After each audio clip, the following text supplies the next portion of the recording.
Helen Burns. If you've read Jane Eyre, you remember her, the saintly girl who dies of consumption in the heroine's arms. What Charlotte Brontë never told her readers was that Helen Burns was real. She was Charlotte's own sister. And she was only the first. By the time tuberculosis finished with the Brontë family, it would take 5 of the 6 children, while their father watched helpless for 40 years. Welcome to the Sanatorium. I'm your host, and this is where we explore the stories of tuberculosis, the white plague that shaped our history, our culture, and our very understanding of what it means to be human. If you're new here, consider subscribing. We release new episodes regularly, and there are many more stories to tell. Tonight's episode is a long one, over 2 hours. So settle in. Find a comfortable position. Pour yourself some tea, perhaps. We're going to spend the evening with one of the most extraordinary families in literary history. And with the disease that consumed them, one by one, until only silence remained. The house stands at the top of the village. A Georgian parsonage, grey stone, modest but solid. Behind it the moors stretch endlessly, purple with heather in summer, brown and wind-scoured in winter. In the rooms downstairs the air is cold, even with the fire going. It's always cold. The year is 1848. September turning to October. In the dining room 3 women sit with their father. They are not old, these women. The eldest is 32, the youngest 28. But they have the watchful, weary eyes of people who have seen too much death. Upstairs, a man is dying. Their brother, 31 years old, and dying in the room where he was born. The cough. They all know the sound by now. The terrible wet cough that brings up blood. The fever that comes and goes. The wasting. They've been here before. 2 sisters died of this when they were children. Died young and far from home. Their mother died of something else, but she died in this house too. The parsonage has always been a place of death. But it has also been a place of fierce burning life. Of imagination. Of genius. These 3 women who sit together in the cold room have just, in the past year, published 3 of the most remarkable novels in the English language. Jane Eyre, Wuthering Heights, Agnes Grey. The literary world is still reeling from them. And now this. The brother dying upstairs, and after him. They don't speak of it, but they know. They've always known. Tuberculosis doesn't stop with one. This is the story of the Brontë family. Of 6 children, 5 deaths. Of extraordinary talent that bloomed in the shadow of disease. And of a father who would bury every single one of his children before he died himself, at the age of 84. To understand the Brontes, you have to understand Haworth. This small village in the West Riding of Yorkshire perched on the edge of the moors. In the early 19th century it was an industrial town. Textile mills, poverty, overcrowding. The churchyard was so full of bodies that the ground level had risen above the church floor. Water from the graveyard seeped into the drinking supply. The average life expectancy was 25 years. This statistic deserves emphasis. 25 years. In Victorian Haworth, if you reached adulthood, you were already beating the odds. The main killer was not tuberculosis, though tuberculosis took its share. It was the water. The contaminated, corpse-tainted water that seeped down from the graveyard into the wells. Typhoid fever. Cholera. Dysentery. The dead poisoned the living. Patrick Bronte would later campaign for better sanitation in Haworth. He understood, long before the germ theory of disease was established, that something in the water was killing his parishioners. But his efforts would come too late to save his own family. Into this place in 1820 came Patrick Bronte, an Irish clergyman, ambitious, educated, a published poet. He brought with him his wife, Maria, and their 6 children, all under the age of 7. Maria, the eldest, baptised in April 1814. Elizabeth, born 8th February 1815. Charlotte, born 24th April 1816. Branwell, born 26th June 1817. Emily, born 30th July 1818. And Anne, the baby, born 17th January 1820.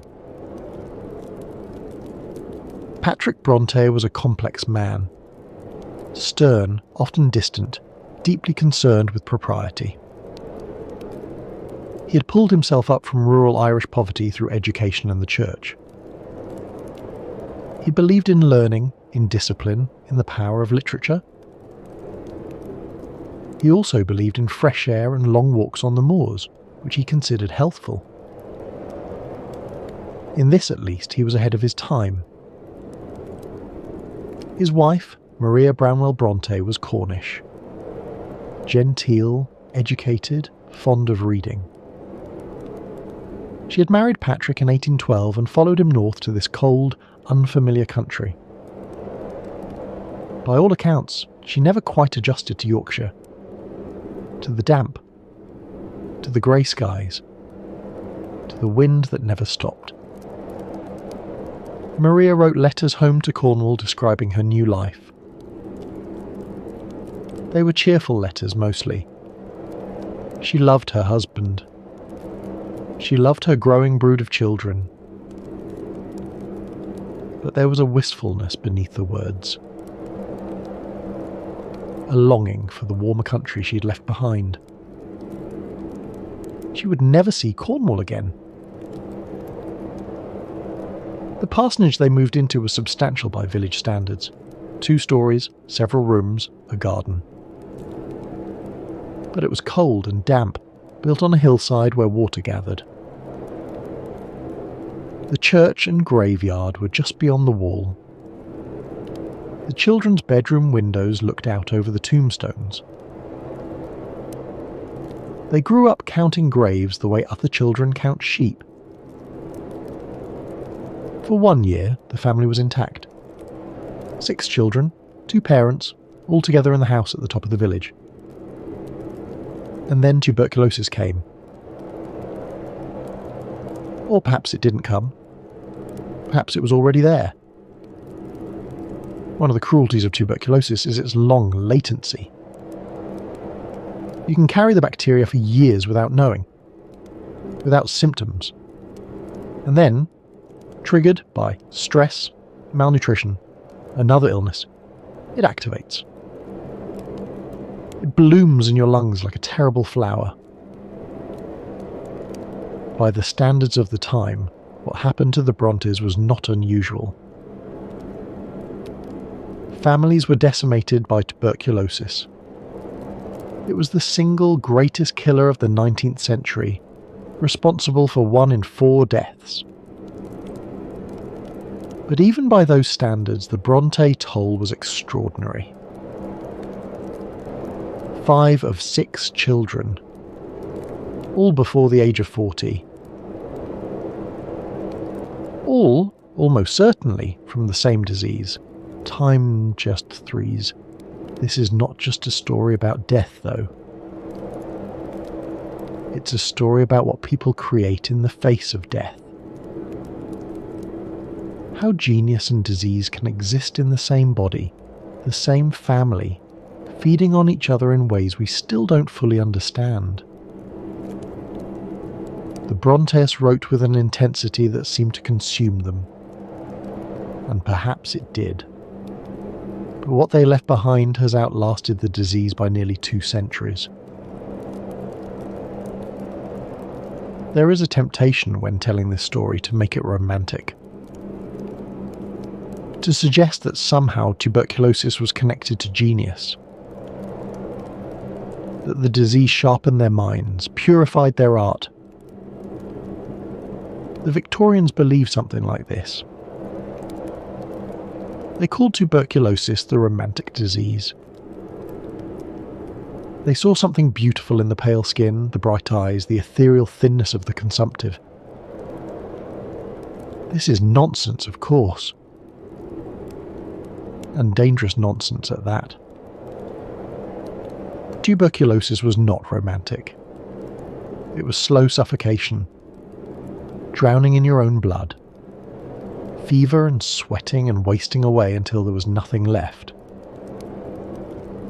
The Brontes did not write great novels because of tuberculosis. They wrote great novels despite it. The disease was not their muse, it was their executioner. Let's begin. Maria Bronte, the mother, began to feel unwell in January 1821. She was 38 years old. She had borne 6 children in 8 years. She was tired, she said. So tired. The tiredness deepened. She took to her bed. The doctor was called, an expense the family could barely afford, but Patrick was frightened. His wife was slipping away from him and he didn't understand why. The diagnosis, when it came, was internal cancer. There was nothing to be done. No surgery, no cure, no hope. Maria lingered through the spring and summer, in increasing pain, taking laudanum when it became unbearable. The children were kept away. They heard their mother crying at night. She died in September 1821. Maria was 7. Elizabeth was 6. Charlotte was 5. Branwell 4. Emily 3. Anne was just 20 months old. Patrick Bronte was devastated.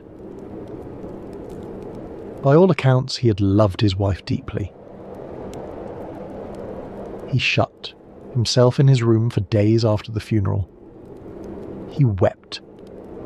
He prayed. And when he emerged, he was changed. More rigid. More distant. He ate his meals alone in his study. He saw his children in the mornings and evenings, but otherwise left their care to servants. His sister-in-law, Elizabeth Branwell, came from Cornwall to help with the children. She was a spinster, 50 years old, set in her ways. She took charge of the household with efficiency but little warmth. The children called her Aunt Branwell. They did not love her. So the 6 Bronte children grew up essentially alone.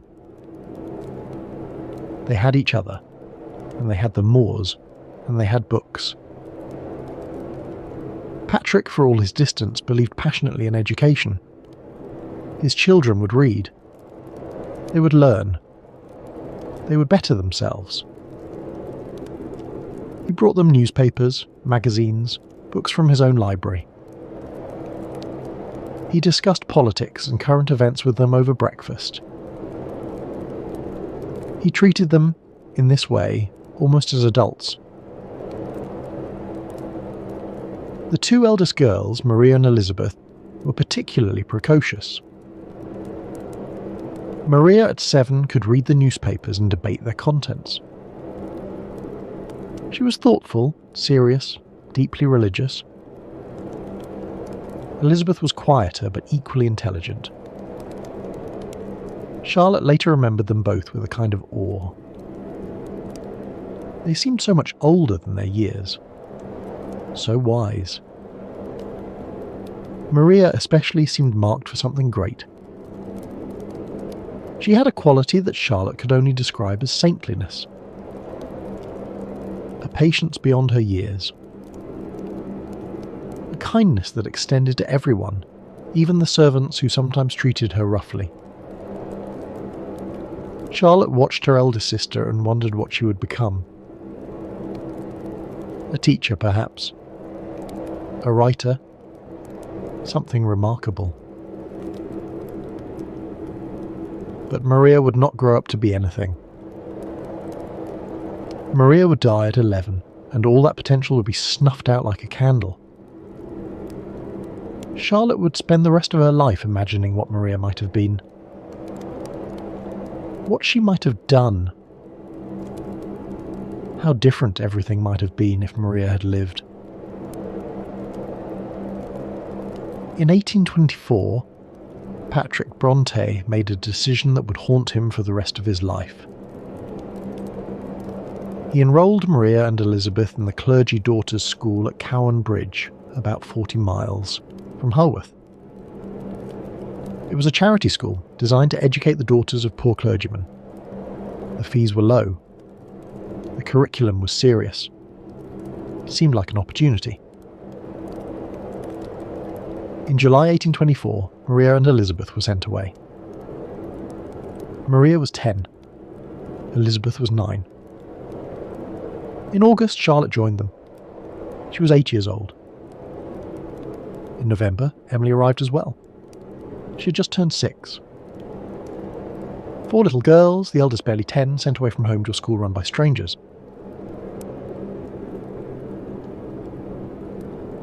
Cowan Bridge was a nightmare. We know this not just from Charlotte's later fictionalisation of it in Jane Eyre, but from historical records and the testimony of other pupils. The school was underfunded, poorly heated, unsanitary. The food was often spoiled or badly cooked. Meals of burned porridge, rancid butter, meat gone off. The girls ate it because they were hungry and then they got sick. The building itself seemed designed to break the spirit. Long, cold corridors, bare stone walls, windows that let in more cold than light. The chapel was unheated, and the girls were required to sit through long services every Sunday, their breath visible in the frigid air.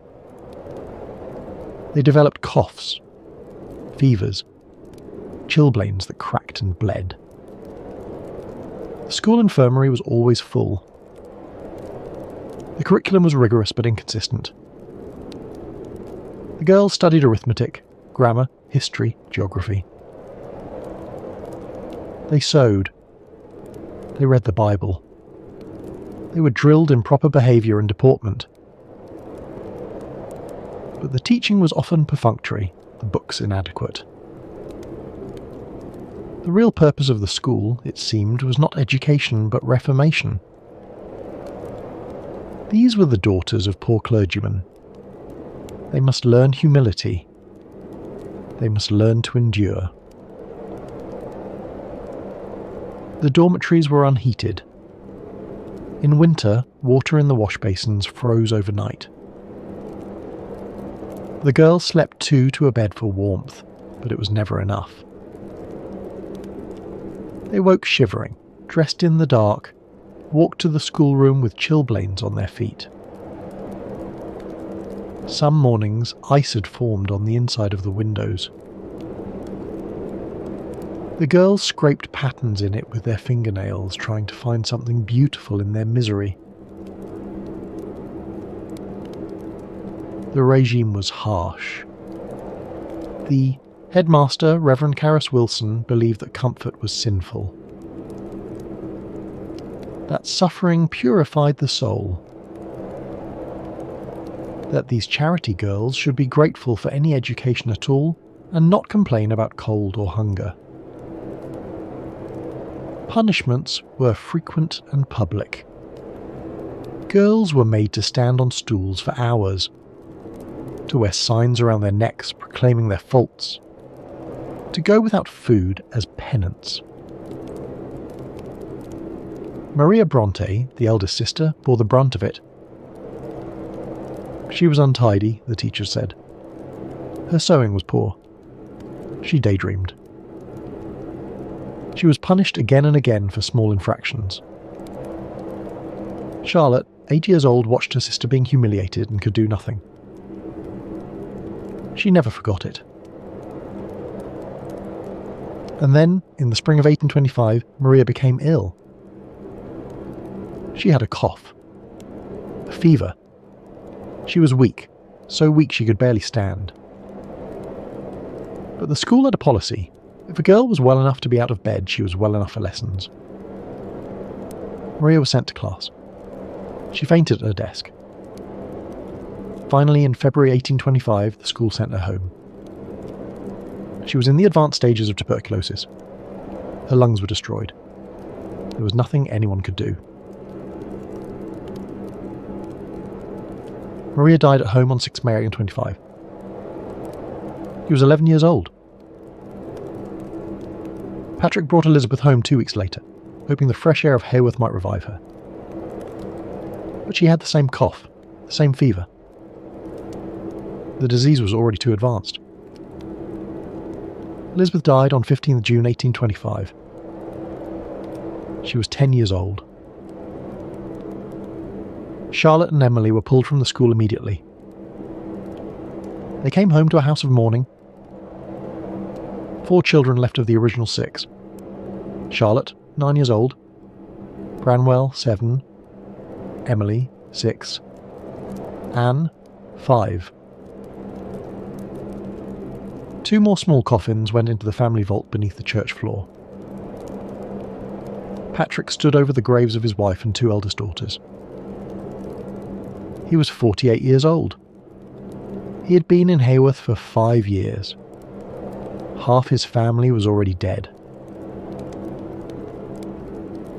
The children who survived would carry those deaths with them always. Charlotte, especially. She had watched Maria suffer the cruelty of Cowan Bridge. Watched her waste away. Watched her die. 22 years later, when she wrote Jane Eyre, she put Maria in the book. Helen Burns, the saintly, patient girl who endures every punishment without complaint, who dies of consumption in the heroine's arms. Helen Burns is one of the most famous characters in Victorian literature. Millions of readers have wept over her death. But she was real. She was Charlotte's sister, and Charlotte couldn't save her. In the novel, Helen speaks of heaven with perfect faith. She tells Jane that death is not an end but a beginning, that they will meet again in a better world.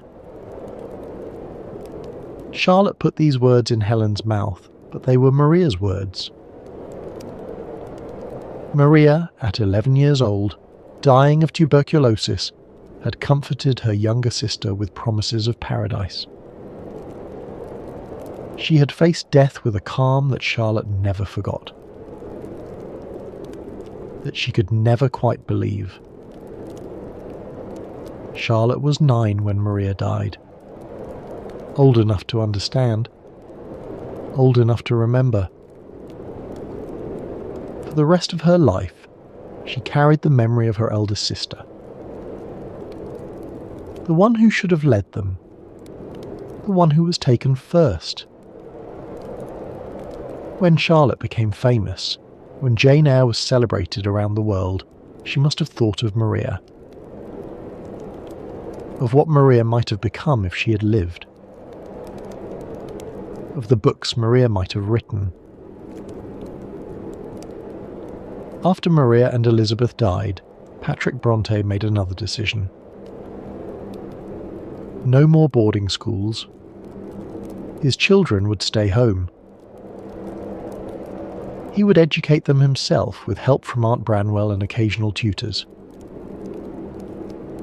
the 4 remaining children would not be separated again. And so began one of the most extraordinary childhoods in literary history. The 4 Bronte children, Charlotte, Branwell, Emily and Anne, spent their days in almost complete isolation. They had no real friends outside the family. No school, no social calls, no parties. The village children were rough, Patrick said. Not suitable companions for his educated offspring. Aunt Branwell was strict about propriety. Young ladies did not wander the streets. They stayed home. So the children had each other, and they had the moors. Every afternoon they went walking, miles and miles across the open moorland. In sun and rain, and wind so strong it nearly knocked them over. They knew every hill, every stream, every outcropping of rock. The moor was their playground, their sanctuary, their whole world. And they had their imaginations. In June 1826, Patrick brought home a box of wooden soldiers for Branwell. The 4 children seized on them immediately. Each child claimed a soldier and gave it a name. Charlotte's was the Duke of Wellington. Emily's was a character called Gravy. And then they began to tell stories. This was the moment scholars believe when the Bronte creative universe was born. A box of toy soldiers and 4 lonely children with no one to play with but each other. From such small beginnings came worlds. Entire continents of imagination. It is hard to overstate how important this moment was. These children, grieving, isolated, half-orphaned, turned inward. And what they found there would eventually change literature. At first the stories were simple games, adventures for the wooden soldiers, but they grew, they deepened, they became entire worlds. The children invented a place called Glasstown, an imaginary African colony. They drew maps. They wrote constitutions, newspapers, histories. They created characters with complex lives and relationships. And they wrote it all down. The manuscripts they produced are extraordinary.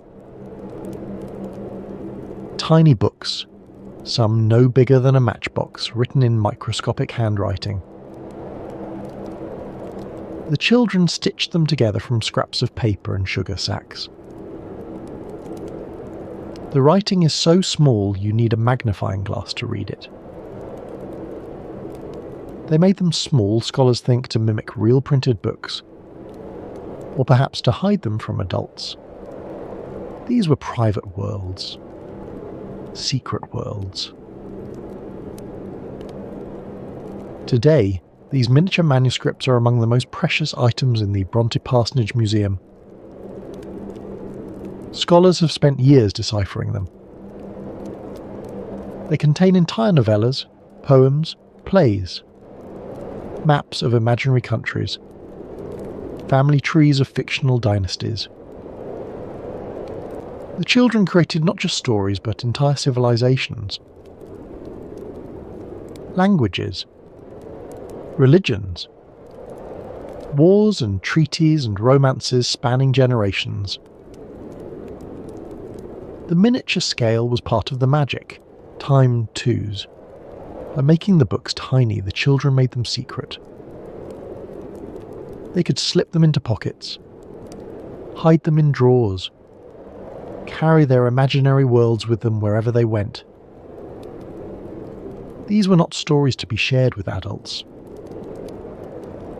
They were private conversations between siblings. A language only they could speak. Glasstown evolved over the years. Charlotte and Branwell developed it into an elaborate saga called Angria, full of passion, war, intrigue. The Duke of Zamorna became their central character. Dark, brooding, irresistible. He would reappear, transformed in Charlotte's later novels as Rochester. The siblings wrote endless stories of war, betrayal, and forbidden love.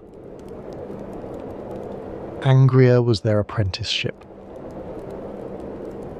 Every trope Charlotte later perfected, the mysterious man with a secret past, the passionate but doomed romance, the woman who loves unwisely, first appeared in the tiny pages of the Angrian Chronicles. Emily and Anne, meanwhile, created their own world. Gondal. A bleak northern island with feuding royal families. Where Angria was tropical and passionate, Gondal was cold and fierce. Its landscape was the landscape of Yorkshire, moors and mountains, wild weather, harsh beauty. Its characters were proud and violent, driven by honour and vengeance. Emily would write Gondal poetry for the rest of her short life. The intensity of Wuthering Heights, its wild passion, its cosmic scale, was born in the frozen wastes of Gondal. The split between the pairs is telling. Charlotte and Branwell, the two eldest survivors, wrote together. Emily and Anne, the two youngest, wrote together. The partnerships would last their whole lives. Even as adults, Emily and Anne continued the Gondal stories. They would be walking the moors and suddenly start talking about what Augusta Almeida was doing, or whether Julius Brenzida would survive the war. The imaginary world was as real to them as Holworth. This was their education in writing. Not formal instruction, but obsessive-compulsive practice. By the time Charlotte was 15, she had written more words than most people write in a lifetime. The same was true for the others. They lived half in the real world, half in worlds of their own creation. The line between the two was never quite clear. It was, in some ways, an idyllic childhood. Freedom, imagination, the wild beauty of the moors. But it was also profoundly strange. 4 children growing up in near-total isolation, living more in fantasy than reality. No mother. A distant father. An aunt who cared for them but didn't love them. And always, the memory of the 2 dead sisters. The knowledge that death had already visited their family and might come again. Branwell was the only son, the golden boy. Patrick had great hopes for him. Branwell would be a scholar, a painter, a poet. He would make the family name famous. The sisters were clever, yes, but they were only girls. Their futures were limited. But Branwell had no limits. This was the tragedy of Victorian expectations. The son, given every advantage, every encouragement, every opportunity, would destroy himself with drink and opium. The daughters, told their best hope was to marry or teach, would become some of the greatest novelists in the English language. Patrick invested everything in the wrong child. He could not see the genius under his own roof because it came in the wrong bodies. Female bodies. Bodies that were supposed to be vessels for children, not ideas. The boy himself seemed to believe it. He was brilliant, charming, full of energy. He talked about his future greatness constantly. He would be a painter, like Sir Joshua Reynolds. A poet like Byron, a writer whose name would echo through the ages. His sisters adored him, especially Charlotte, who was closest to him in age. They collaborated on the Angrian stories. They wrote poetry together. They walked the moors and talked about art and ambition. Charlotte believed in her brother. They all did. Emily was different from the others. Even as a child, she was solitary, fierce, independent. She loved the moors more than anyone. She would walk for hours alone, coming home windblown and silent. She was tall for a girl of her time, strong, athletic, uninterested in feminine accomplishments. She hated sewing, hated socializing, hated anything that confined her. There was something untouchable about Emily. A wildness that none of the others possessed. She seemed to belong not to the human world, but to the moors themselves. When she was away from Haworth, at school, at work, she literally could not survive.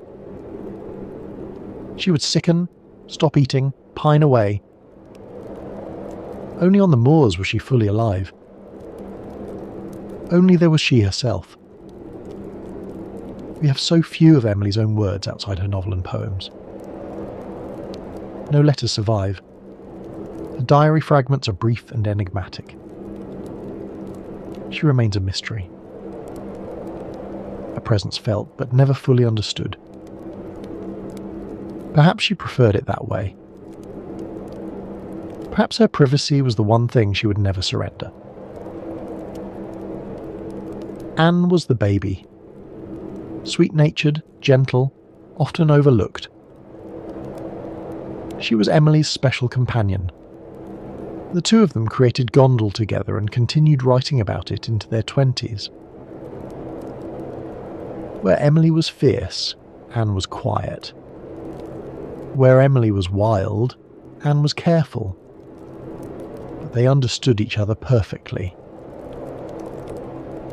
Anne suffered from a respiratory condition even as a child, possibly asthma, possibly early signs of the tuberculosis that would kill her. She was delicate where Emily was robust. She required care and gentleness. Emily provided both, with a tenderness she showed no one else. When Anne was ill, Emily sat with her. When Anne was sad, Emily walked with her on the moors. They were inseparable. Charlotte was the leader. Small, barely 5 feet tall, but fierce and ambitious.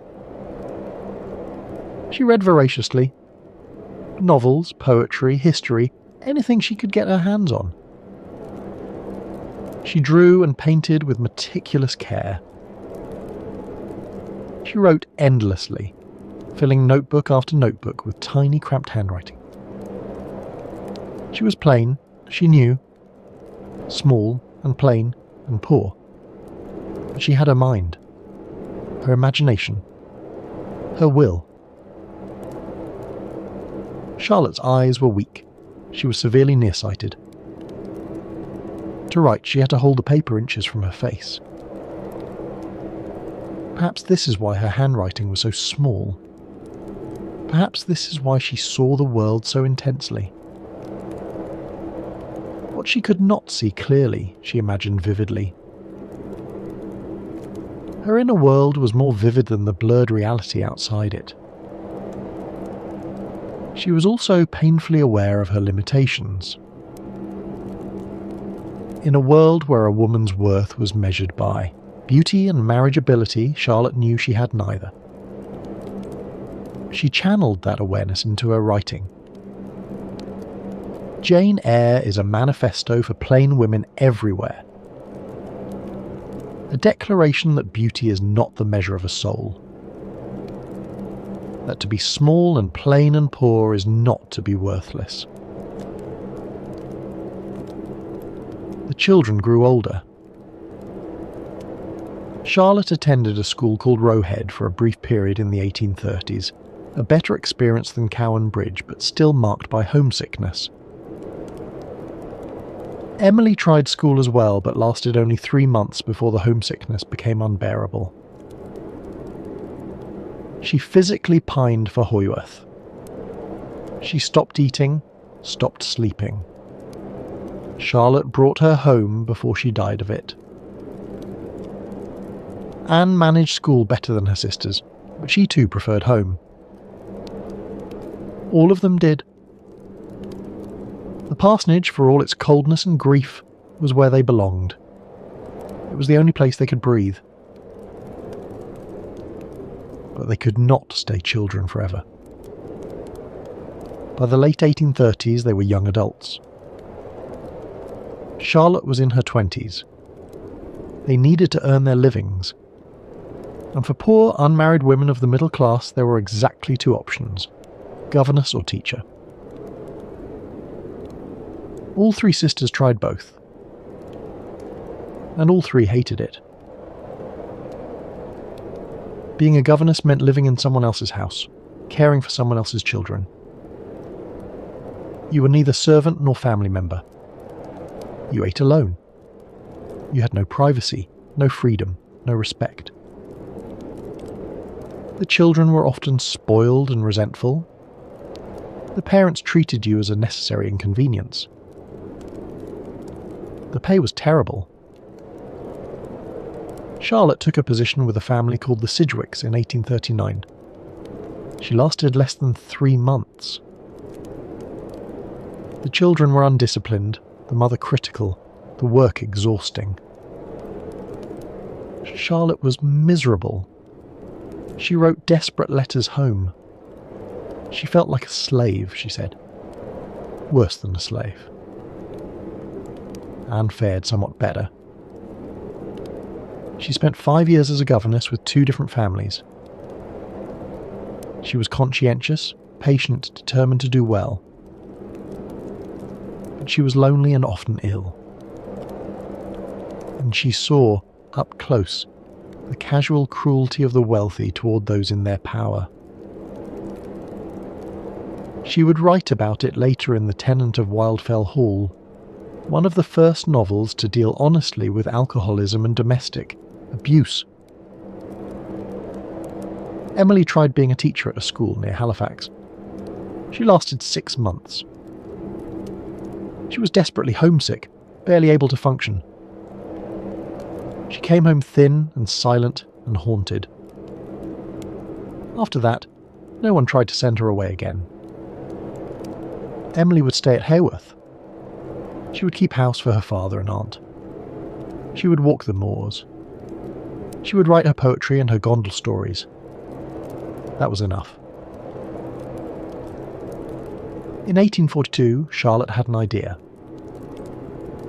What if she and Emily could study abroad? Learn French, German, music. They could open their own school when they returned. Be their own employers. Have some independence.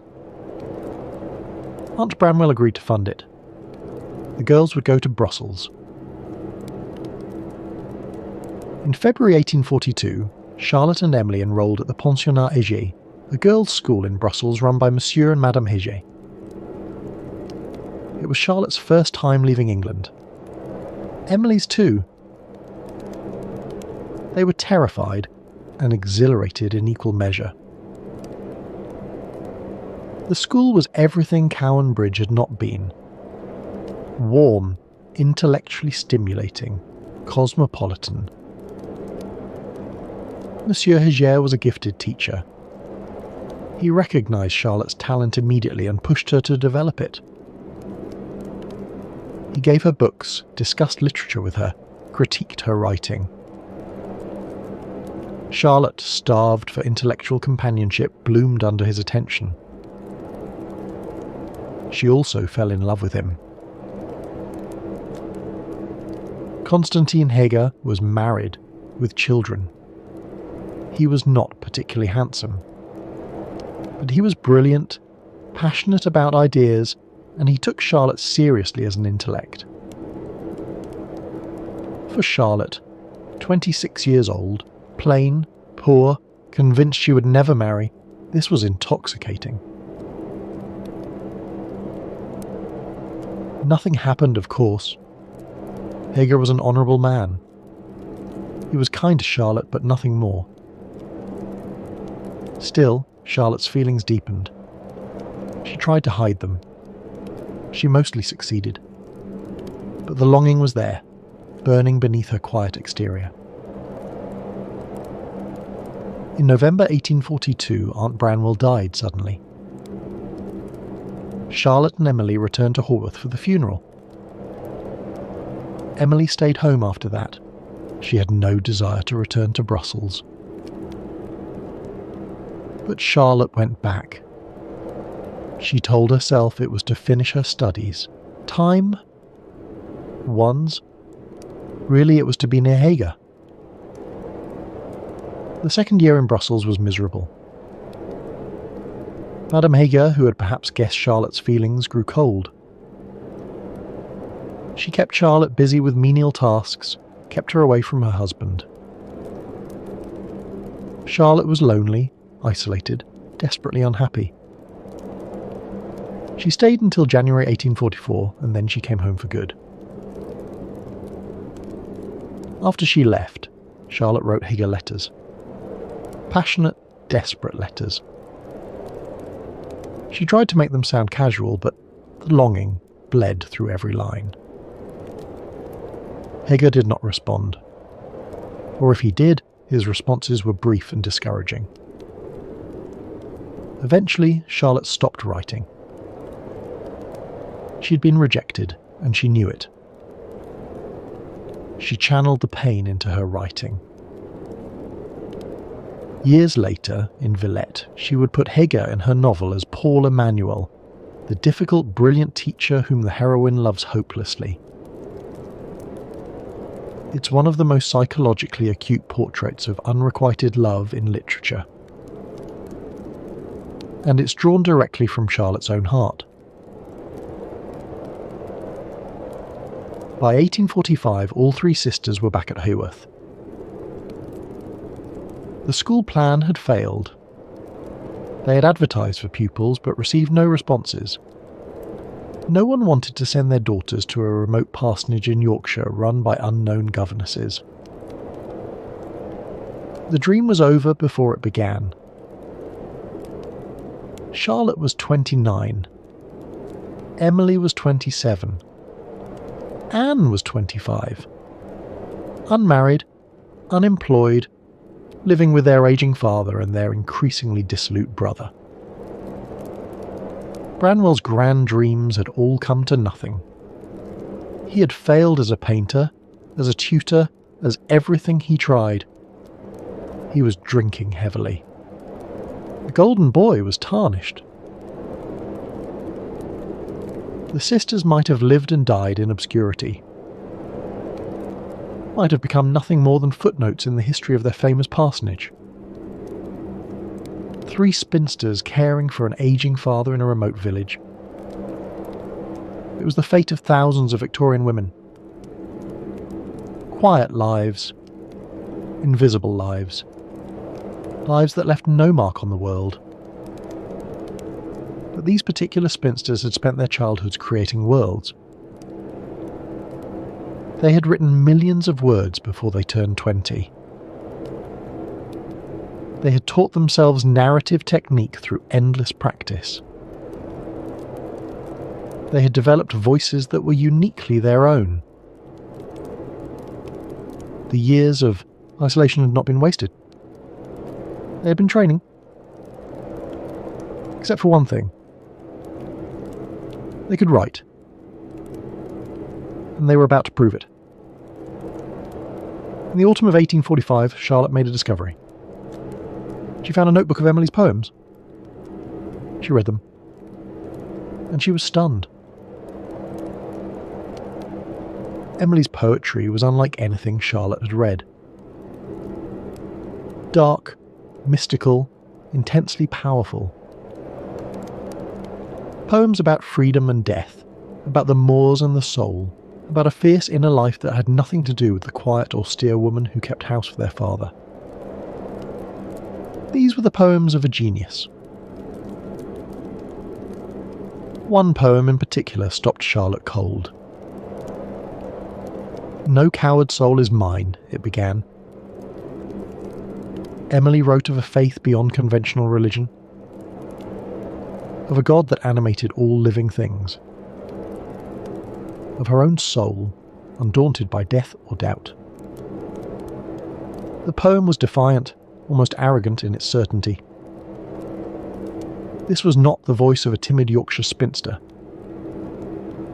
This was the voice of a prophet. Another poem described a prisoner in a dungeon, visited by a wild vision of freedom.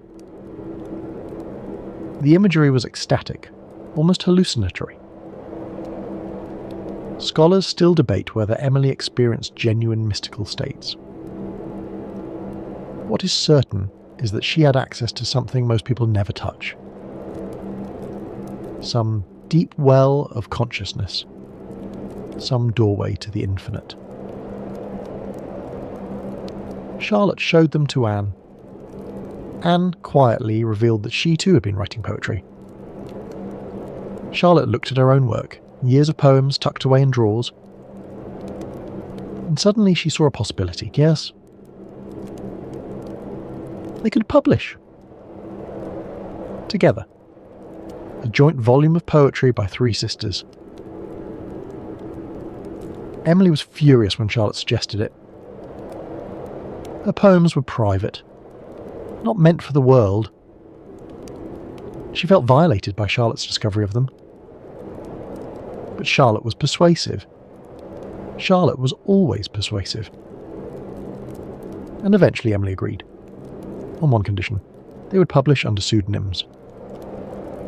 Male pseudonyms. And so Currer, Ellis and Acton Bell were born. Currer for Charlotte, Ellis for Emily, Acton for Anne. Androgynous names. Names that could be male or female. The sisters used their own money, the small inheritance from Aunt Branwell, to pay for publication. The book came out in May 1846. It sold 2 copies. 2.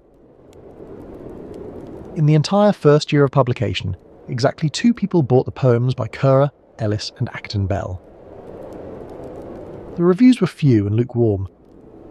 The book disappeared without a trace. But the sisters were not discouraged. By the time the poems were published, they were already working on something else.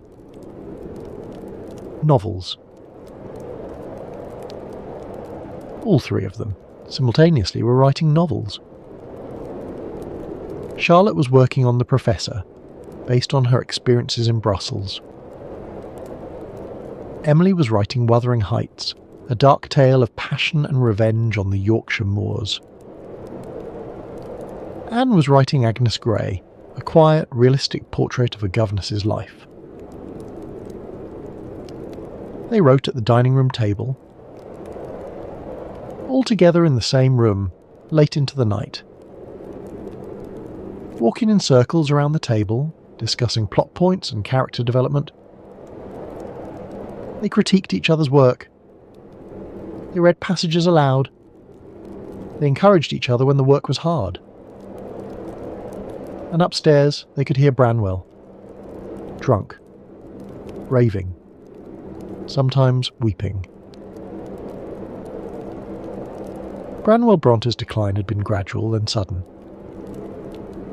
He had taken a position as a tutor with a wealthy family called the Robinsons. And there, he said, he'd fallen in love with his employer's wife. Mrs. Robinson, he claimed, loved him in return. They had an affair. They planned to marry after her husband died. How much of this was true is still debated. Branwell was discovered in some kind of inappropriate relationship with Mrs. Robinson and dismissed from his position in disgrace. That much is fact. Whether it was truly an affair, or whether Branwell had made unwanted advances, or whether he simply fantasized the whole thing, we will never know. What is certain is that Branwell believed it was real. And when Mr. Robinson died, and Mrs. Robinson married someone else, someone rich and age-appropriate, Branwell was shattered. He came home to Holworth in the summer of 845 and never left again. He drank. He took laudanum. He ran up debts at every public house in the village. He raved about his lost love. He threatened suicide. He had fits of delirium, tremens. Patrick was heartbroken. His son, his brilliant son, had fallen so far. The sisters were angry, frustrated, exhausted. They loved Branwell, but he was destroying himself and making their lives miserable in the process. Charlotte wrote bitterly in her letters about her brother. She could not forgive him for wasting his gifts, for choosing drink and self-pity over work. The sisters were writing great novels in the dining room while Branwell sobbed in his bedroom. The contrast was stark, but there was love too beneath the anger. Charlotte had adored Branwell once. They had been creative partners, co-creators of Angria. She remembered the boy he had been, brilliant, funny, full of promise. To see him destroy himself was a special kind of torture. It was like watching her own childhood die. Emily said little about Branwell's condition, but she cared for him dutifully. She brought him food he would not eat. She cleaned up after his episodes. She listened to his ravings with patience she showed no one else. Perhaps she understood something the others did not. Perhaps she saw in Branwell's despair a mirror of her own fierce inner life. They were both extreme people, in different ways. And yet, they must have known on some level what was coming. Branwell was not just drunk. He was sick. He had a cough. A persistent worsening cough. He was losing weight. He had night sweats. Tuberculosis. Family disease. It was back. But before the disease claimed anyone else, the sisters had a triumph. In the spring and summer of 1847, they sent their novels out to publishers. The professor was rejected repeatedly. Charlotte was disappointed but philosophical. She started work on a second novel. But Emily's Wuthering Heights and Anne's Agnes Grey were accepted by a small publisher named Thomas Courtly Newby. They would be published together as a 3-volume set. The books came out in December 1847. By that time, Charlotte's second novel was also out. She had written it in less than a year. A story of an orphan girl, plain and poor but fierce and passionate. A girl who becomes a governess and falls in love with her employer, the dark and difficult Mr. Rochester. The novel was called Jane Eyre. It was published on 19th October 1847. And it was an immediate sensation. The critics raved. Readers devoured it. Who was this Currer Bell? Where had he come from? The novel was passionate, unconventional, psychologically complex in a way Victorian novels rarely were.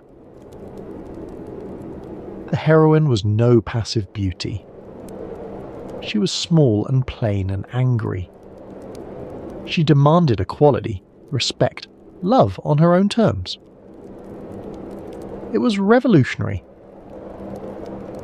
Do you think Because I'm poor, obscure, plain and little. I am soulless and heartless. Jane cries to Rochester. You think wrong. I have as much soul as you and full as much heart. Readers had never encountered anything like it. Here was a woman who refused to be diminished, who demanded to be seen as an equal, who spoke truths that Victorian society preferred to keep silent. The novel touched something deep in its readers. Women especially. Women who had been told all their lives to be quiet, to be grateful, to accept their place. Here was Jane Eyre saying no. Saying I deserve more. Saying I will not be a possession or a convenience or a decoration. The book was a revelation. Jane Eyre became one of the best-selling novels of the decade. Charlotte Brontë at 31 was famous. Except no one knew Charlotte Brontë had written it. They thought Currer Bell was a man. Or possibly a woman. Or possibly multiple people. The speculation was intense. Emily's Wuthering Heights, published 2 months later, received a more mixed reception. Some critics were appalled. The book was violent, dark, morally ambiguous. The characters were cruel and obsessive. Heathcliff was barely human. Catherine was wild and selfish. The whole thing was too strange, too fierce, too much. But others recognised its power. This was not like other novels. This was something new, something almost mythic. The Moors themselves seemed to be a character, wild and indifferent to human suffering. The love story was not gentle or redemptive. It was destructive, all-consuming, eternal. Wuthering Heights would later be recognised as one of the greatest novels in the English language. But in 1847, most people didn't know what to make of it. It was too far ahead of its time. What critics missed was the novel's cosmic scope. This was not a love story in any conventional sense. Catherine and Heathcliff were not lovers who met and courted and married.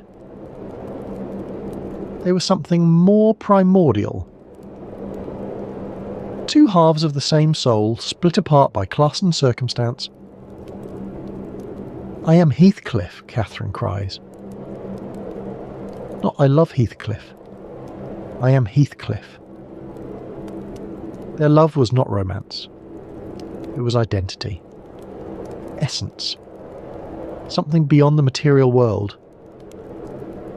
Emily took everything she had learned in Gondal, the fierce landscapes, the doomed dynasties, the passion that destroys everything it touches, and distilled it into one novel.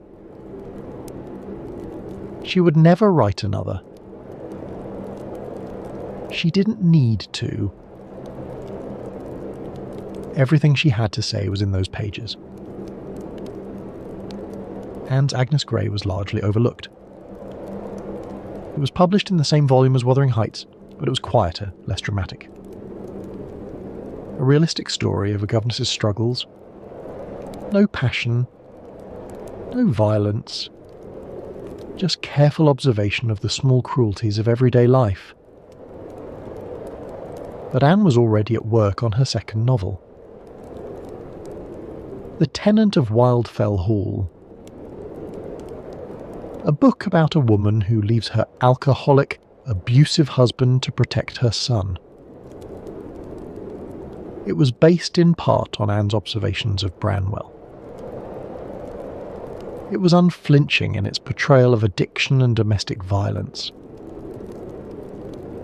And it argued that women had the right to leave bad marriages. In 1848, this was radical.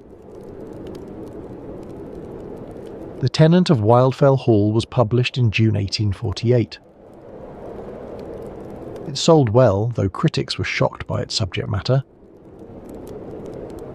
Anne Bronte, the quietest and sweetest of the sisters, had written something genuinely subversive.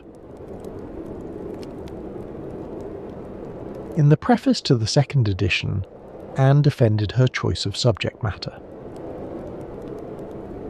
"When we have to do with vice and vicious characters," she wrote, "I maintain it is better to depict them as they really are than as they would wish to appear." She was tired, she said, of novels that made villainy look attractive. That prettified sin. She wanted to show the truth. And the truth about alcoholism, about abusive marriage, was not pretty. Charlotte never fully appreciated the tenant of Wildfell Hall. After Anne's death, Charlotte prevented the novel from being republished. She thought it was a mistake, she said, that Anne had chosen an unsuitable subject. It took more than a century for Anne's reputation to recover from Charlotte's judgment.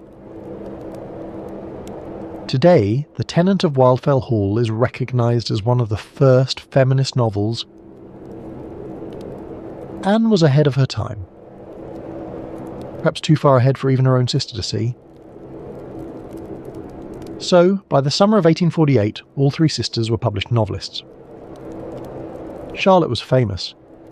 Emily and Anne were known, if less celebrated. They had done it. They had broken through. Three poor, obscure women from a remote Yorkshire village had made their mark on literature. And upstairs, Branwell was dying.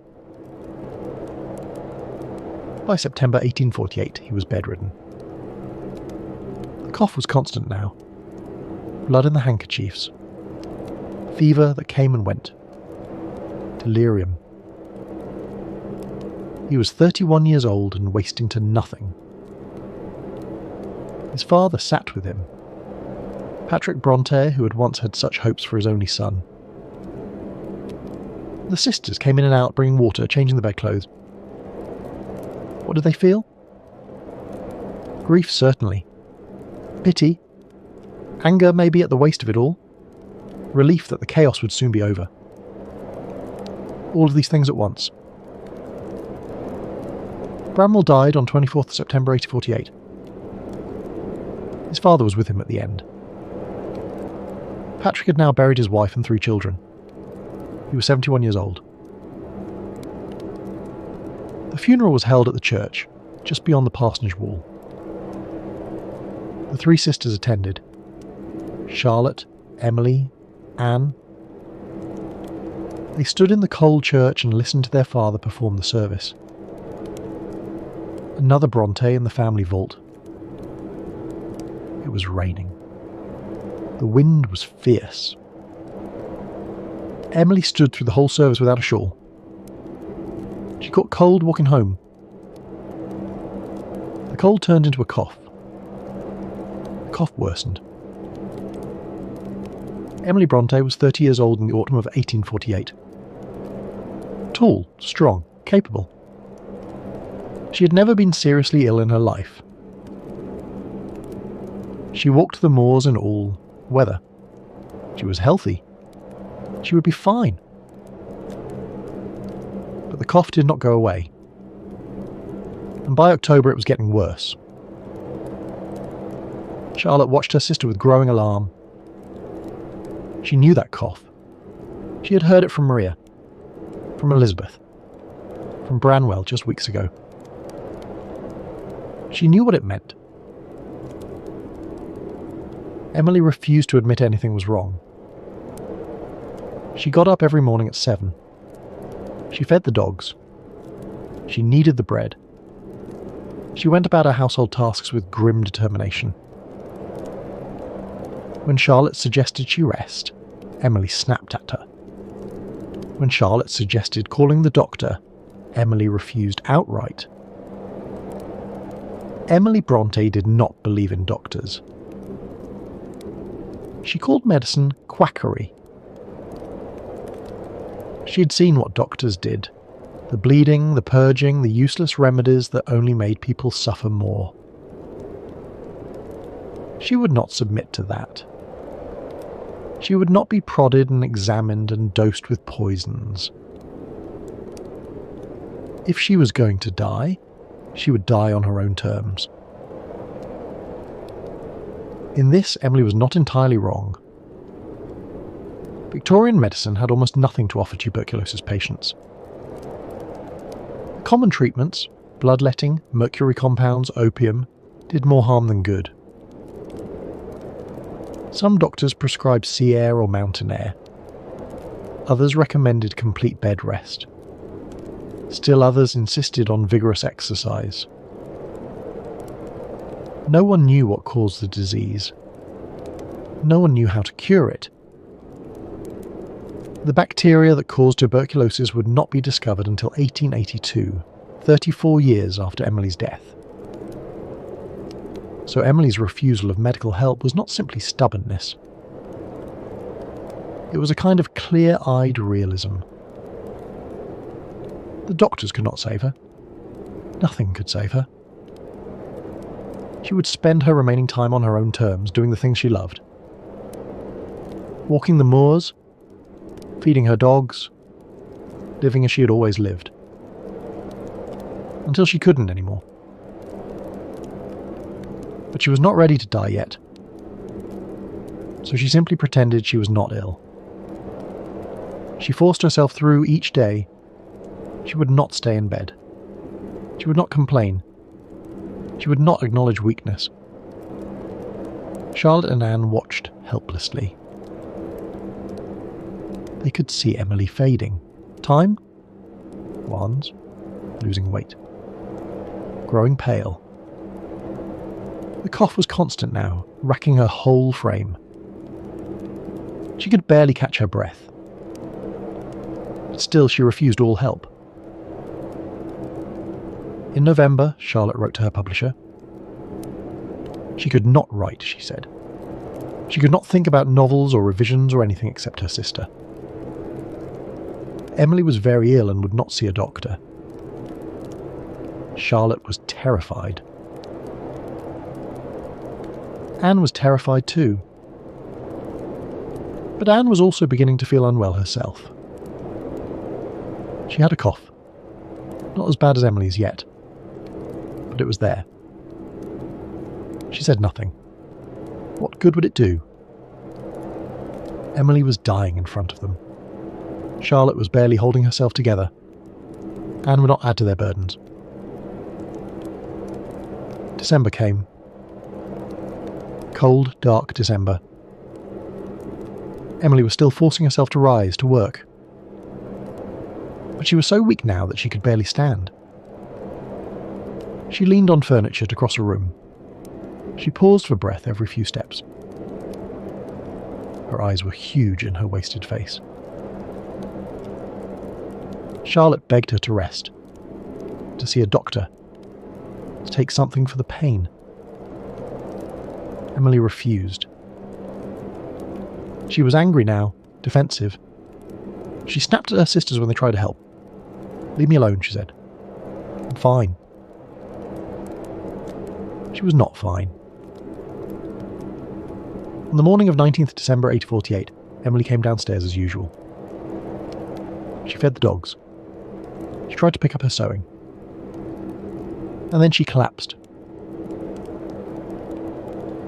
Charlotte and Anne carried her to the sofa. For the first time, Emily did not fight them. She was too weak to fight. She lay on the sofa, struggling to breathe, and finally, she whispered that they could send for the doctor. It was too late. The doctor came that afternoon. He examined Emily and shook his head. There was nothing to be done. Her lungs were gone. She was drowning in her own body. It was a matter of hours now, not days. Emily died at 2 o'clock that afternoon. She was 30 years old. She had been ill for less than 3 months. Charlotte was with her at the end. So was Anne, Time, Hans, and their father. Emily died on the sofa in the dining room, the room where she had written Wuthering Heights. The dogs lay at her feet. She reached down to touch them one last time. And then she was gone. Charlotte wrote to a friend that night. Her letter to him was brief and stark. Emily was dead. She had suffered terribly. She had refused all comfort to the end. Charlotte's grief was beyond words. The funeral was held 3 days later. December 25th, 1848. Patrick performed the service again. Another daughter in the vault. Another coffin next to Maria, Elizabeth Branwell. Emily Bronte, who loved the moors more than anything, was buried beneath the stone floor of the church. She never saw the open sky again. Keeper Emily's dog, a fierce mastiff she had tamed with her bare hands, attended the funeral. Charlotte wrote later that he lay at Emily's bedroom door for weeks afterward, whimpering. He seemed to understand that his mistress was gone, that she would not come back. He grieved, as dogs grieve, silently, loyally, with a broken heart. The parsonage was so quiet after Emily died. She had been the one who kept the household running. She had done the cooking, the baking, the cleaning. She had been the centre of the house, even if she rarely spoke. Now there was just absence. An Emily-shaped hole in every room. Charlotte and Anne came home from the funeral and looked at each other. They were the only ones left. 2 sisters out of 6 children. And Anne was coughing. Anne had been coughing for weeks. She'd hidden it as well as she could. But now, with Emily dead, there was no hiding it anymore. Charlotte heard the cough and felt her heart break. Not again. Please, not again. But it was the same cough, the same fever, the same slow wasting.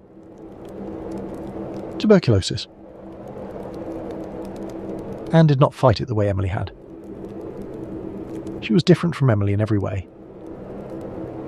Where Emily had been fierce and defiant, Anne was gentle and resigned. She knew she was dying. She accepted it. But she was only 28 years old and she did not want to die yet. She saw a doctor. She took the medicines he prescribed. She rested. She tried to eat, even though she had no appetite. She did everything Charlotte asked of her. She wanted to live. She fought for life in her own quiet way. January passed. February. March. Anne grew weaker. Cough was constant. She could not sleep lying down anymore. She sat propped up in bed, struggling for breath. Charlotte sat with her through the long nights.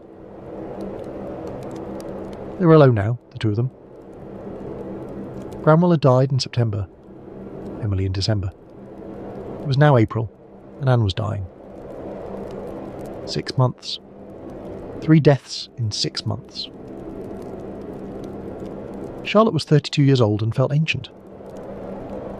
She'd watched her mother die, the 2 elder sisters, her brother, Emily, and now Anna. How much grief could one person bear? Anne knew she was dying. She could feel it. But she had one wish. She wanted to see the sea. She had only seen the ocean once as a governess years ago. She had loved it. The vastness of it. The clean salt air. The sound of the waves. She wanted to see it one more time before she died. Charlotte thought this was madness. Anne was far too ill to travel. The journey would kill her. She should stay home, stay in bed, conserve her strength. But Anne was gentle, not weak. She insisted. She would go to the sea. She would breathe the sea air. She would die by the ocean if necessary. But she would not die in the parsonage. Not in that cold, dark house where everyone died. Not in Holworth. Charlotte gave in. She arranged for them to go to Scarborough, a seaside town on the east coast. Anne's former employer, the Robinson family, had a house there. It was May now. The sea air might help. Charlotte did not believe it. But she would give Anne this one thing. They left Haworth on 24th of May 1849.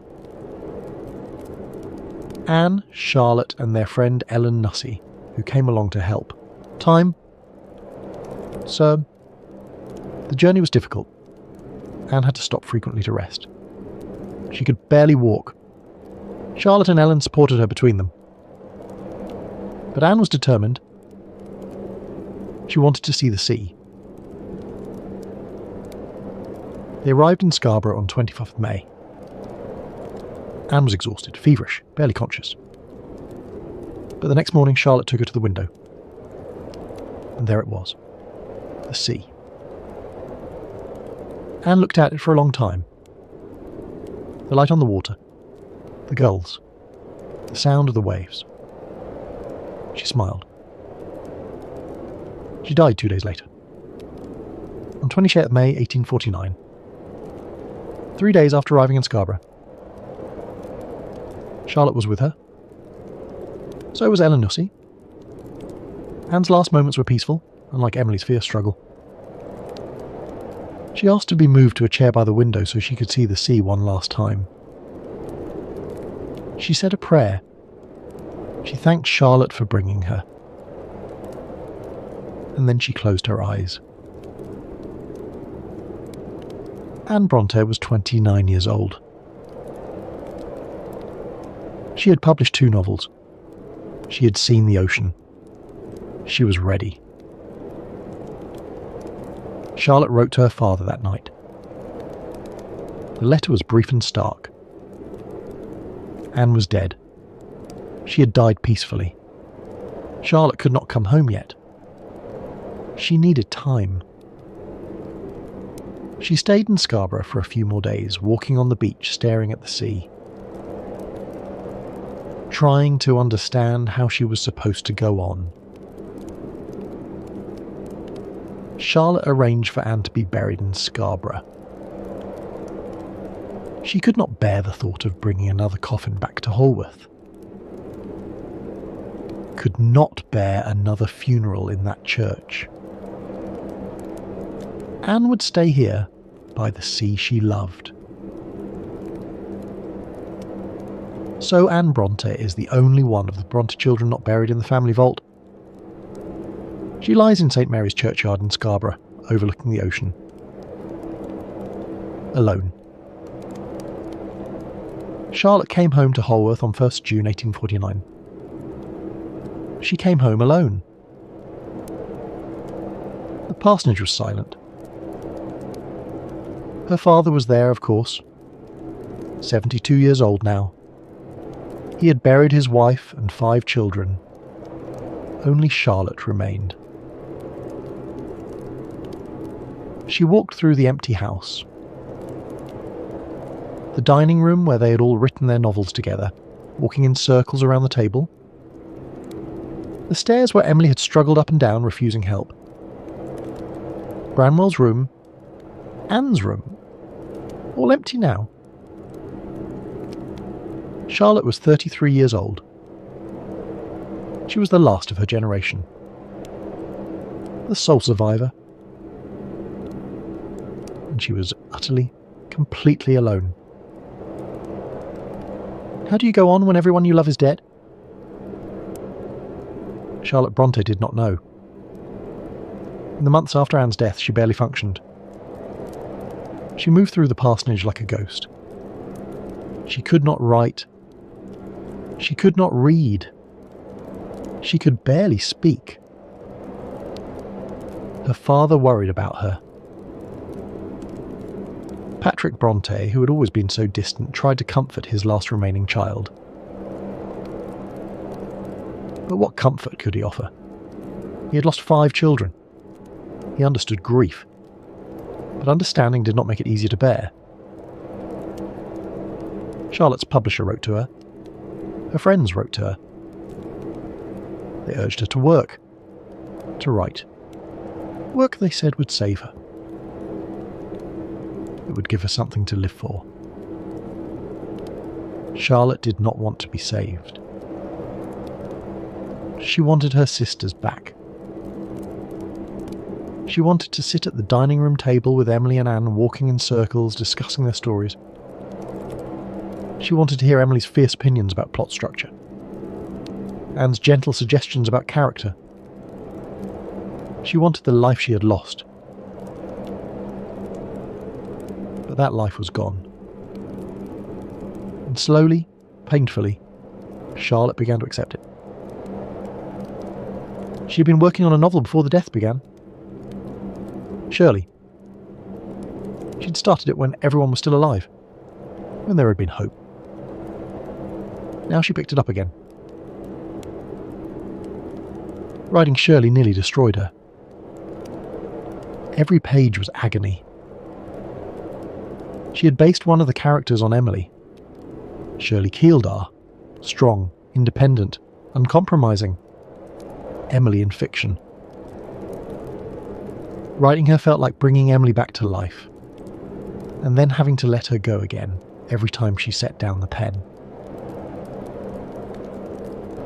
But Charlotte finished it. Shirley was published in October 1849, a year after Emily's death.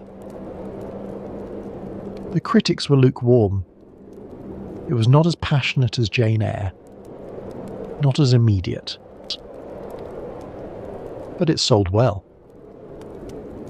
Charlotte Bronte was an established novelist now. Currer Bell was famous. By this time, the secret of the Bell pseudonyms was out. Charlotte had been forced to reveal herself to her publisher in 1848, and word had gradually spread. People knew now that Currer Bell was Charlotte Bronte, that Ellis and Acton Bell had been her sisters, that all 3 were now dead except Charlotte. The revelation caused a sensation. 3 sisters from a remote Yorkshire parsonage had written Jane Eyre, Wuthering Heights, and The Tenant of Wildfell Hall. And 2 of them were already dead. It was romantic. Tragic. The public was fascinated. Charlotte hated the attention. She was shy, private, uncomfortable with fame. But she was also lonely. So when her publisher invited her to London, she went. The literary world embraced her. She met William Makepeace Thackeray, whom she admired enormously. She met Elizabeth Gaskell, who would become a friend and eventually her biographer. She went to dinner parties, galleries, the opera. She was treated as a literary celebrity. The meeting with Thackeray was particularly memorable. Charlotte had dedicated the 2nd edition of Jane Eyre to him. She considered him the greatest living novelist. When they finally met, Thackeray was charmed but somewhat overwhelmed. Charlotte was intense, serious, unwilling to engage in small talk. She wanted to discuss literature, truth, morality. Thackeray wanted to be witty and amusing. They talked past each other. Thackeray later wrote that Charlotte gave me the impression of being a very little and a very fierce woman. This was accurate. Charlotte was small and fierce, She had survived the death of almost everyone she loved. She had no patience for triviality. And she was miserable. Charlotte was small, plain, poorly dressed. She had a strong Irish accent from her father. She was painfully shy in company. She didn't know how to make small talk. At parties she sat silently in corners, overwhelmed and anxious. People stared at her. They whispered, "Is that really Currer Bell? She's so small. Time for ones and so plain." Charlotte went back to Holworth as soon as she could. London was exciting, but it was not home. Home was the parsonage, the moors, the quiet, the ghosts. Elizabeth Gaskell became a genuine friend. The two women corresponded frequently, and Gaskell visited Haworth several times. She was shocked by what she found there. The isolation, the coldness, the graves visible from every window. How had Charlotte survived this place?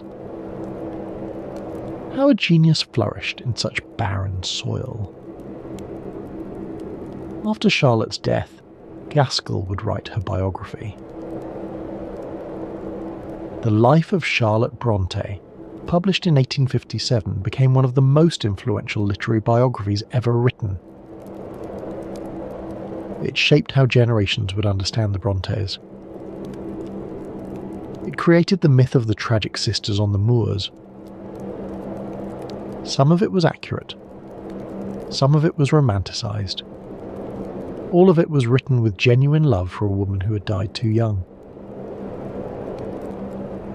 She began work on another novel, Villette. Based on her experiences in Brussels, her unrequited love for Constantin Léger. It was the most psychologically complex thing she'd written. Dark, introspective, full of loneliness and longing. The heroine, Lucy Snow, was Charlotte herself. Isolated. Watching life happen to other people.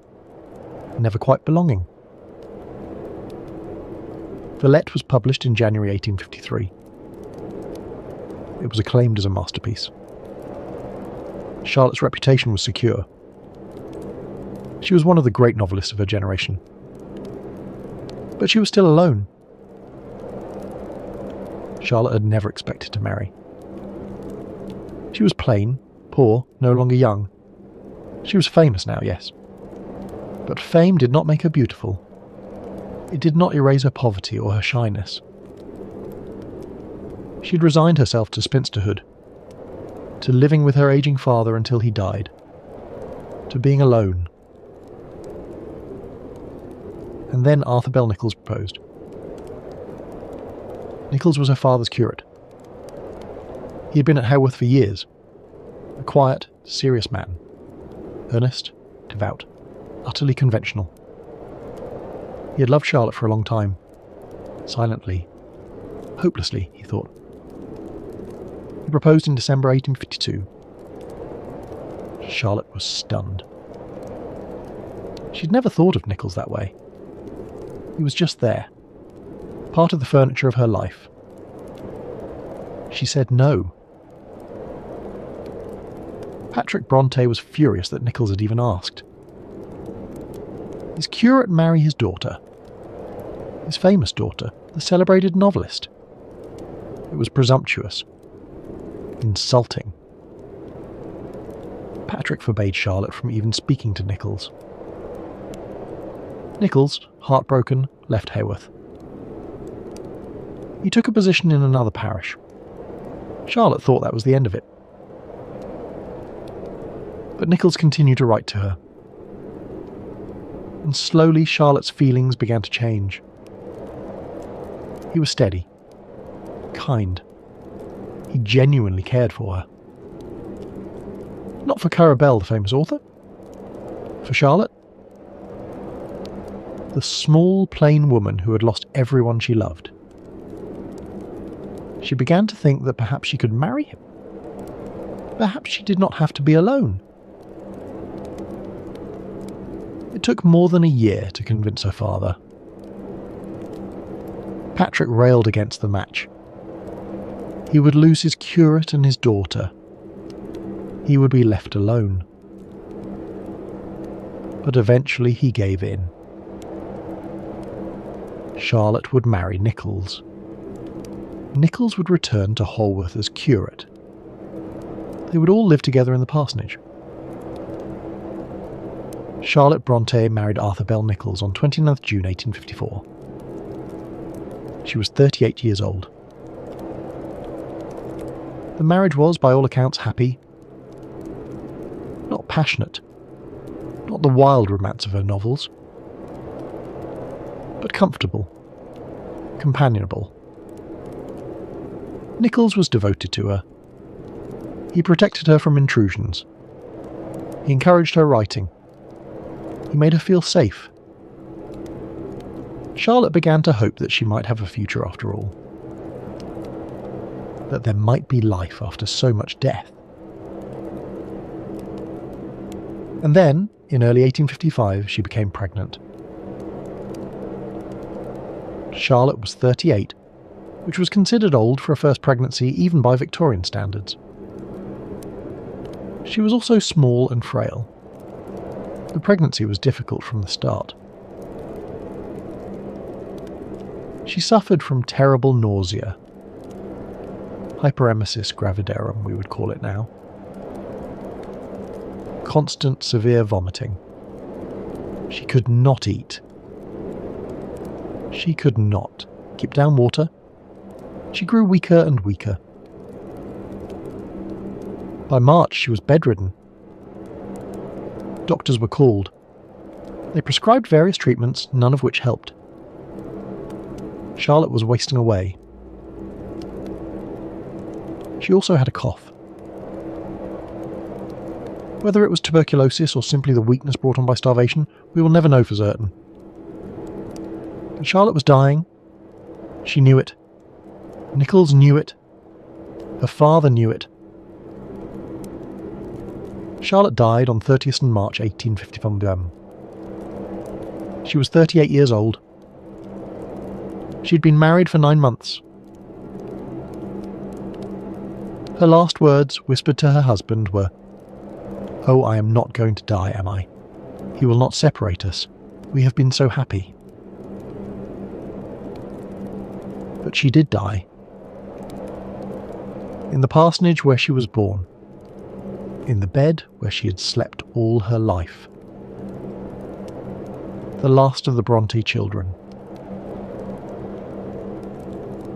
The death certificate listed the cause as phthisis, tuberculosis. Modern scholars have debated this. Some believe Charlotte died of severe dehydration from the pregnancy-related vomiting. Others suggest typhus or another infection. Perhaps it was a combination. Perhaps the tuberculosis bacteria, dormant in her body for decades, reactivated when her immune system was compromised by the pregnancy. We will never know for certain. What we know is that Charlotte Brontë, who had watched her mother, her sisters, her brother all die in this house, died in it too. The parsonage that had been the cradle of so much genius became, finally, its grave. Patrick Brontë buried his last child on 4th April 1858. Another service in the church. Another coffin in the family vault. Charlotte joined her mother Maria Elizabeth Branwell and Emily beneath the stone floor. Only Anne was missing. Anne, far away in Scarborough, alone by the sea. Patrick was 78 years old. He had outlived his wife and all 6 of his children. He would live another 6 years. Alone in the parsonage except for his son-in-law Nichols, who stayed with him out of duty. Patrick went blind, He grew frail, but he did not die. He lived in a house full of ghosts. The dining room where his daughters had written their masterpieces. The stairs where Emily had dragged herself up and down. The bedroom where Charlotte had died. He heard their voices in every room. Saw their shadows on the walls. Patrick Bronte died on 7th June 1861. He was 84 years old. He had lived in Holworth for 41 years. He'd come there with a wife and 6 children. He left it alone. After his death, Arthur Bell Nicholls returned to Ireland. He took with him the Bronte memorabilia, letters, manuscripts, personal effects. He remarried eventually. He lived to be 88. He rarely spoke of Charlotte in his later years. Some griefs are too deep for words. The parsonage passed to a new incumbent. For decades it was simply a working vicarage, home to successive clergy and their families. But pilgrims came. Readers who had been moved by Jane Eyre and Wuthering Heights. They wanted to see where the Brontes had lived, to walk the moors they had walked, to touch the stones they had touched.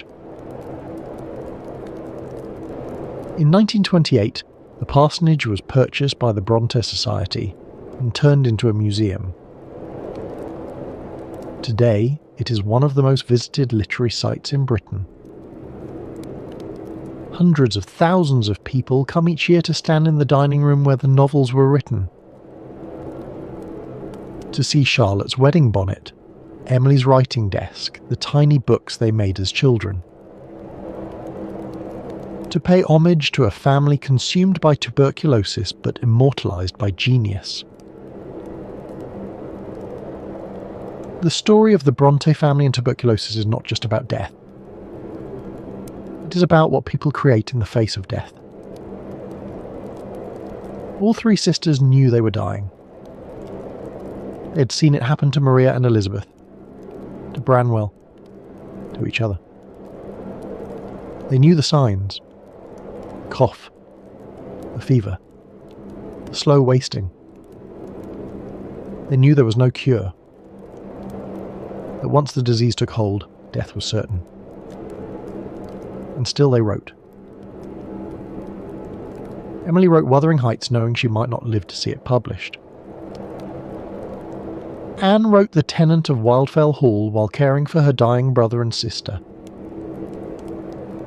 Charlotte wrote Shirley in the months after watching Emily and Anne die. They wrote because they had to. Because the stories were in them and had to come out. Because writing was what they were born to do. Tuberculosis shaped their literature in profound ways. Illness and death are everywhere in their novels. Helen Burns dying of consumption in Jane Eyre. Catherine Earnshaw wasting away in Wuthering Heights. The sick children, the dying mothers, the characters who fade and vanish. Death is never far from the surface of these books. But there is also fierce life, passion, defiance, refusal to submit. Jane Eyre demanding equality and respect. Catherine Earnshaw declaring that she is Heathcliff. Helen Huntingdon leaving her husband to protect her son. These are not quiet, resigned heroines. They are fierce, angry, alive.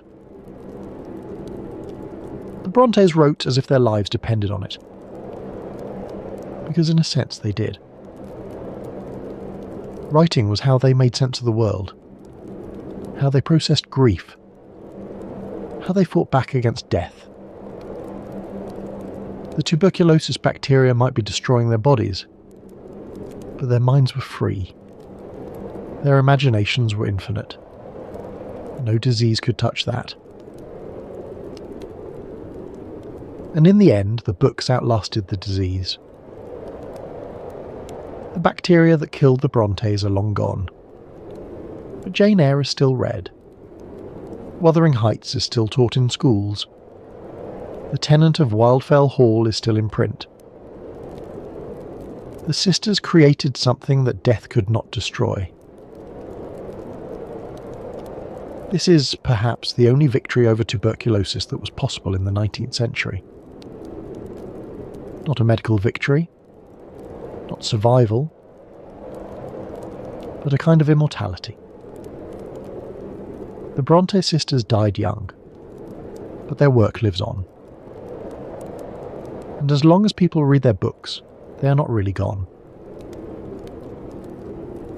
Let us pause now and consider what we have witnessed tonight. We have followed a family through 40 years of loss. From the mother's death in 1821 to the father's death in 1861.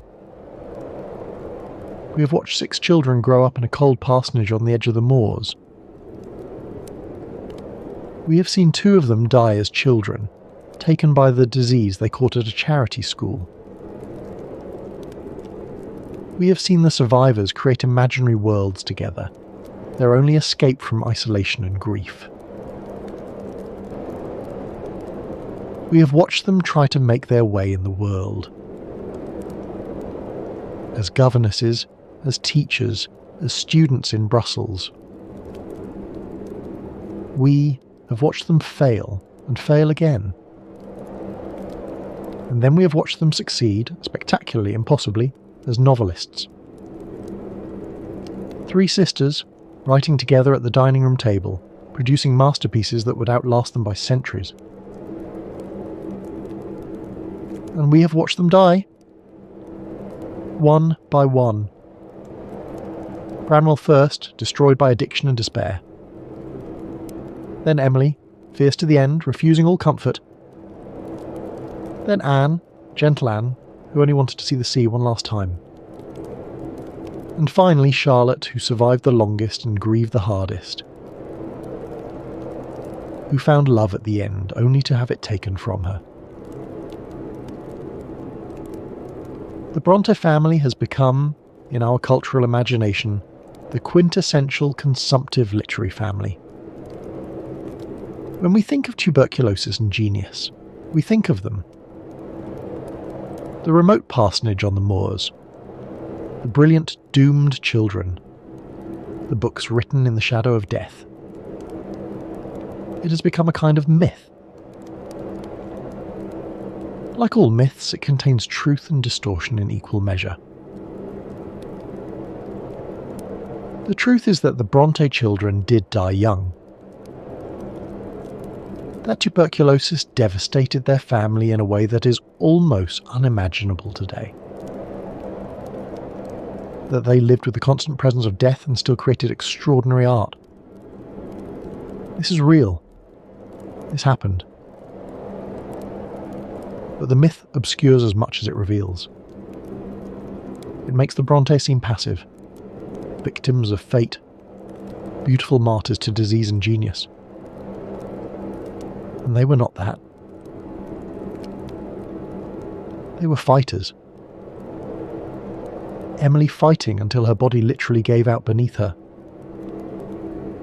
Anne fighting for the chance to see the sea one last time. Charlotte fighting to finish her novels even as grief threatened to overwhelm her. These were not passive, ethereal creatures. They were tough, practical, determined women. They had to be. Survival in 19th century Yorkshire required it. Consider what it meant to be a woman writer in the 1840s. There were successful female novelists, certainly, but they were often looked down upon. Women cannot write, the critics said. Their minds were too small, their emotions too weak. They could manage sentimental romances, perhaps, but real literature, that was for men. The Brontes proved them wrong. Jane Eyre was more psychologically complex than most novels by men. Wuthering Heights was more daring. The tenant of Wildfell Hall was more morally courageous. These were not women's novels in the diminishing sense the critics meant. They were simply great novels. And they were written by women who had been told they could not write. The myth also suggests that their genius was somehow a product of their illness. That tuberculosis made them creative. That suffering was necessary for art. This is nonsense, of course. Dangerous, romantic nonsense. The Brontes were geniuses despite tuberculosis, not because of it. Imagine what they might have written if they had lived. If Charlotte had survived to 60. If Emily had had 20 more years. If Anne had been able to write more than 2 novels. We lost whole libraries when they died. Tuberculosis did not create their genius. It destroyed it before its time. And yet, there is something about the Bronte story that continues to haunt us. Something that speaks to our deepest fears and desires. We are afraid of death. All of us. Always. And we want to believe that death can be defeated. Not literally. We know we all die eventually. But symbolically. We want to believe that what we create can outlast us. That we can leave something behind. That our lives will have meant something. The Brontes did that. They died. All of them. Young and in pain and too soon. But their books remain. And in those books, they are still alive. Still fierce. Still brilliant. Still themselves. This is why we make pilgrimages to Haworth. Why thousands of people every year visit the parsonage, walk the moors, stand at the graves. We are not just paying tribute to dead writers. We are participating in their victory over death. We are proof that they succeeded, that they made something that lasts. The parsonage is a museum now. You can walk through the rooms where the Brontes lived, the dining room where they wrote, Charlotte's tiny dresses in glass cases, the miniature books on display. It is carefully preserved, meticulously maintained. A shrine to literary genius. But if you go early in the morning before the tourists arrive, you can almost feel them there. The ghost of the family. Charlotte walking in circles around the dining room table. Emily coming in from the moors, windblown and silent. Anne sitting in the corner with her sewing, thinking about Gondel. Branwell upstairs, young and hopeful still. The 2 eldest girls, Maria and Elizabeth, just shadows now. Barely remembered except in Charlotte's writing. The church is still there, of course. St. Michael and All Angels, where Patrick preached for 41 years. Where he buried his entire family. The family vault is beneath the floor, near the altar. A simple brass plaque marks the spot. Maria Branwell Bronte and her 5 children. Not Anne. Anne is still in Scarborough, by the sea. The graveyard is full. Crowded with Victorian tombstones, many of them for young people. Tuberculosis victims, most of them. Haworth was a place where people died young. The Brontes were not exceptional in that. They were only exceptional in what they left behind. If you walk out behind the parsonage, you can take the path to the moors. The Brontes walk this path every day. it is not much changed. The same hills, the same stone walls, the same wind. In summer, the heather blooms purple. In winter, the landscape is brown and bare and beautiful in its bleakness. You can walk for miles and see no one. Just the sky and the moor and the wind. This is what Emily loved. This wild, empty space. She put it in Wuthering Heights, not as setting, but as character.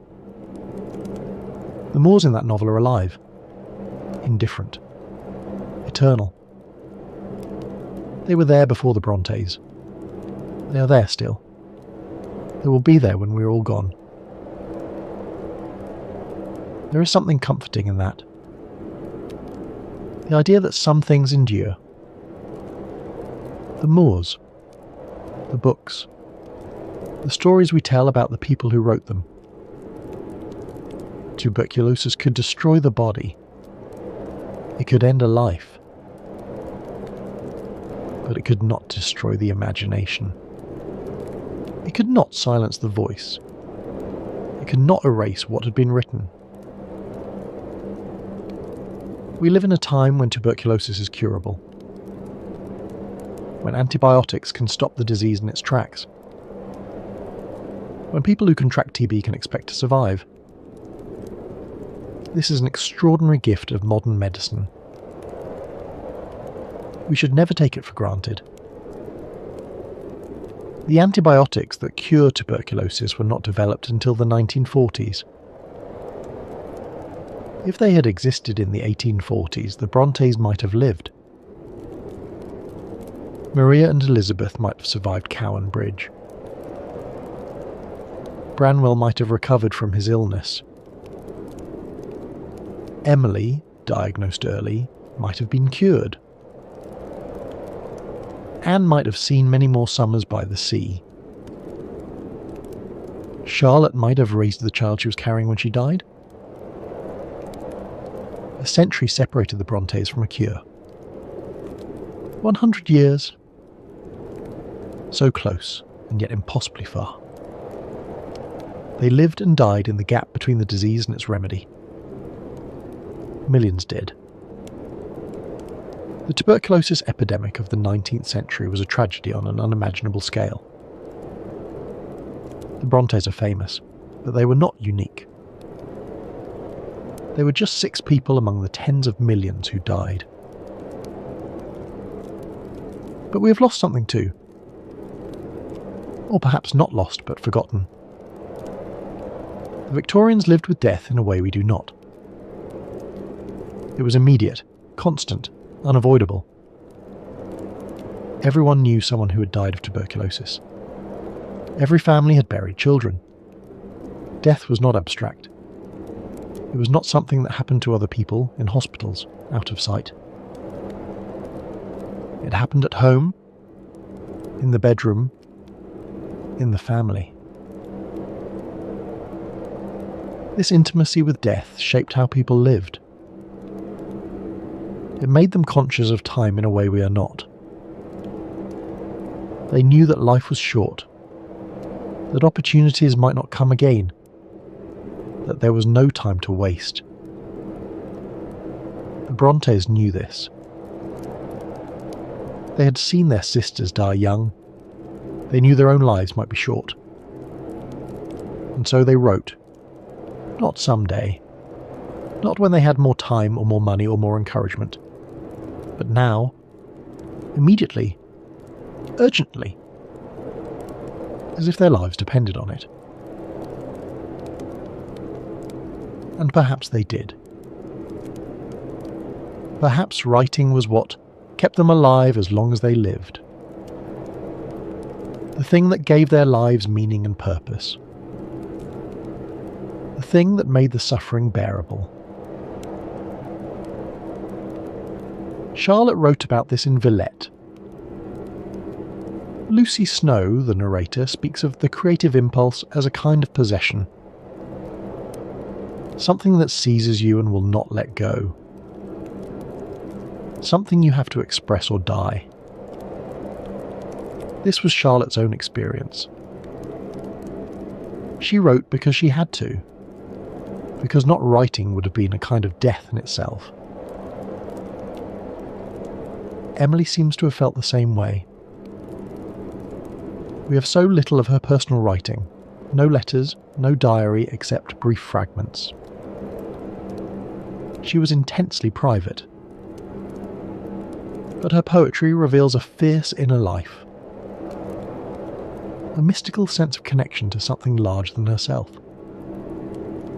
The moors, nature, the infinite. She wrote to capture that feeling, to make it permanent, to hold on to something that was always slipping away. Anne wrote with a different purpose. Moral purpose. She wanted to tell the truth about things people did not talk about. Alcoholism, domestic abuse, the exploitation of governesses. She wrote to expose injustice, to make people see, to change things. 3 sisters, 3 different motivations, but all of them writing with the same urgency.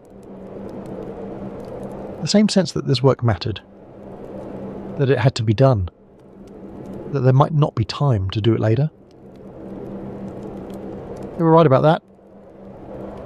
There was not time. Emily died at 30, having published 1 novel. Anne died at 29, having published 2. Charlotte lived the longest, 38, and published 4 novels. 4. In a writing life of about 10 years. What would they have written if they had lived? If Emily had survived to Charlotte's age or beyond? If Anne had been able to develop her talent over decades instead of years? If Charlotte had lived to be an old woman writing into her 60s and 70s? Consider what Charlotte accomplished in just 10 years of serious writing. Jane Eyre, Shirley, Villette, The Professor. 4 novels plus a fragment of a 5th. If she had lived another 30 years, she might have written 20 novels. She might have become one of the greatest novelists in English history, rather than merely one of the greatest. And Emily. Emily, who wrote 1 novel and a handful of poems that changed literature forever. What would a second Wuthering Heights have looked like? A third? Where would her mystical vision have taken her if she had lived another decade? We can only imagine. The disease that killed her killed possibilities as well as flesh. Anne too deserves more than she has received from history. She is often overlooked, the quiet sister, the youngest. But the tenant of Wildfell Hall was revolutionary. It dealt with subjects, alcoholism, domestic abuse, a woman's right to leave a bad marriage, that Victorian society preferred to ignore. Anne was braver than her sisters in some ways. More willing to confront uncomfortable truths. If she had lived, she might have become a voice for the voiceless, a champion of those who suffered in silence. We will never know. Tuberculosis took that future from them. From us.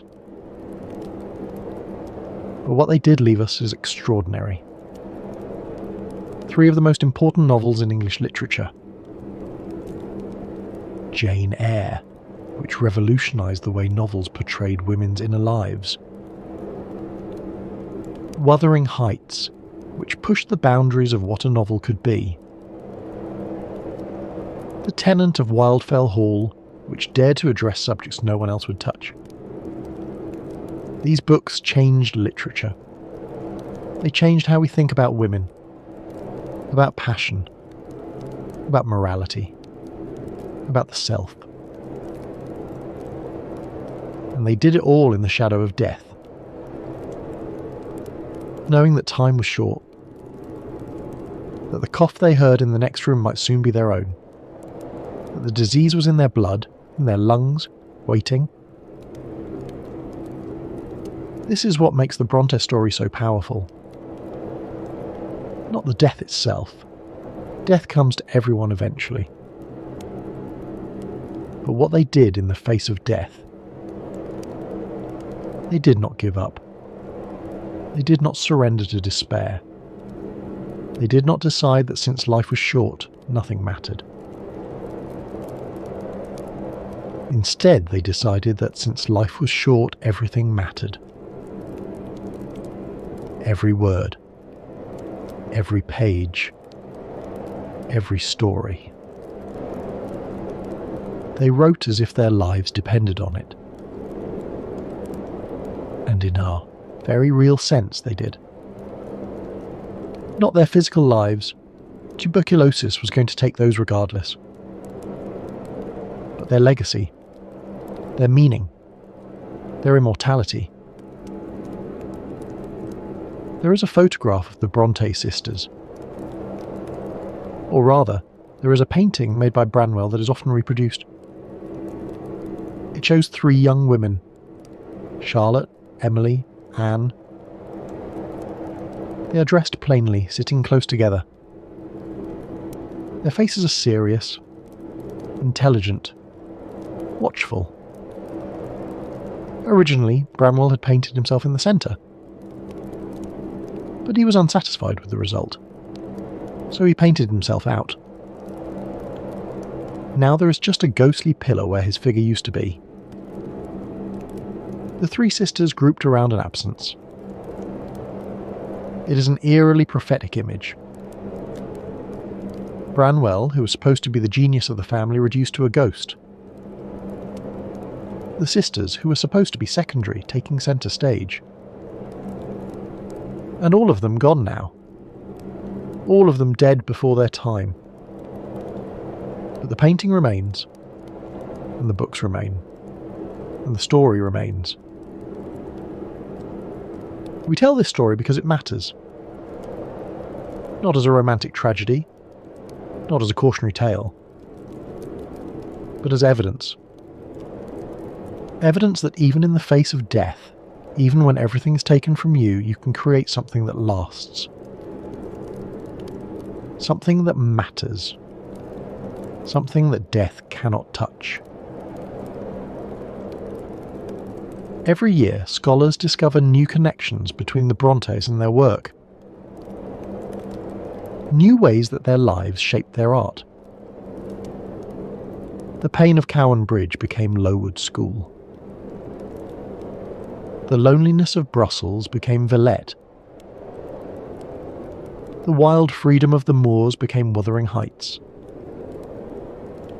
Their lives were short, but they lived every moment with an intensity that most people never achieve. And that intensity pours off every page they wrote. The Bronte sisters were not special because they died young. They were special because they lived fully. Because they took their small lives in a remote parsonage and made them infinite. Because they turned their pain and isolation and grief into art. Because they refused to be silenced. Tuberculosis killed them. But it did not defeat them. If you go to Haworth today, you can stand in the parsonage, dining room, the room where the Bronte sisters walked in circles discussing their novels. The table is still there, the chairs, the window overlooking the graveyard. It is a small room, plain, cold, even in summer. Nothing about it suggests genius or immortality. It is just a room in a house in a small Yorkshire village. And yet, in this room, Charlotte Bronte wrote Jane Eyre. Emily Bronte wrote Wuthering Heights. Anne Bronte wrote The Tenant of Wildfell Hall. In this small, cold room, 3 women created works of art that would outlast them by centuries. That would change literature. That would change the world in small but permanent ways. They knew they were dying. All of them. They had seen it happen to their sister, to their brother. They knew the signs. They knew there was no cure. And still they wrote. Not someday. Not when things were easier. But now, today, in this moment. This is what we can learn from them. Not that suffering creates art. It does not. Not that death is romantic. It is not. But that time is precious. That we do not know how much of it we have. That if there is something we need to say, something we need to create, something that matters to us, we should do it now. Not when we have more time, more resources, more courage, but now. While we can. The Bronte sisters died. Tuberculosis took them one by one until the parsonage was silent. But their books endure. And in those books they are still alive. Still fierce. Still brilliant. Still themselves. Death is not the end. Not when you leave something behind. Not when your words still speak to people 200 years later. Not when your story still matters. If you visit Anne's grave in Scarborough today, you will find it marked by a simple headstone. The original inscription contained an error. It listed her age as 28 instead of 29. Charlotte, in her grief, had made a mistake. She could not bring herself to return to correct it. The Bronte Society eventually added a new memorial, but the original stone still stands. A testament to grief. To human error in the face of a loss. To the impossibility of getting everything right when your heart is breaking. Tonight, we have spent time with the Bronte family. With Maria and Elizabeth, who died as children. With Branwell, who wasted his gifts. With Emily, who refused to surrender even at the end. With Anne, who wanted only to see the sea one last time. With Charlotte, who survived the longest and mourned the hardest. And with Patrick, who buried them all. Their story is sad. Of course it is. How could it be anything else? 6 children, 5 dead before the age of 40. A father left alone. So much talent, so much life cut short. But it is also a story of triumph. Of creativity in the face of death. Of meaning snatched from meaninglessness. Of 3 women who took their small constrained lives and made them infinite. We remember them. We read their books. We visit their home. We tell their story. And in doing so, we participate in their victory. We prove that they were right. That the work mattered. That they mattered. That they still matter all these years later. If you have found this episode meaningful, please consider sharing it. The stories we tell about tuberculosis are important. They help us understand our past. They help us appreciate what we have now. They remind us that we are not the first people to face death, and we will not be the last. But we can face it with courage, with creativity, with the determination to leave something behind that matters. The Brontes faced their deaths as they had faced their lives, together, supporting each other, creating beauty even in the darkest moments.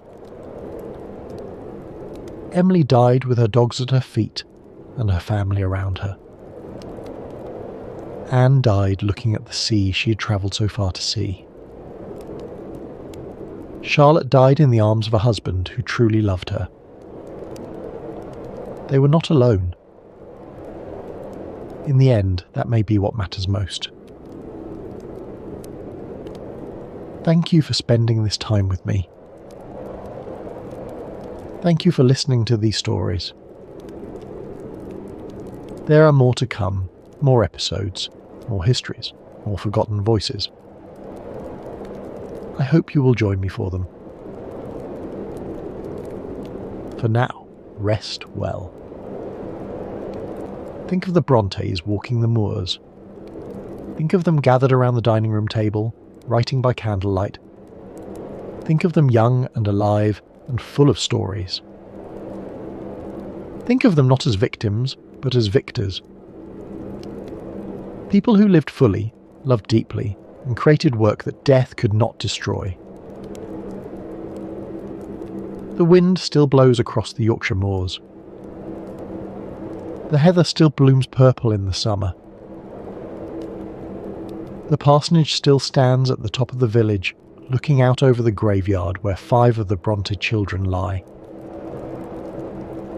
The church bells still toll as they tolled for Maria and Elizabeth, for Branwell and Emily and Charlotte. But the stories live on. Jane Eyre still demands to be treated as an equal. Heathcliff still haunts the moors, searching for Catherine. Helen Burns still faces death with impossible courage. And somewhere right now, someone is opening one of these books for the first time. Falling into the world the Brontes created.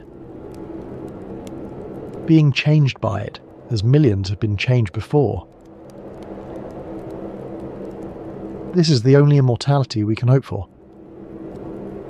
Not the preservation of our bodies, which will all fail eventually, but the preservation of our words, our stories, our truths.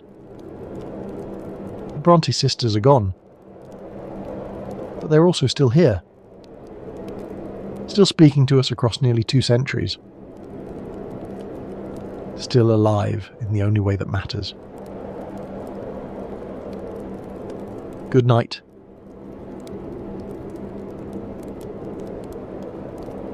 She dies in his arms. Every single night in opera houses around the world, from Milan to Melbourne, from Paris to Sao Paulo, from the grandest theatres in Vienna to provincial houses in small Italian cities, she dies. Coughing, feverish, her cold hands reaching for the man who loves her, whispering his name with her final breath. And every night the audience weeps. They have been weeping for over 125 years. Mimi's death in La Boheme is the most famous tuberculosis death ever staged. More people have watched her die than have actually died of the disease in the modern era.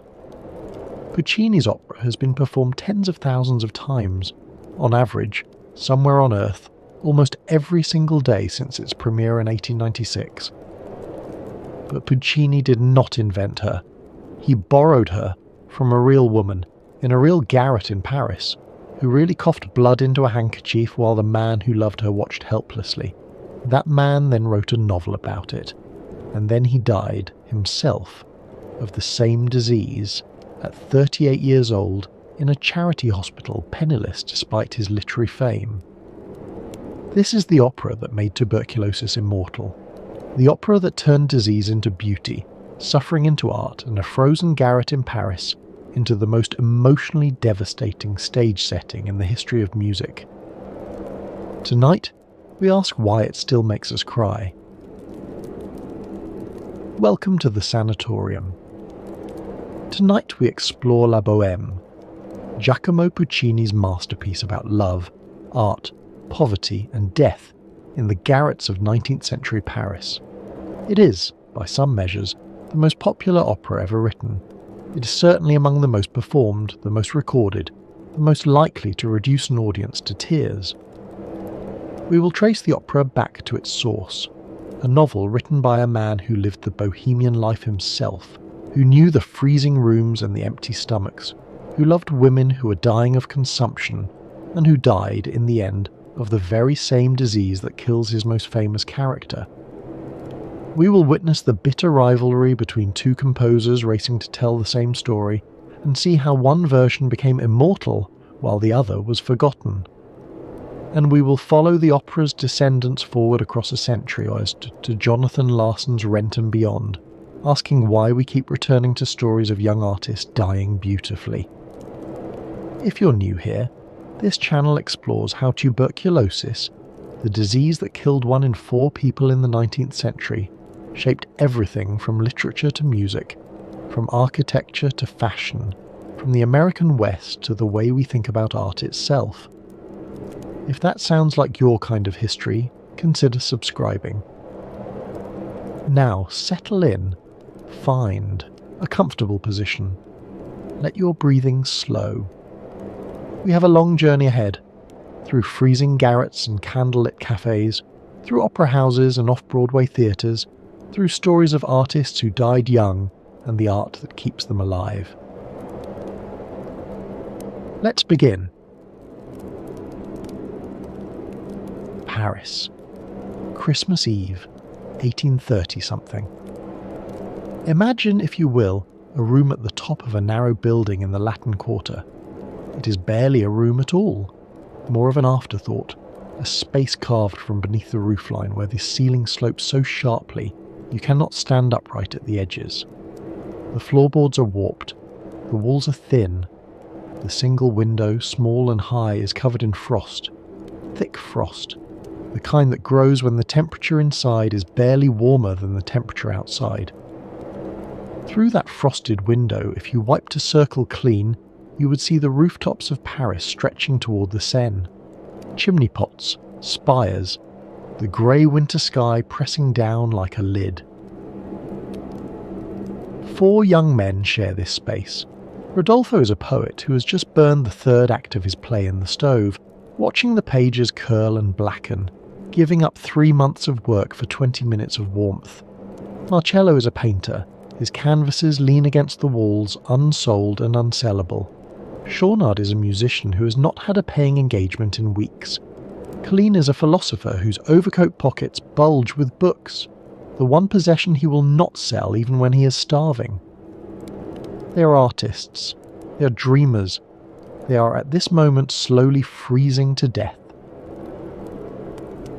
This is the world of La Bohème, the bohemian life of mid-19th century Paris, where young artists lived in beautiful squalor, creating masterpieces while dodging landlords and stretching every sou.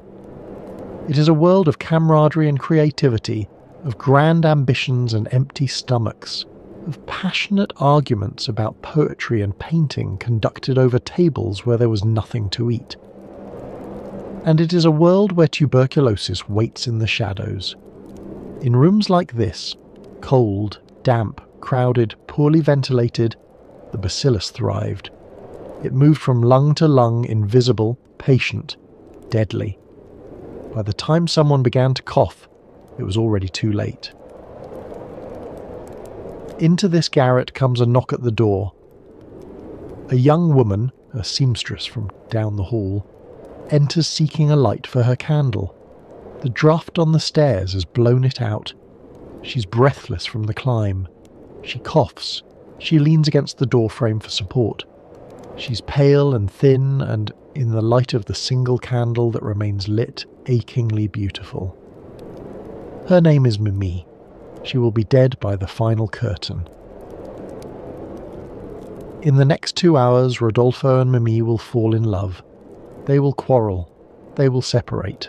They will reunite at the moment of her death, surrounded by the friends who have become family in this cramped and freezing room.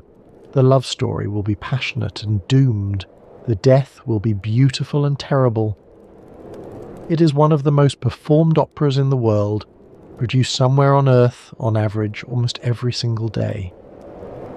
More than 125 years after its premiere, audiences still weep at Mimi's death, still feel the chill of that garret, still believe utterly in the love story even though they know from the very first scene exactly how it will end. Tonight, we explore why. Why this story, with its consumptive heroine and its starving artist, has captured imaginations across 3 centuries, why tuberculosis became opera's favourite way to die, and why, even in an era of antibiotics and central heating, we keep returning to the cold garrets of Bohemian Paris. This is the story of La Bohème. Giacomo Antonio Domenico Michele II Maria Puccini, mercifully known simply as Giacomo Puccini, was born on December 22, 1858, in Lucca, a small city in Tuscany. Lucca is one of those Italian cities that seems preserved in amber, ancient walls, narrow streets, medieval towers that have stood for centuries. It was a place where tradition mattered, where families carried their professions like inheritances. And the Puccinis were musicians. For 4 generations, stretching back to the early 18th century, the family had produced composers, organists and choir masters who served the Cathedral of Lucca. The position of director of music at the Cattedrale di San Martino had passed from father to son like a title of nobility. When Giacomo was born, it was simply assumed that he too would take his place in this tradition. He would learn organ, he would compose church music, he would serve God and Lucca as his father and grandfather and great-grandfather had done before him. But Giacomo had larger ambitions. He'd heard something in music that the cathedral could not contain. At 15 years old, young Giacomo walked 18 miles to Pisa to see a performance of Verdi's Aida. 18 miles, because he could not afford the coach fare. He arrived exhausted, his feet blistered, and took his seat in the cheaper section of the theatre. What he saw and heard that night changed everything. I felt that a musical window had opened for me, he later wrote. The grandeur of the orchestration, the power of the voices, the spectacle of ancient Egypt recreated on stage. This was music that could shake the earth, that could make an audience forget to breathe, that could reduce a theatre full of sophisticated adults to tears. He knew, walking back to Lucca in the dark, that he would not be content as a provincial church musician. He would compose operas, the grandest form of musical drama, the art that combined orchestra and voice, and theatre and spectacle into a single, overwhelming experience. He studied at the Milan Conservatory, struggled through years of poverty that would later inform his portrayal of the Bohemians, and gradually made his name. His early operas, Le Villi and Edgar, showed promise, but not mastery.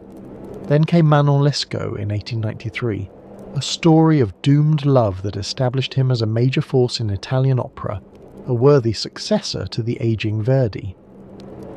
For his next project, Puccini turned to a French novel about starving artists in Paris, artists very much like the young man he had once been. The novel was Scènes de la vie de Bohème, Scenes of Bohemian Life, written by Henri Murger and published in 1851. It was a collection of loosely connected stories, almost more like sketches, based on Murger's own experiences as a desperately poor writer in the Latin Quarter of Paris during the 1840s. We will explore Murger's life and death in detail later in our journey. His story is as tragic in its way as any opera. For now, what matters is that his book became the defining document of the Bohemian myth, the romanticised vision of the starving artist that would captivate imaginations for generations, that would shape how we think about creativity and poverty and the relationship between suffering and art. In Murger's stories, poverty was not merely endured, it was celebrated. It was a badge of honour, proof of artistic integrity. The Bohemians were poor because they refused to compromise their art. They lived in garrets because they chose freedom over security. They went hungry because they would rather starve than sell out. They were, in their own eyes, aristocrats of the spirit, superior to the bourgeois world that had money but no soul, comfort but no poetry. And woven through the comic adventures and philosophical arguments was a thread of tragedy. A young woman called Mimi, a seamstress and flower maker who loved the poet Rodolphe and died, as so many young women died in 19th century Paris, of tuberculosis. Her death, in the original novel, is almost incidental. Mentioned in passing, one more casualty of the bohemian life, but it haunted readers. It haunted Puccini. It was this story, this specific tragedy within the larger comedy, that Puccini seized upon for his opera. He would make Mimi's death the centre of everything. He would make an audience feel what Rodolphe had felt, watching the woman he loved grow pale and thin and finally still. La Bohème premiered on February 1st, 1896, at the Teatro Regio in Turin. The conductor was a 28-year-old named Arturo Toscanini, who would go on to become, by many accounts, the greatest conductor of the 20th century, a legend who led orchestras at La Scala, the Metropolitan Opera, and the New York Philharmonic. But that night in Turin, Toscanini was just a young man with a baton trying to bring a new opera to life. The premiere was not a triumph. The critics were mixed at best, hostile at worst. Carlo Berseccio, writing in the influential Turin newspaper La Stampa, delivered what became the most infamous bad review in operatic history. La Bohème, even as it leaves little impression on the minds of the audience, will leave no great trace upon the history of our lyric theatre. He could not have been more spectacularly wrong. The audience at that first performance knew something the critics did not. They had wept at Mimi's death. They had felt the chill of the garret, the warmth of the love, the terrible weight of loss. Whatever the critics said, they would return. They would bring their friends. Within 4 years, La Bohème was being performed in opera houses across Europe and America, in London and Vienna, in Buenos Aires and New York. Within a decade, it had joined the standard repertoire, one of those works that every opera company must perform, that every soprano must master. Today, it is one of the 3 or 4 most frequently performed operas in the world, beloved by audiences who may never have heard of Run Remerger, who may know nothing of the tuberculosis epidemic that gave the story its tragic weight, but who recognise in Mimi's story something universal and permanently true. They recognise love. They recognise loss. They recognise the terrible beauty of a death that comes too soon. To understand La Bohème, we must first understand the man who created its source material, and who lived and died the life he described. Louis-Henri Murger was born on March 27, 1822, in Paris. His father was a tailor and concierge. His mother helped manage the building where they lived. The family occupied a small apartment on the Rue Saint-Georges, not a slum exactly, but far from the prosperous quarters of the city. They were respectable poor, that most precarious of positions, always one misfortune away from destitution. Young Henri grew up knowing poverty intimately, not as an abstract concept, but as a daily reality of cold rooms and carefully rationed meals, of clothes mended until they could be mended no more, of luxuries that existed only in the shop windows that he passed on his way to school. His father wanted him to learn a trade, to become a tailor like himself, or perhaps a clerk with steady employment and a pension to look forward to. But Henri had other ideas. He had discovered books, and through books he had discovered the world of ideas, poetry, philosophy, the promise of a life beyond the narrow confines of his father's workshop. As a young man, barely into his 20s, he drifted toward the artistic circles of Paris. He tried poetry first, with limited success. His verses were competent but not brilliant. He contributed articles to small literary journals that paid little or nothing, sometimes only in copies of the magazine itself. He became part of a loose group of artists and writers who called themselves, with self-deprecating humour, les buveurs d'eau, the water drinkers. They were too poor to afford wine. The water drinkers lived the life that Murger would later romanticise in his fiction. They shared cramped rooms in the Latin Quarter. They pawned their belongings to pay rent. First the non-essentials, then the essentials, then everything they owned except the tools of their art. They went hungry for days at a time. They created poems and paintings and essays that almost no one wanted to buy. And they died. One by one, they died. Of tuberculosis, of starvation, of fevers brought on by cold and malnutrition, of the accumulated damage that poverty inflicts on young bodies not yet strong enough to resist it. The water drinkers left no monuments except in Murger's memory. The Latin Quarter takes its name from the language spoken there for centuries, Latin, the tongue of scholars and theologians who attended the Sorbonne, the ancient university that had stood at the heart of this neighbourhood since the 13th century.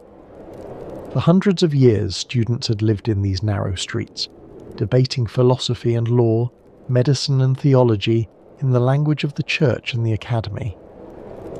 By the 1840s, Latin had faded, but the scholarly character of the neighbourhood remained. The area had become the heart of artistic and intellectual Paris, a place where ideas mattered more than money, where a clever argument could earn you a meal and a brilliant poem could earn you a reputation, even if it couldn't pay your rent. It was a neighbourhood of students and artists, of cheap cafes where debates raged late into the night, of bookshops where volumes were sold by weight when their owners could no longer afford to keep them. The most affordable rooms were the garrets, attic spaces at the top of narrow buildings, reached by climbing 4 or 5 or even 6 flights of rickety wooden stairs. These garret rooms were scarcely fit for human habitation. The ceilings sloped so sharply that you could stand upright only in the centre. The single window, small and draughty, let in a thin grey light and far too much cold air. There was no running water. You carried it up from the courtyard in buckets. There was no heat except what you could coax from a tiny stove fed by whatever scraps of fuel you could scrounge.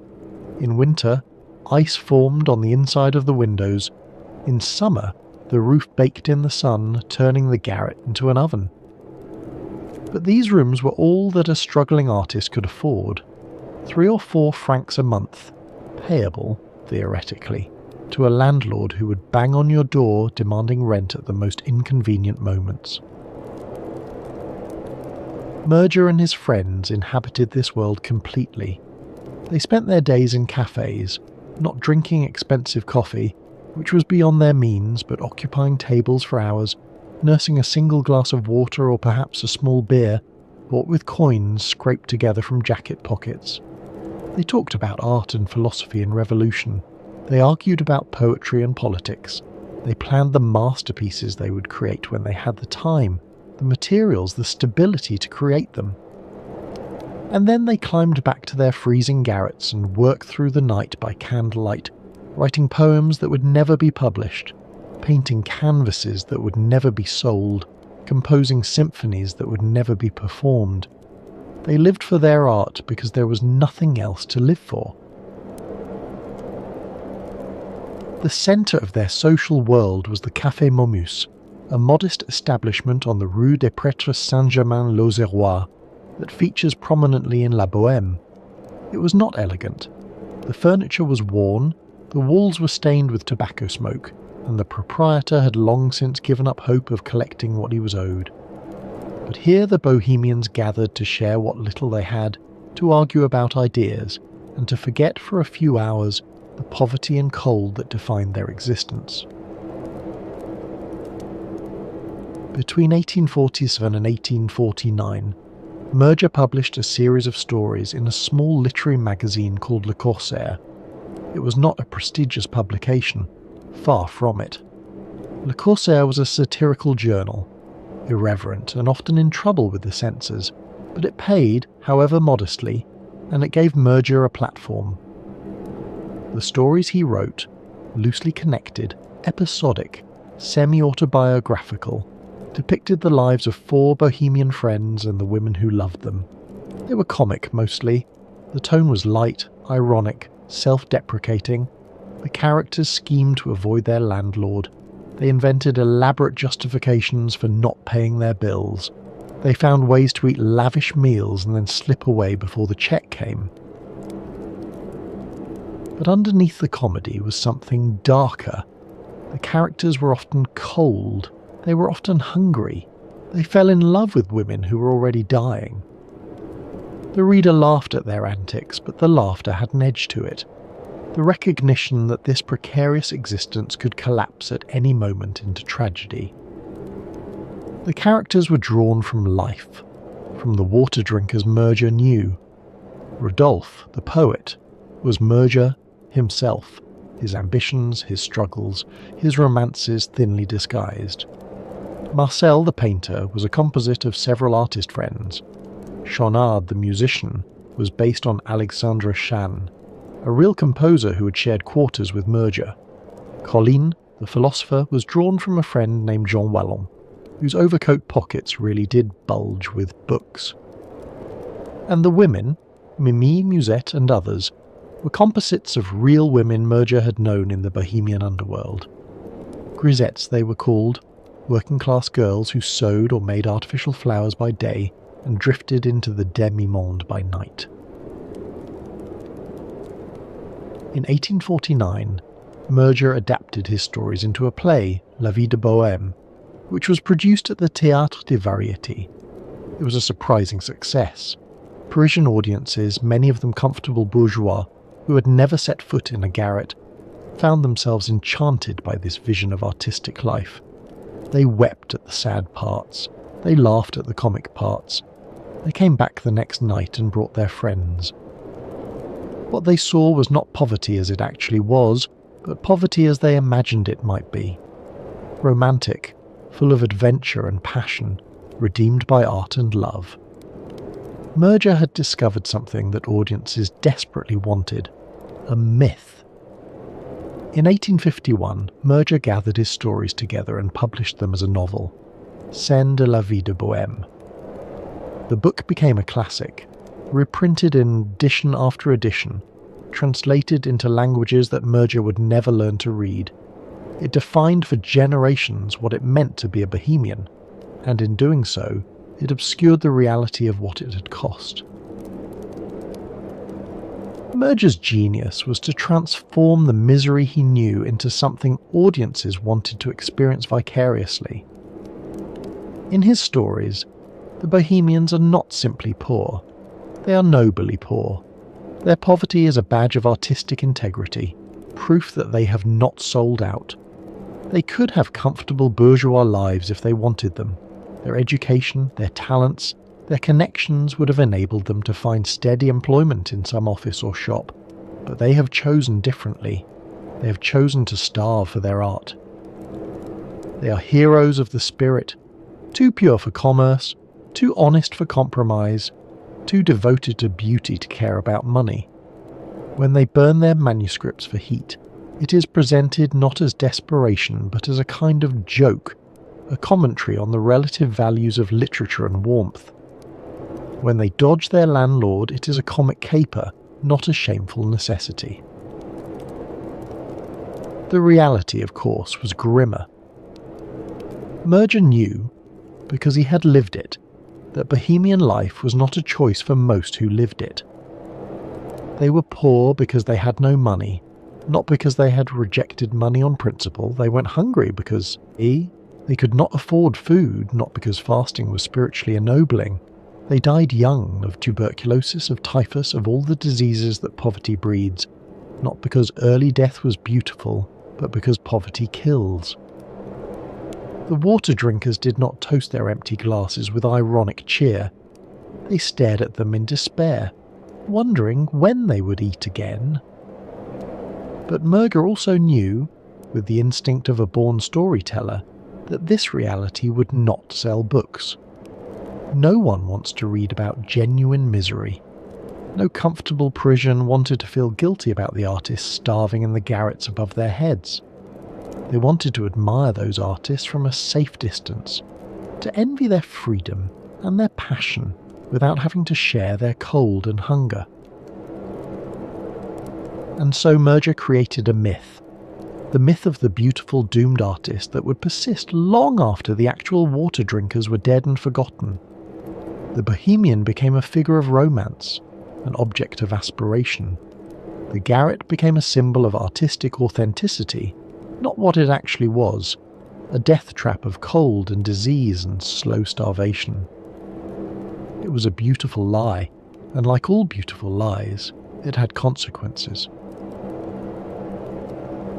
Among Merger's characters, Mimi stands out, and her story would become the emotional centre of La Bohème. In Merger's stories, Mimi is a grisette, a young working-class woman who supplements her meagre wages as a seamstress or flower maker by accepting gifts from male admirers. She's not a prostitute exactly, but she exists in the shadowy world between respectability and the demi-monde. She makes artificial flowers for a living, violets and roses crafted from silk and wire, sold to decorate the hats and dresses of wealthy women who would never acknowledge her existence. Her real name is Lucille, but everyone calls her Mimi. She is thin and pale, with hands roughened by needle pricks, and eyes that are alternately merry and melancholy. She coughs sometimes, a delicate cough that she hides behind her handkerchief. She falls in love with Rodolphe, the poet. Their relationship is passionate and stormy, the kind of love that burns too hot to be sustainable. They quarrel over small things, his jealousy, her flirtations with wealthy admirers, the impossibility of surviving on poetry alone. They separate, they reunite, they separate again. Throughout it all, Mimi grows increasingly ill, the familiar symptoms of tuberculosis emerging gradually, inexorably. The cough becomes more persistent. The pallor deepens, she grows thinner, weaker. There is blood on the handkerchief now. Everyone can see what is happening, but no one speaks of it directly. There is nothing to be done.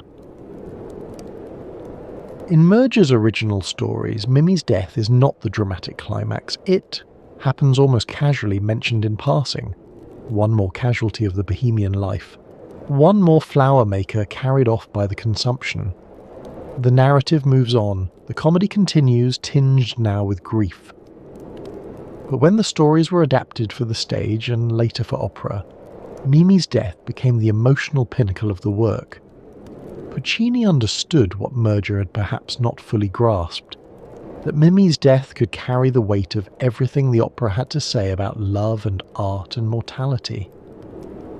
She dies surrounded by friends, in the arms of the man who loves her, in the same garret where she first appeared seeking a light for her candle. The love that began in that room ends in that room. The symmetry is perfect, the tragedy is complete. It is a death that audiences have been weeping over for more than 125 years. Here is the bitter irony at the heart of La Bohème. Henri Merger died the same way his characters died. After the success of his play and novel, Merger achieved a measure of fame and financial stability. He moved out of the garrets. He bought new clothes. He dined in restaurants where he actually paid the bill. Critics praised him as the chronicler of a vanishing world, the poet of Bohemian Paris. In 1859, he received the Légion d'honneur, the red ribbon that marked recognition from the French state of his literary contributions.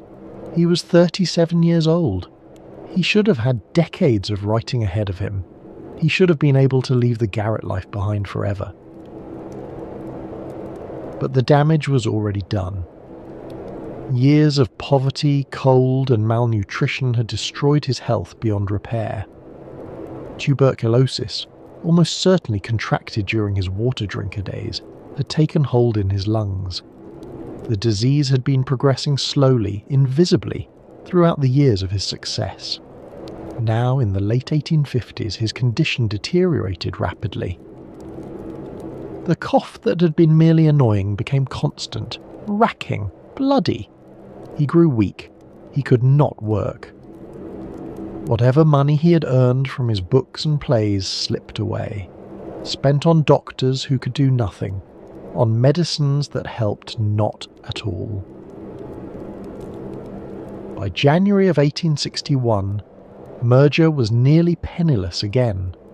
The wheel had come full circle. The man who had made the garret romantic found himself once more without resources. He was admitted to a Paris hospital, the Maison du Bois, a charitable institution for the poor. He was too weak to care for himself.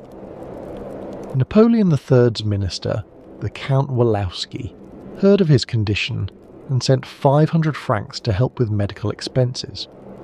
It was a generous gesture. It was also meaningless. No amount of money could cure tuberculosis in 1861. It was too late. Henry Murger died on January 28, 1861. He was 38 years old, the same age at which Chopin had died, the same age at which so many consumptives died, cut down in what should have been the prime of life. The man who had romanticized the bohemian life, who had made poverty beautiful in his fiction, died in the same poverty that had killed his characters. The garret that he had transformed into a symbol of artistic freedom had, in reality, been a death sentence. The cold that he had turned into comedy had been tuberculosis, waiting patiently in his lungs. The myth he created outlived him, and continues to outlive him still, more than 160 years later. Bohemia, Murger wrote in the preface to his novel, is bordered on the north by cold, on the west by hunger, on the south by love, and on the east by hope. He had lived in all four quarters. He had died there. The influence of Murger's work extended far beyond La Bohème, far beyond the Paris that he had known. His vision of the starving artist became a template, one that would be repeated and elaborated throughout the 19th and 20th centuries. The bohemian ideal, once specific to a few blocks of the Latin Quarter, spread across the world. Wherever young artists gathered to pursue their dreams, they found themselves reenacting a story that Murger had written. By the end of the 19th century, the Latin Quarter had given way to Montmartre as the centre of bohemian Paris. The artists of the Belle Époque, Toulouse-Lautrec painting dancers at the Moulin Rouge, Renoir capturing light on canvas, the young Picasso arriving from Spain with nothing but talent and ambition, inhabited a world that Murger would have recognised immediately. The garrets were a little warmer now, lit by gas lamps rather than candles. But the essential elements remained: poverty, creativity, community, and always the shadow of early death. In the 20th century, the bohemian tradition migrated across the Atlantic. Greenwich Village in New York became the American Montmartre, home to writers and painters, radicals and dreamers. The cafes of the left bank, where Hemingway and Fitzgerald drank in the 1920s, were direct descendants of the Café Momus. The coffee houses of the Beat generation in the 1950s, the rock clubs of the 1960s and 1970s, each was a new iteration of the same myth. Each generation reinvented Bohemia according to its own needs. The artist changed, the art changed, the specific substances of addiction changed, but the fundamental elements remained constant: poverty accepted, even embraced for the sake of art, community among those who had rejected or been rejected by mainstream society, romantic tragedy lurking always behind the camaraderie and the laughter. And, always in some form, the shadow of early death. Murger had established the template, perhaps the most durable template in modern cultural history.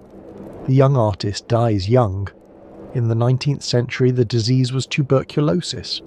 In the 20th, it was heroin or suicide, or the accumulated damage of a life lived on the edge. In the 1980s and 1990s, it was AIDS. The specific disease changes. The underlying mythology remains. The garret is still there, waiting for the next generation of dreamers to discover it. When Giacomo Puccini decided to adapt Murger's novel into an opera, he did not know that another composer had the same idea. The story of what happened next has become one of the great rivalries in operatic history, though the truth of it remains murky, obscured by decades of accusation and counter-accusation. Ruggero Leoncavallo was a successful Italian composer, best known for his opera Pagliacci, a brutal one-act tragedy about jealousy and murder in a travelling theatre troupe. He was, by all accounts, an ambitious man, keenly aware of his place in the operatic world and protective of what he considered his territory. According to some accounts, primarily Leoncavallo's own, he had been working on a La Bohème opera for years. He had researched Murger's life. He had visited Paris to absorb the atmosphere. He had even, reportedly, offered Puccini a libretto for the project in 1892, which Puccini had declined, claiming he preferred to work with his own librettists. In March of 1893, the two composers ran into each other at a cafe in Milan. The Café Buffy, according to one account, or perhaps another establishment entirely. During their conversation, they realised with mutual horror that both were actively working on operas based on Murger's novel. The meeting did not go well. Leoncavallo was furious. He believed, or claimed to believe, that Puccini had rejected his libretto specifically in order to steal the idea and create his own version. Whether this was true, or whether both composers had simply arrived at the same source material independently, remains impossible to determine. But Leoncavallo was convinced of Puccini's treachery, and he was not the sort of man to suffer in silence. He launched a public campaign through the press, accusing Puccini of theft and betrayal. Letters flew back and forth in the newspapers. Each composer claimed priority. Each accused the other of bad faith. The musical world of Italy took sides. Puccini's response was characteristically blunt. What does it matter to Maestro Leoncavallo? Let him compose, I will compose, the audience will decide. And so both composers continued their work. The race was on. Puccini collaborated with two librettists, Luigi Illica and Giuseppe Giacosa, to transform Murger's sprawling episodic novel into a coherent operatic drama. It was a partnership that would produce three of the most beloved operas in the repertoire, La Bohème, Tosca, and Madama Butterfly. The collaboration was not easy. Illica was responsible for the dramatic structure, the plot, the stage directions. Giacosa handled the verse, the actual words that the characters would sing. The two men had different temperaments and different ideas about what the opera should be. Puccini, who knew exactly what he wanted, drove them both relentlessly, demanding revision after revision until the libretto met his exacting standards. The transformation of Murger's novel required significant condensation and restructuring. The original stories wandered. They were episodic, loosely connected, more interested in atmosphere than plot. An opera needed focus. It needed a clear dramatic arc. It needed, above all, an ending that would devastate the audience. The librettist chose to centre the work on two love stories, Rodolfo and Mimi, Marcello and Musetta.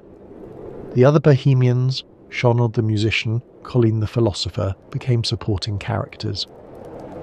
The various women in Murger's stories were consolidated.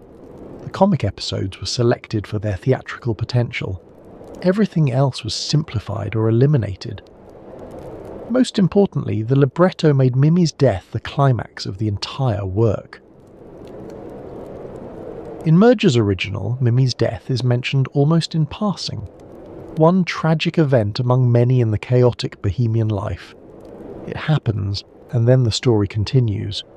In Puccini's opera, it becomes the moment toward which everything builds. The joys of Act 1, the comedy of Act 2, the heartbreak of Act 3. All of it leads inexorably to the final scene in Act 4, when Mimi returns to the garret to die.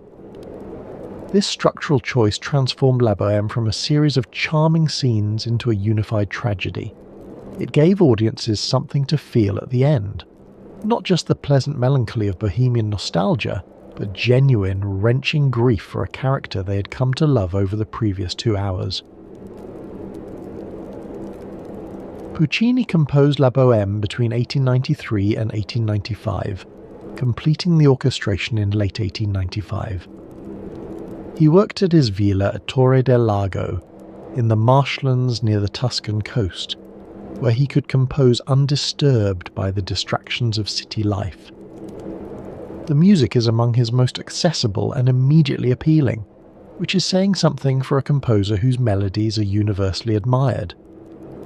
From the very first notes, the orchestra establishes a sense of bustling energy, of life being lived at full tilt despite the cold and the poverty.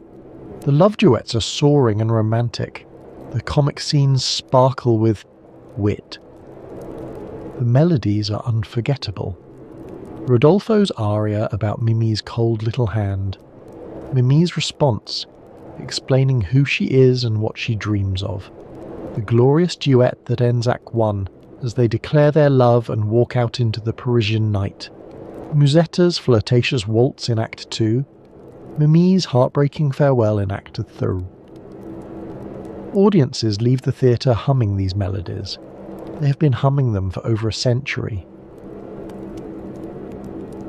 But the sophistication of Puccini's score goes far beyond catchy tunes.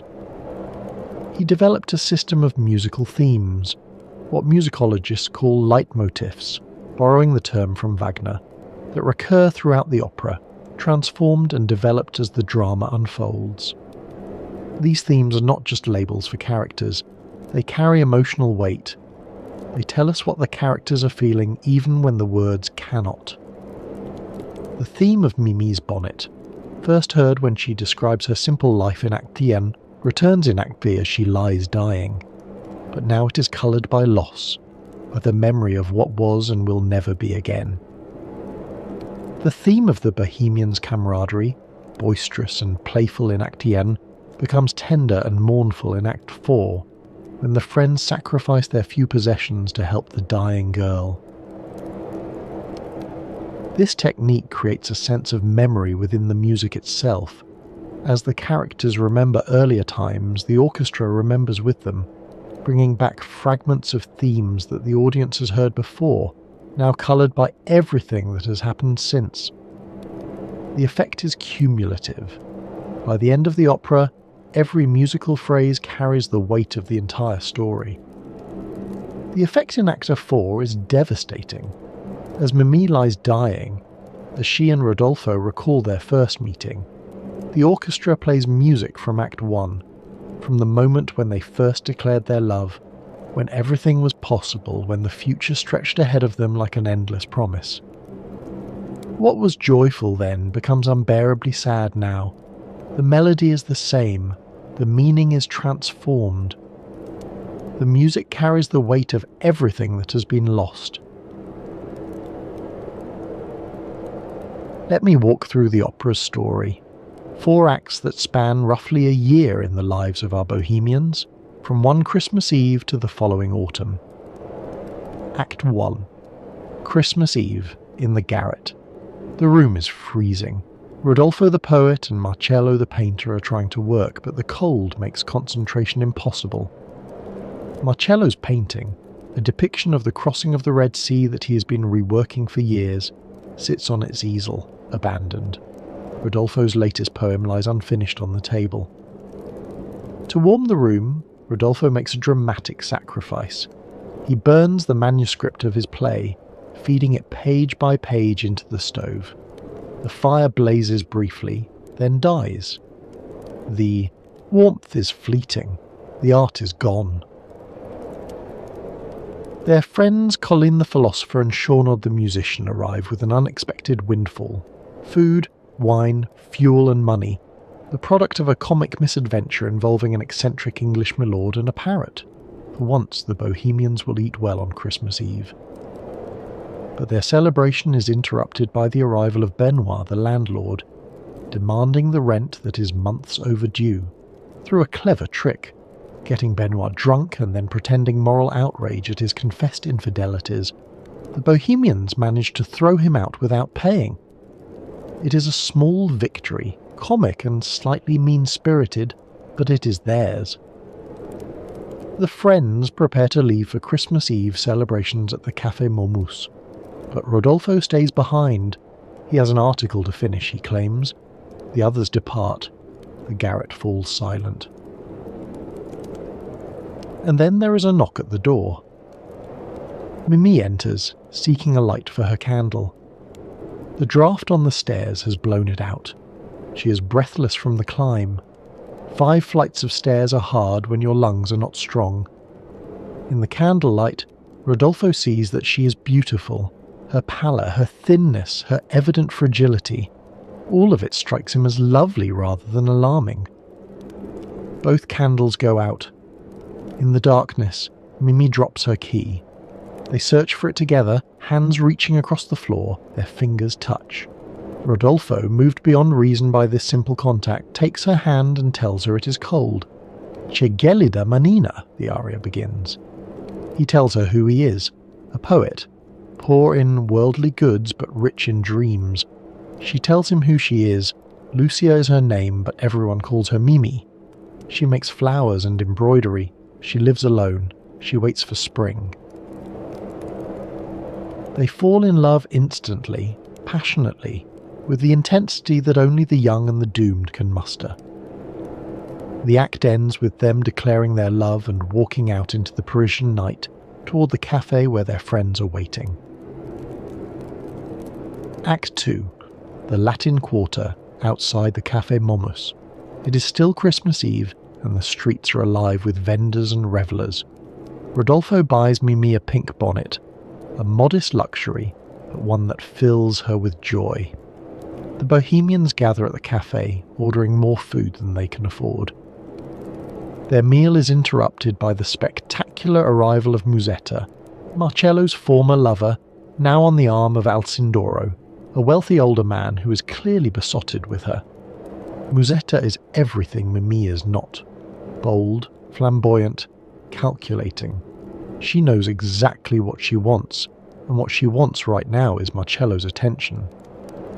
She sings her famous waltz, ostensibly describing how men stare at her when she walks through the streets, but really aimed directly at Marcello. It is a performance within a performance. Musetta using the cafe as her stage, the other diners as her audience, and the increasingly uncomfortable Alcindoro as her prop. Her strategy works.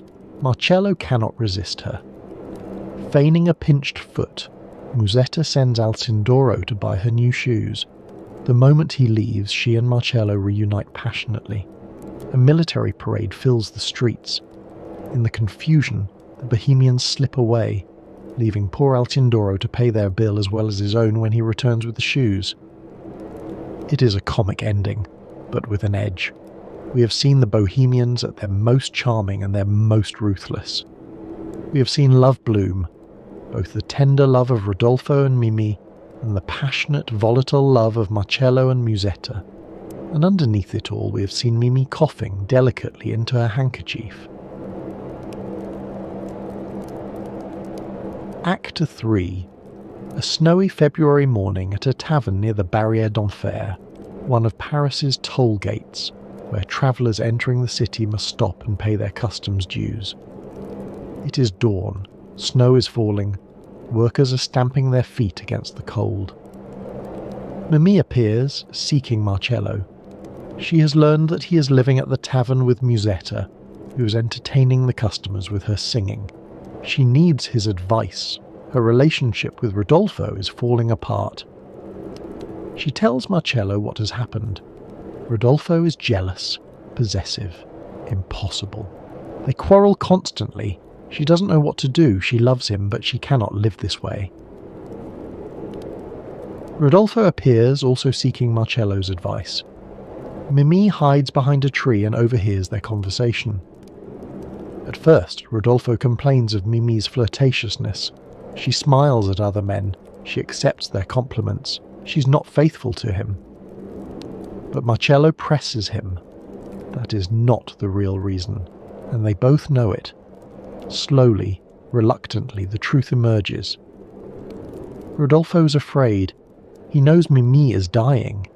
He can see it in her pallor, hear it in her cough, feel it in the thinness of her body when he holds her, and he knows that his poverty cannot provide her with the care she needs. His garret is killing her. The cold, the damp, the lack of food and medicine, all of it is hastening her death. He believes that being with him is a death sentence. If she were with a wealthier man, in a warmer room with doctors and medicines and proper food, perhaps she might survive. Mimi, hearing all of this, cannot contain herself. Her coughing, that terrible racking cough, reveals her presence. Rodolfo rushes to her.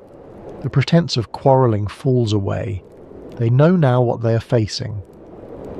They decide to stay together through the winter. They cannot bear to part while the world is cold. But in the spring, when the roses bloom, they will separate. It is compromise born of desperation, and both of them know it will not hold. Meanwhile, Musetta and Marcello are having their own violent quarrel. Their love is a storm, always, and now the storm has turned destructive. The act ends with both couples, Rodolfo and Mimi tenderly reconciled, walking slowly away, Marcello and Musetta screaming insults at each other as the snow falls around them. Act 4. The garret again. Some months have passed. It is autumn now, and the trees that Mimi loved are bare. Rodolfo and Marcello are back in their old room, both pretending to work but actually pining for the women they have lost. Mimi and Rodolfo have separated. Marcello and Musetta have broken up again. The men try to comfort each other. They try to make light of their losses, but neither of them is fooling anyone. Schaunard and Colleen arrive with a modest meal, bread, a herring, much less than they pretended to bring in Act 1, when the bohemian life still seemed like an adventure. The four friends engage in mock combat, horse play, a burst of the old camaraderie. For a moment, the garret is full of laughter. And then Musetta arrives with devastating news. Mimi is outside, too weak to climb the stairs. She had been living with a wealthy viscount, the better life that Rodolfo had hoped for her, but she left him. She wanted to die in the garret. She wanted to die with Rodolfo. Rodolfo rushes down to help her. Mimi is brought in and placed on the bed. She's dying. Anyone can see it. Her face is grey. Her breathing is laboured. She cannot stop coughing. The friends spring into action. Musetta gives her earrings to Marcello to sell for medicine. Colleen, in one of the opera's most touching moments, sacrifices his beloved overcoat, the one possession he treasures, the coat whose pockets have carried his books through all these years of poverty. He sings a farewell to it, Vecchia Zimara, old coat. It is a small aria, brief and quiet, but it carries enormous weight. In this world of poverty, a coat is not just a coat. It is warmth. It is identity. It is everything. The friends go out on their errands, leaving Mimi and Rodolfo alone. They talk. They remember. They recall their first meeting, the candle, the key, the cold hand. They recall the bonnet he bought her. They recall the love that seemed for a moment like it could conquer everything. Mimi falls asleep, or seems to. Rodolfo, trying to make her comfortable, goes to adjust the shade on the window. The light is hurting her eyes. The friends return. Schaunard notices that Mimi has stopped breathing. He whispers to Marcello. Marcello tries to tell Rodolfo without speaking the words, but Rodolfo sees their faces. He sees Musetta praying. He knows. He rushes to the bed. He takes Mimi's hand, the hand he took in the dark so many months ago. He calls her name. There is no answer. The opera ends with Rodolfo's anguished cry, "Mimi! Mimi!" and a devastating orchestral crash. The curtain falls. The audience weeps. Mimi's death in La Bohème is, medically speaking, remarkably accurate. A study published in The Lancet, one of the world's most prestigious medical journals, analysed her symptoms as depicted in the opera and concluded that Puccini's portrayal was consistent with advanced pulmonary tuberculosis, complicated by cor pulmonale. This is a condition in which the heart's right ventricle fails due to long-term damage from lung disease. The lungs, ravaged by tuberculosis, can no longer efficiently oxygenate the blood. The heart, struggling to pump blood through damaged lung tissue, eventually gives out. Mimi's cold hands, the gelida manina that Rodolfo sings about in his first aria, are not merely a romantic detail. They are a symptom of peripheral circulatory failure. Her breathlessness on the stairs is not a dramatic convenience. It reflects the progressive destruction of her lung capacity.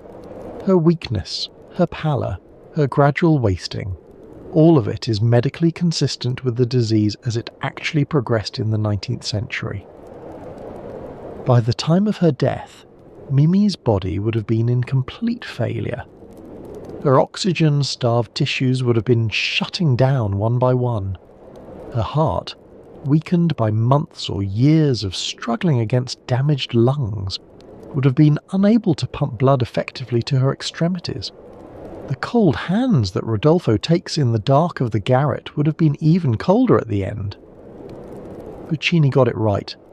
Whether through research or intuition, whether guided by librettists who had witnessed such deaths firsthand or simply by the accumulated cultural knowledge of a society where tuberculosis was everywhere, he created a death that was both beautiful and true. But medical accuracy is not why tuberculosis became opera's favourite disease. The appeal was aesthetic, not scientific. Consumption was chosen not because it was common, though it certainly was, but because it was useful. It served the needs of the stage. Tuberculosis was the ideal operatic illness because it allowed singers to die beautifully. Consider the alternatives available to 19th century composers seeking a disease to kill their heroines. Cholera, epidemic in 19th century Europe, particularly in the great urban outbreaks of 1832 and 1854, kills through violent diarrhea and dehydration. The victim loses massive amounts of fluid, becoming gaunt and blue-skinned. Within hours, death can come in a single day. It is a terrible way to die, and absolutely unsuitable for the operatic stage. No audience wants to see that, and no singer wants to portray it. Typhus causes high fever, delirium, and a rash that covers the body. The victim becomes confused, unable to recognize loved ones, lost in hallucination. Again, dramatically unpromising. You cannot sing a touching final aria when you are delirious with fever. Smallpox leaves its victims scarred and disfigured. Bubonic plague kills with grotesque swelling of the lymph nodes. Dysentery, like cholera, involves symptoms that cannot be depicted on stage without embarrassment. Syphilis, though extremely common in 19th century Europe, carried a moral stigma that made it unsuitable for sympathetic characters. A woman who died of syphilis was presumed to have lived a life of sin. She was not a victim, but a transgressor. Audiences might pity her, but they would not weep for her the way they wept for Mimi. Tuberculosis, by contrast, seemed almost designed for operatic tragedy. The disease killed slowly over months or years, allowing for extended deathbed scenes. A composer could write a 4-act opera spanning an entire year, with the heroine growing progressively weaker, and the audience would understand and accept the timeline. They had seen it happen in their own families. Tuberculosis caused gradual wasting that could be portrayed as ethereal rather than gruesome. The consumptive grew thin, delicate, almost translucent, qualities that the 19th century associated with spiritual refinement rather than physical decay. The pallor and flushed cheeks, symptoms of anemia, and the hectic fever that came and went, could be interpreted as signs of delicate beauty. A consumptive heroine looked fragile, romantic, interesting. Most importantly, the consumptive remained conscious and articulate until very near the end. A woman dying of tuberculosis could speak, could sing, could express her deepest emotions with full awareness of what she was saying. She could say goodbye. She could forgive. She could declare her love one final time before the light faded from her eyes. A consumptive heroine could die beautifully, surrounded by loved ones, expressing her deepest emotions in song. The death could be tragic without being repulsive.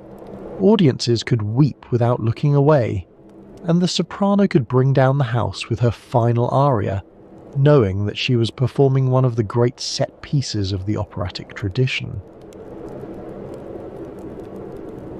Before La Bohème, there was La Traviata, Verdi's opera about a courtesan who dies of tuberculosis. If La Bohème is the most famous operatic death by consumption, La Traviata is a close second, and it came first. La Traviata premiered in Venice on March 6, 1853, 43 years before La Bohème would debut in Turin. The premiere was famously disastrous. The soprano was miscast, the audience laughed in the wrong places, and Verdi was so dejected that he nearly withdrew the work entirely. But within a year, La Traviata had been revised and restaged to acclaim. It would become one of the most beloved operas in their repertoire. The opera was based on La Dame aux Camélias, The Lady of the Camellias, a novel and play by Alexandre Dumas Fils. Dumas was the illegitimate son of the famous novelist Alexandre Dumas, author of The Three Musketeers and The Count of Monte Cristo. The younger Dumas would become a successful writer in his own right, but his fame would rest largely on this single story, a story based on his own life, on a love affair that ended in tragedy. Verdi saw Dumas' play in Paris in 1852 and immediately recognised its operatic potential. Here was everything he needed: a passionate love story, a strong-willed heroine, a tragic ending that would reduce audiences to tears, and at the centre of it all, tuberculosis, the disease that made the tragedy possible. In La Traviata, the consumptive heroine is Violetta Valery, a courtesan, the most famous and sought after in Paris. She lives extravagantly, surrounded by admirers, throwing parties that are the talk of the city. But she's ill. She coughs. She knows, though she tries not to think about it, that her time is short. She falls in love with Alfredo Germont, a young man from a respectable family, and for a time they are happy together, living quietly in the country, away from the glamour and corruption of her former life. But Alfredo's father arrives and demands that she give up his son. A courtesan cannot marry into a respectable family. She will ruin Alfredo's reputation, his sister's marriage prospects, his entire future. Violetta, in an act of extraordinary self-sacrifice, agrees. She pretends to have fallen out of love with Alfredo. She returns to Paris to her former protector. Alfredo, not knowing the truth, believes she has betrayed him. He publicly humiliates her. By the time Alfredo's father confesses what he did, by the time he gives Alfredo permission to be with Violetta, it is too late. She is dying. The consumption that has been advancing throughout the opera has finally won. The opera ends with one of the most famous death scenes in the repertoire. Violetta briefly feeling better, that terrible rally that sometimes precedes the final decline, what doctors call the last improvement, rises from her bed, declares "I feel life returning," and then collapses, dead. Alfredo screams her name, the orchestra crashes, the curtain falls. Scholar Arthur Gruss has noted that La Traviata may contain the first operatic death by tuberculosis. Whether or not this is precisely accurate, other scholars have identified earlier examples. It certainly established the template that La Bohème would later perfect: the beautiful young woman, the doomed love affair, the lingering death in the arms of the beloved. Behind Violetta Valery, behind all the operatic consumptives of the 19th century, stands a real woman. Marie du Plessis was born Rose Alphonsine Plessis on January 15, 1824, in a small village in rural Normandy. Her childhood was one of poverty and abuse. Her mother died when she was 8. Her father, an alcoholic peddler, actually sold her, to a man who used her as a child labourer and worse. By her mid-teens, she had escaped her family and made her way to Paris, where her extraordinary beauty caught the attention of wealthy men willing to pay for her company. She reinvented herself, changing her name from Alphonsine to Marie, adding the aristocratic du to her surname. She learned to dress, to speak, to move through high society as if she belonged there. She became one of the most famous courtesans of her era, a demi-mondaine, they called such women, inhabitants of the half-world that existed alongside but separate from respectable society. She was courted by aristocrats and artists, by dukes and diplomats. Franz Liszt himself was among her admirers. She owned a magnificent apartment, attended the opera in diamonds, drove through the Bois de Boulogne in her own carriage. She lived extravagantly, running up enormous debts, because she knew her career would be short. Beauty fades, youth fades, and she was already coughing. Alexandre Dumas Fils met her in 1844, when he was 20 years old and she was barely past 20. He was immediately infatuated.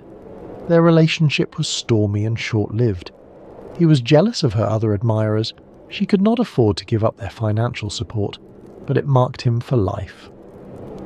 When Marie died of tuberculosis on February 3, 1847, at the age of 23, Dumas was devastated. He was in Marseille when he received the news. He could not even attend her funeral. By the time he returned to Paris, her possessions had been auctioned off to pay her debts, and the apartment where they had been together had been stripped bare. Within months, Dumas had begun writing the novel that would immortalize her. In his hands, Marie du Plessis became Marguerite Gautier, the Lady of the Camellias, named for the flowers she always wore. The real Marie had favoured camellias too, perhaps because they have no scent and would not aggravate her cough. The novel cleaned up some of the more sordid details of her life, while preserving her fundamental tragedy. A woman of great beauty and sensitivity, trapped by circumstances into a life of moral compromise, redeemed by love but killed by disease. In Dumas's telling, Marguerite is not simply a prostitute, but a romantic heroine, a woman who sacrifices everything for love and is destroyed by a society that cannot accept her redemption. The novel became a play.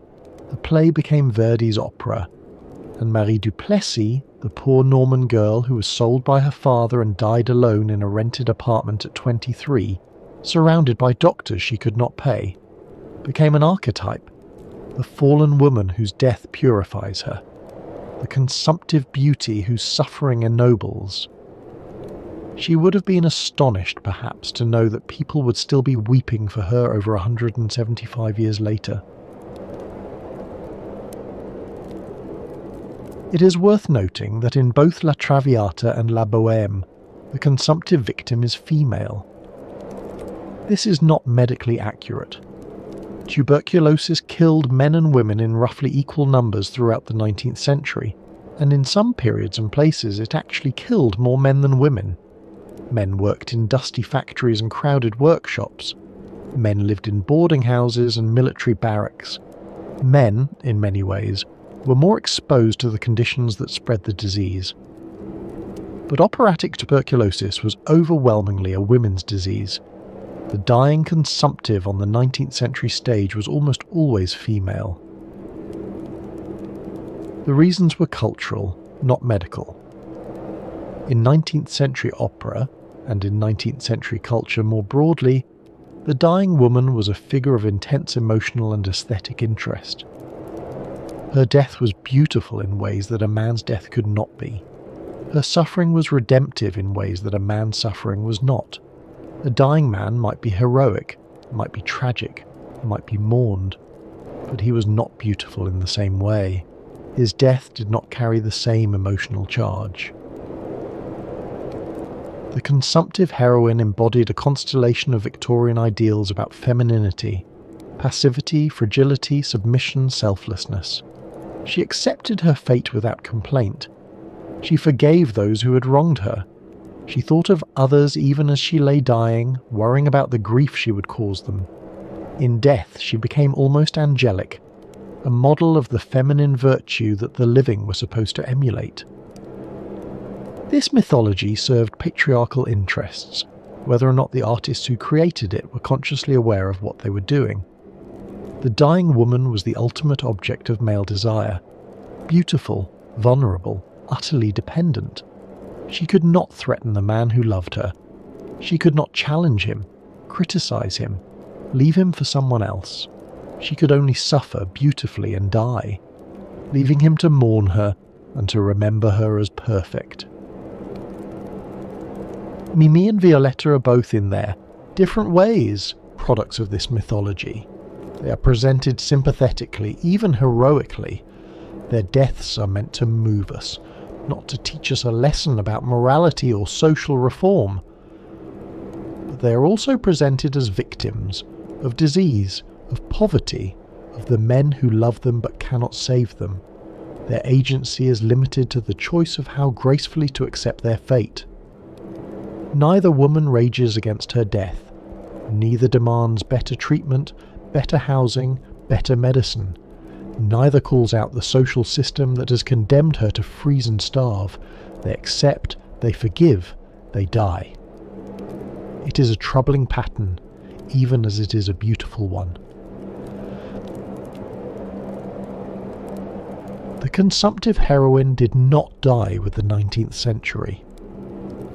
Throughout the 20th century and into the 21st, artists have returned again and again to the template established by La Traviata and La Bohème. The specific disease may change. AIDS replaced tuberculosis as the era's emblematic plague, but the underlying structure remains. Young love cut short by fatal illness, the beautiful death that cannot be prevented, the grief of the survivors who must carry on. In 1996, exactly 100 years after La Bohème premiered in Turin, a new version of the story opened off-Broadway in New York. It was called Rent, and we will explore it in detail shortly. But first, let me mention some other descendants of the operatic consumptive. The 2001 film Moulin Rouge, directed by Baz Luhrmann, is explicitly modelled on La Bohème and La Traviata. Its heroine, Satine, a courtesan and star performer at the famous Parisian nightclub, dies of tuberculosis at the film's climax, in the arms of the young poet who loves her. The film quotes Puccini's music directly and unmistakably, using La Bohème itself as a plot element. Luhrmann was not subtle about his sources. He wanted audiences to recognise the tradition he was working in. The 1993 film Philadelphia tells the story of a lawyer dying of AIDS, a gay man whose illness makes him an outcast from the prestigious law firm he had dedicated his life to. The film follows a structure remarkably similar to La Traviata. A talented person, stigmatized and rejected because of their private life, fights for dignity while slowly dying. Tom Hanks won the Academy Award for his performance, and the film brought the AIDS epidemic to mainstream audiences in a way that few previous works had managed.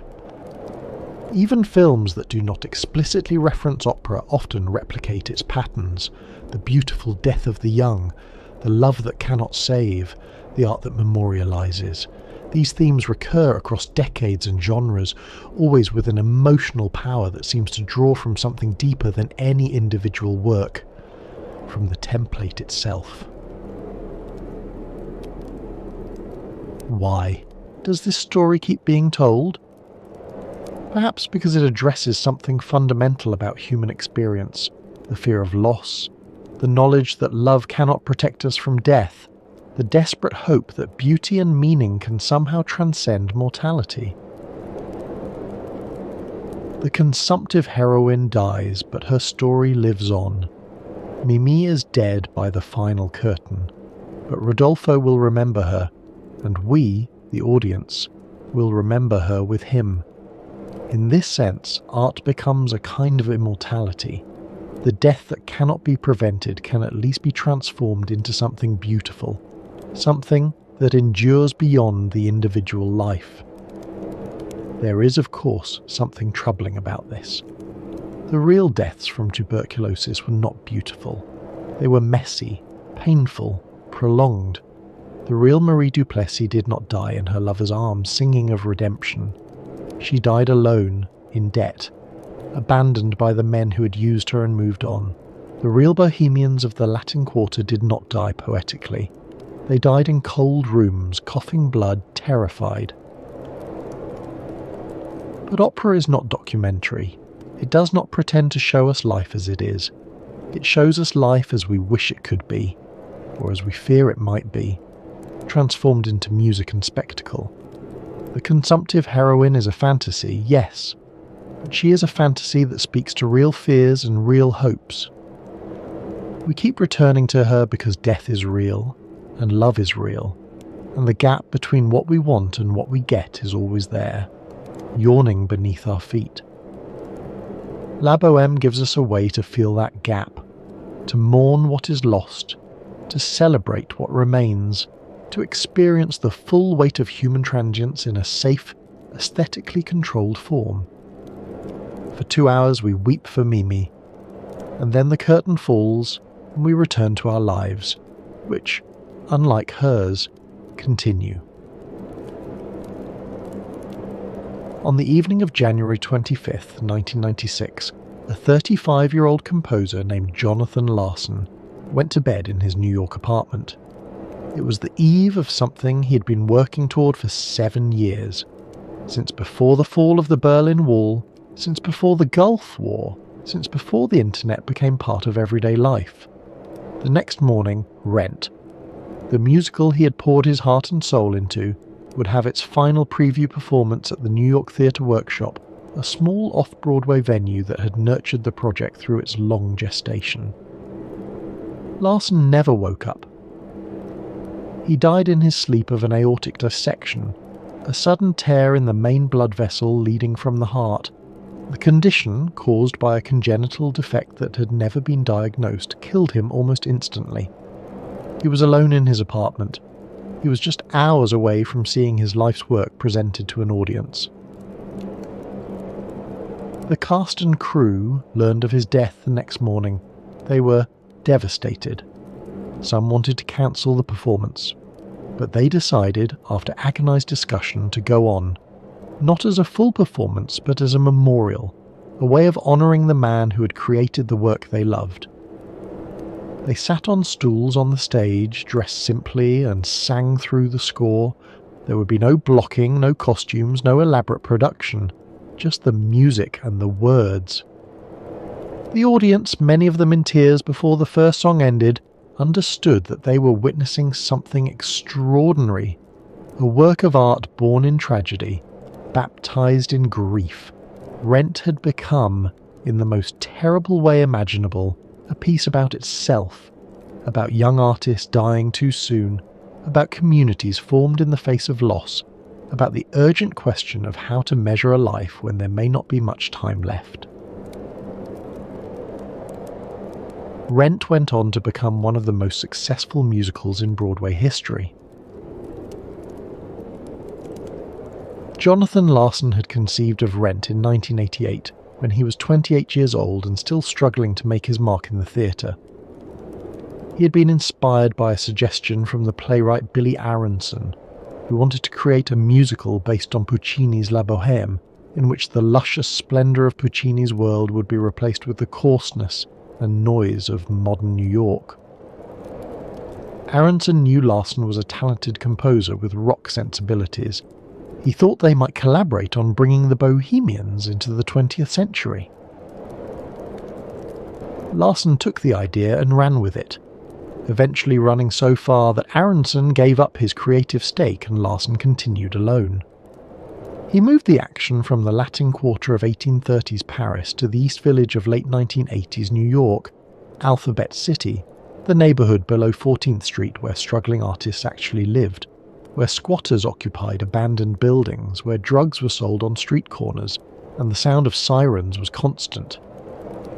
He replaced Merger's bohemians with their contemporary equivalents, struggling rock musicians trying to write the one song that would matter, documentary filmmakers capturing life on the streets, performance artists pushing boundaries in small downtown venues.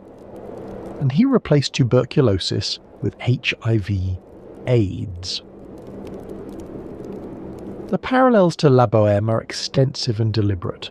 Rodolfo the poet becomes Roger, a rock musician whose former girlfriend died of AIDS and who now struggles to write music that means something. Marcello the painter becomes Mark, a documentary filmmaker who observes and records the lives of his friends. Musetta the singer becomes Maureen, a performance artist with an ego as large as her talent. Colleen the philosopher becomes Tom Collins, a gay professor of computer philosophy. And Mimi, the seamstress, who coughs and shivers and dies of tuberculosis, becomes Mimi, an exotic dancer at the Cat Scratch Club, a drug user, HIV positive. In Rent, as in La Bohème, two love stories intertwine. Roger and Mimi fall in love despite, or because of, their shared mortality. Roger is also HIV positive. His former girlfriend April had slit her wrists when she learned her diagnosis, and he has been hiding in his apartment ever since. Mark, like Marcello, serves as the observer and narrator of the group, the one who survives to tell the story. The friends support each other through poverty and illness, through quarrels and reconciliations, through love affairs that bloom and wither and sometimes bloom again. To understand Rent, you must understand the world in which it was created. By the late 1980s, HIV/AIDS had devastated the artistic communities of New York. The disease, first identified in 1981, had spread with terrifying speed through gay and bisexual men, through intravenous drug users, through anyone whose blood came into contact with infected blood. The early years were marked by confusion and denial. What was this disease? Where had it come from? Why did it seem to target certain communities? And then, as understanding grew, by fear and stigma and abandonment. There was no effective treatment. AZT, the first drug approved to fight EUVUS, had severe side effects and limited effectiveness. Diagnosis was essentially a death sentence, not immediate, not always quick, but inexorable. Young men in their 20s and 30s, artists and dancers and writers and musicians, developed the lesions of Kaposi's sarcoma, the wasting of AIDS-related illness, the pneumonia that would fill their lungs and drown them. The government's response was slow and inadequate. Criminally so, many believed. President Reagan did not mention AIDS publicly until 1985, 4 years after the epidemic had been identified, by which point thousands had already died. Funding for research was pathetic. Prevention efforts were hampered by moralism and fear of talking about sex. The East Village, where Rent is set, was the epicenter of a cultural movement that combined artistic experimentation with political activism. S It Up, the AIDS Coalition to Unleash Power, staged protests and die-ins, demanding action from a government that seemed content to let gay men die. Grand Fury created posters and art that forced the epidemic into public consciousness. artists created work that addressed AIDS directly, refusing the silence that mainstream society wanted to impose. Jonathan Larson was part of this world. He was not gay himself, but he had friends who were. He had friends who were HIV positive.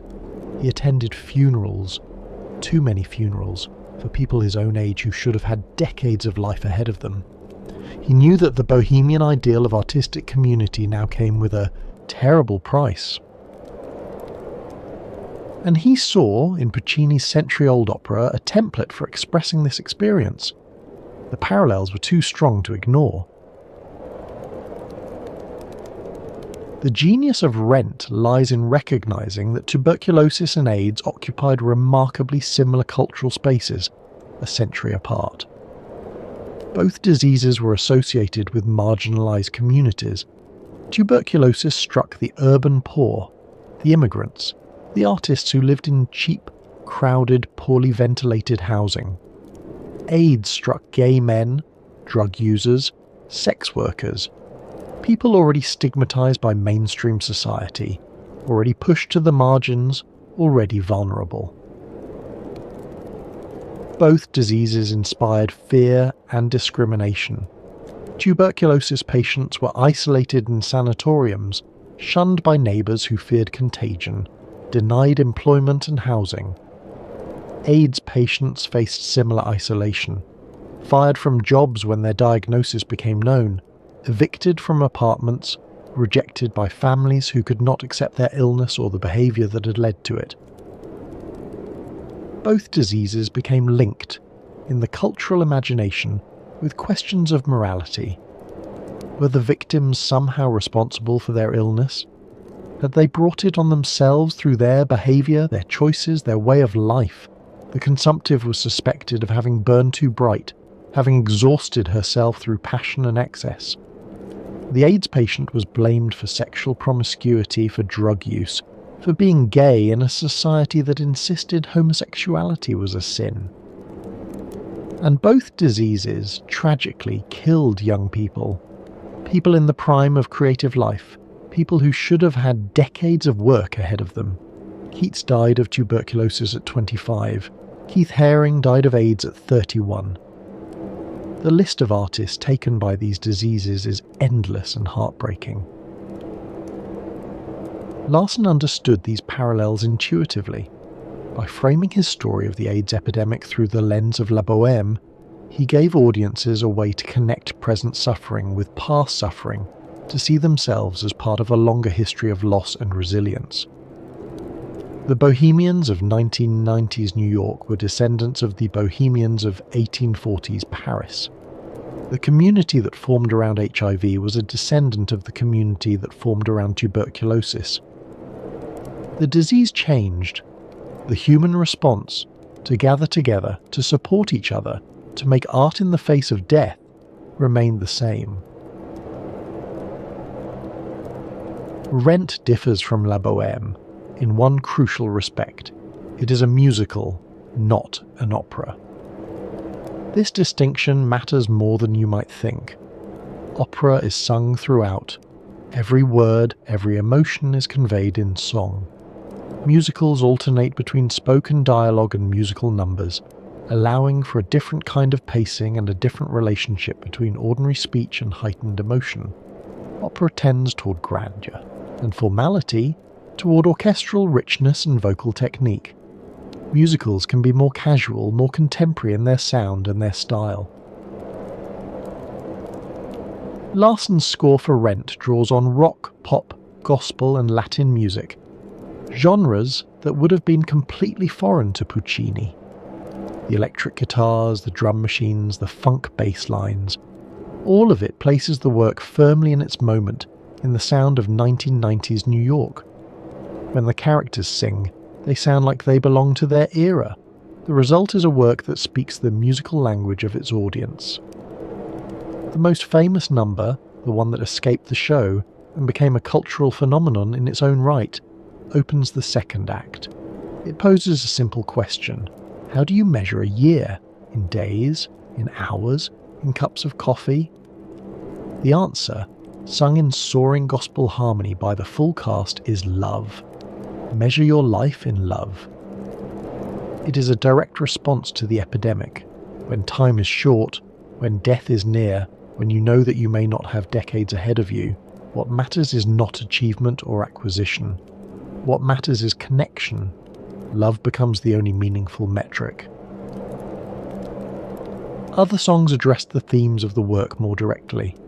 The duet Without You explores loss and dependence. The bitter confrontation, Goodbye Love, stages the kind of quarrel that we see in Act 3 of La Bohème, when lovers who cannot bear to be together cannot bear to be apart. What You Own questions the values of mainstream society, materialism, career ambition, the pressure to sell out and abandon the bohemian life for something safer and more respectable. And early in the show, Roger sings his statement of desperate hope. He wants to write one song before he dies that will mean something, that will last. It is the Bohemian creed in its purest form, the belief that art outlasts the artist, that the work matters more than the life. Murger would have recognised that hope. Puccini would have recognised it. It is the same hope that has driven artists into garrets for 200 years. Rent opened on Broadway on April 29, 1976, just 3 months after Jonathan Larson's death. It was an immediate sensation. Critics praised its energy, its emotional honesty, its willingness to address subjects that mainstream theatre had largely ignored. The New York Times called it an exhilarating landmark rock opera. The Washington Post said it pulses with life and passion.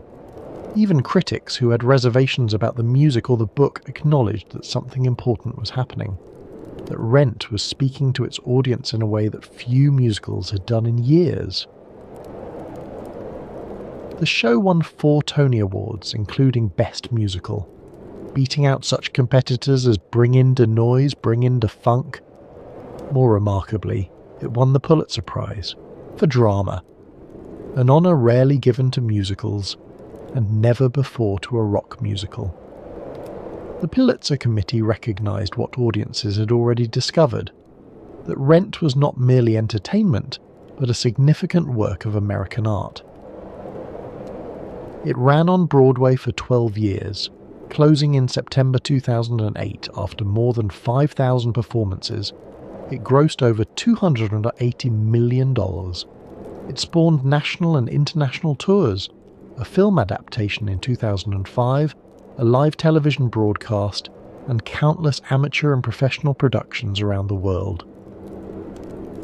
More than any other work of its era, Rent brought the AIDS crisis into the cultural mainstream. It made audiences who might never have attended an ACT UP protest, who might never have known anyone living with HIV, weep for characters they came to love. It created empathy across barriers of sexuality and class. It humanized a disease that had too often been used to dehumanize its victims. And it did all this through the structure of an opera about tuberculosis, written 100 years earlier by an Italian composer who could never have imagined the world his creation would eventually speak to. Jonathan Larson never saw his triumph. He worked on Rent for 7 years, often living in poverty himself, struggling to convince producers and investors that the show was worth staging. He waited tables at the Moondance Diner to pay his rent. He lived the bohemian life that his musical celebrated, not as a pose, but as a necessity. His death, at 35, has an eerie resonance with the deaths in his musical, and in La Bohème before it. Like Mimi, like Roger, like Angel, he died young, leaving work that would outlive him. Like Murger, he lived the life he wrote about and paid a price for it, though his price was not tuberculosis, but a congenital heart defect that no one had ever diagnosed. He had complained of chest pains in the days before his death. Emergency room doctors at 2 different hospitals examined him and sent him home, attributing his symptoms to stress or food poisoning. They did not run the tests that might have revealed the truth. In the years after his death, his family successfully sued the hospital for malpractice. The settlement provided some financial security, but no amount of money could bring back the artist who had created Rent or give him the chance to see what his work would become. The musical stands as his monument. Every performance in theatres around the world keeps his vision alive. The story he told, of artists struggling against poverty and disease, of love surviving loss, of community persisting through tragedy, continues to resonate with audiences who were not yet born when Larsen died. Larsen understood, perhaps better than anyone since merger, why the Bohemian myth endures. It is not a myth about poverty. It is not a myth about suffering. It is a myth about meaning, about finding purpose in creativity, about valuing human connection over material success, about measuring our lives not in wealth or fame, but in love. That message has outlived him. It will continue to outlive all of us. We have traced La Bohème from Merger's garret to Puccini's orchestra pit to Larsen's off-Broadway theatre. We have followed a story across 150 years, through 3 continents, through revolutions in music and politics and medicine. Along the way, we have encountered tuberculosis and AIDS, real deaths and fictional ones, artists who lived the bohemian life and artists who died too young. What binds these stories together? What makes them, in some essential way, the same story told again and again? At the most basic level, they are all love stories. Rodolfo loves Mimi. Roger loves Mimi. The poets love the seamstresses and the dancers, across a gap of century and disease. And in each version, love proves insufficient to save the beloved. The love is real. The love is powerful. The love is beautiful. And the love cannot stop death from coming. The dying die. The living are left to mourn. And the audience weeps because they recognize this pattern. They have seen it before, or they will see it, in their own lives. This is a universal experience, perhaps the universal experience. To love is to risk loss. To form attachments is to guarantee eventual grief. Everyone who loves will someday lose. The consumptive heroine, dying in her lover's arms while the orchestra swells around her, dramatizes what everyone who has ever loved already knows, that this too will end, that everything ends, that the price of love is the certainty of eventual loss. We weep for Mimi because we are all in some way either Mimi or Rodolfo. We are either the one who will die too soon, or the one who will be left behind. There is no third option. But La Bohème and its descendants offer something beyond the mere acknowledgement of mortality. They offer community. Mimi does not die alone. She dies surrounded by friends, the bohemian community that has sustained her and Rodolfo through poverty and illness, through quarrels and reconciliations, through all the ups and downs of their brief time together. Musetta is there, praying. Colleen is there, having sold his coat to buy medicine. Schaunard and Marcello are there, doing what they can, which is almost nothing, but which is everything. Rent's characters face their diagnoses together, supporting each other through treatment and loss, through the endless cycle of doctor's appointments and drug protocols, and the slow decline that AIDS brought in the years before. Effective treatment. Angel dies surrounded by friends. Mimi survives, at least for now, because her community refuses to give up on her. Even in death, the individual is held by the group. This is the bohemian promise. The thing that makes the garret bearable, the thing that makes the poverty endurable, the thing that makes the whole desperate enterprise worthwhile. Artistic community can provide what family and society often fail to provide: unconditional acceptance, support without judgment, love that does not ask you to be anything other than what you are. The water drinkers may be poor, but they have each other. They share what little they have.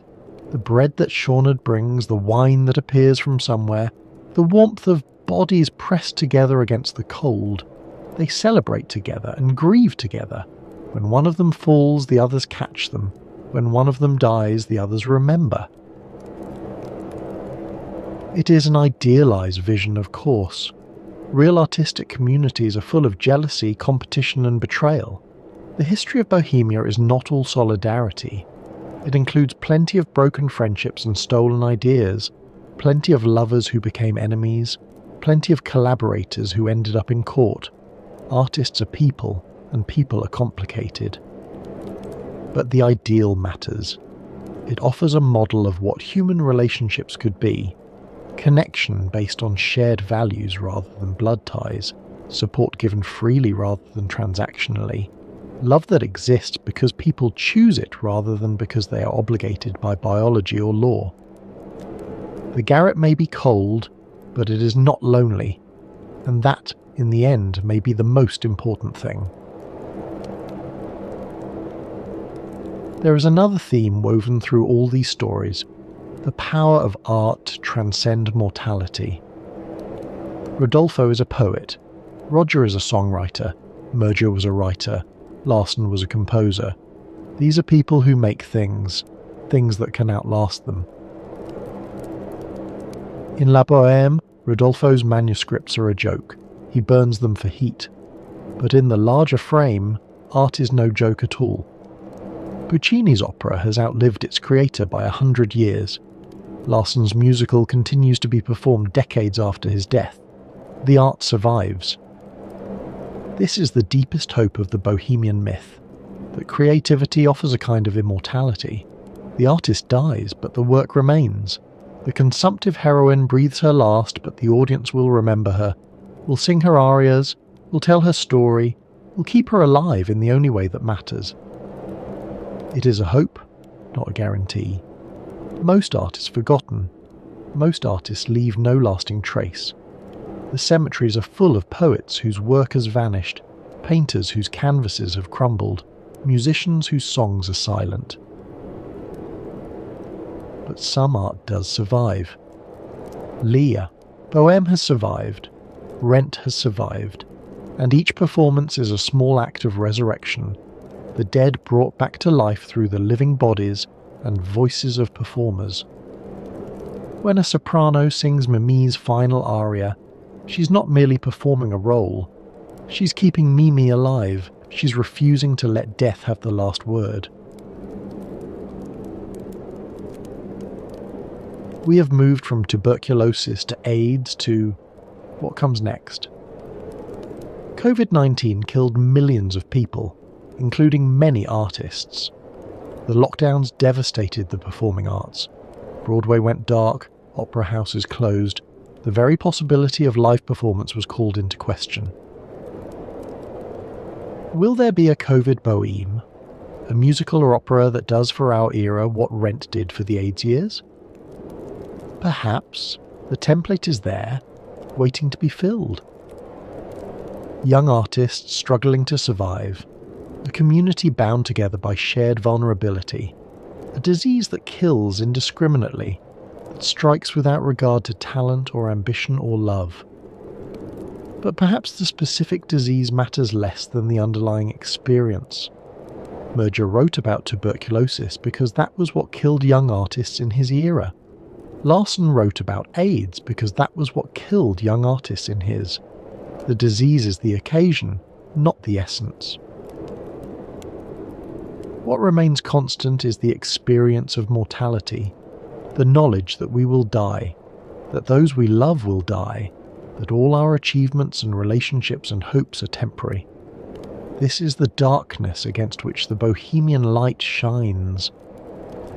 Every generation rediscovers this truth. Every generation finds its own way to express it. And every generation apparently returns to the garret, to the template that Merger created and Puccini perfected and Larsen updated, because that template captures something essential about the human condition. There is one more element to consider: the relationship between the garret and the world outside. The Bohemians of La Bohème are not political revolutionaries. They do not seek to change society. They seek only to live their lives, make their art, and love those who love them. The outside world, represented by the landlord, by the wealthy Alcindoro, is an annoyance to be evaded, not an enemy to be fought. Rent is more politically engaged. Its characters are explicitly living on the margins, queer, HIV positive, homeless, addicted. The musical includes a subplot about a community protest against a landlord who wants to evict squatters. The politics of gentrification, of AIDS activism, of LGBTQ+ rights are woven into the fabric of the work. This difference reflects the different eras in which the works were created. Murger's Bohemia was pre-political. The idea of artists as a class with collective interests had not yet developed. By the 1990s, the personal was understood to be political, and artistic communities were expected to engage with broader struggles. But in both works, the primary focus remains on the intimate sphere. The lovers, the friends, the small community. The garret is a refuge from the world, not a platform for transforming it. This is perhaps both the appeal and the limitation of the Bohemian myth. It offers warmth and meaning at the personal scale. It does not offer a vision of how society might be organised to prevent the suffering it depicts. Mimi dies, in part, because she is poor. She cannot afford warmth, cannot afford medical care, cannot afford the basic conditions of health. The opera mourns her death but does not ask why such deaths occur. Why, in a society of plenty, young women freeze and starve and die of treatable diseases. Rent is more aware of these structural questions. Its characters are poor and sick in a city of wealth and health. The contrast is visible, and the injustice is noted. But even Rent cannot quite escape the gravitational pull of the beautiful death. Mimi survives at the end of the musical, a choice that Larsen made to differ from Puccini, but the spectre of AIDS hangs over her survival. The audience knows, even if the characters can hope, that the reprieve is likely temporary. The garret remains a place of beauty and tragedy, not a launching pad for revolution. And so we return to where we began. A garret in Paris, a knock at the door, a young woman, breathless and coughing, seeking a light for her candle. We know how the story ends. We have known since the first scene. Mimi will die, Rodolfo will mourn, the friends will gather, their laughter turned to tears, their camaraderie tested and proven by loss, and then the curtain will fall, and the audience will applaud through their tears, and the singers will bow, exhausted and exhilarated, and the whole beautiful tragedy will begin again tomorrow night. And the night after that, and the night after that. La Bohème has been running, in one form or another, for over 125 years. Thousands of sopranos have sung Mimi's death, each one bringing her own voice, her own understanding, her own life experience to the role. Thousands of tenors have cried Rodolfo's anguished final words, their voices breaking on that desperate repetition. Mimi! Mimi! Millions of audience members have wept in the darkness, mourning a character they never met, in a garret they never visited, in a Paris that no longer exists. Why? Why do we keep returning? Because the garret still exists, not the same garret. That building was probably torn down a century ago.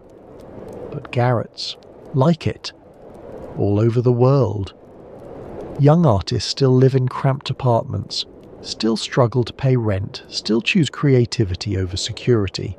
The poverty still exists, even if it wears different clothes now. And the love still exists. The loss still exists. The terrible gap between what we hope for and what we get, that gap is always there, always has been, always will be. We are all always reaching for something just beyond our grasp. We may have antibiotics now. Tuberculosis may be curable, though it still kills over 1 million people every year, mostly in the parts of the world we prefer not to think about. But death is not curable. It will never be curable. And the story of young love cut short, of creative community threatened by forces beyond its control, of beauty and meaning snatched away by indifferent fate, that story will never grow old. Merger died of it. At 38, in a charity hospital penniless despite his fame, Larson died of it. At 35, alone in his apartment hours before his triumph. In some sense, we are all dying of it, of the human condition, of the limitations of mortal life, of the eventual end that awaits even the most brilliant and beloved among us. But the music plays on, the stories are told. The garret in memory and imagination is still lit by candles, still warm with friendship, still alive with the voices of those who refuse to let cold and hunger and disease silence them.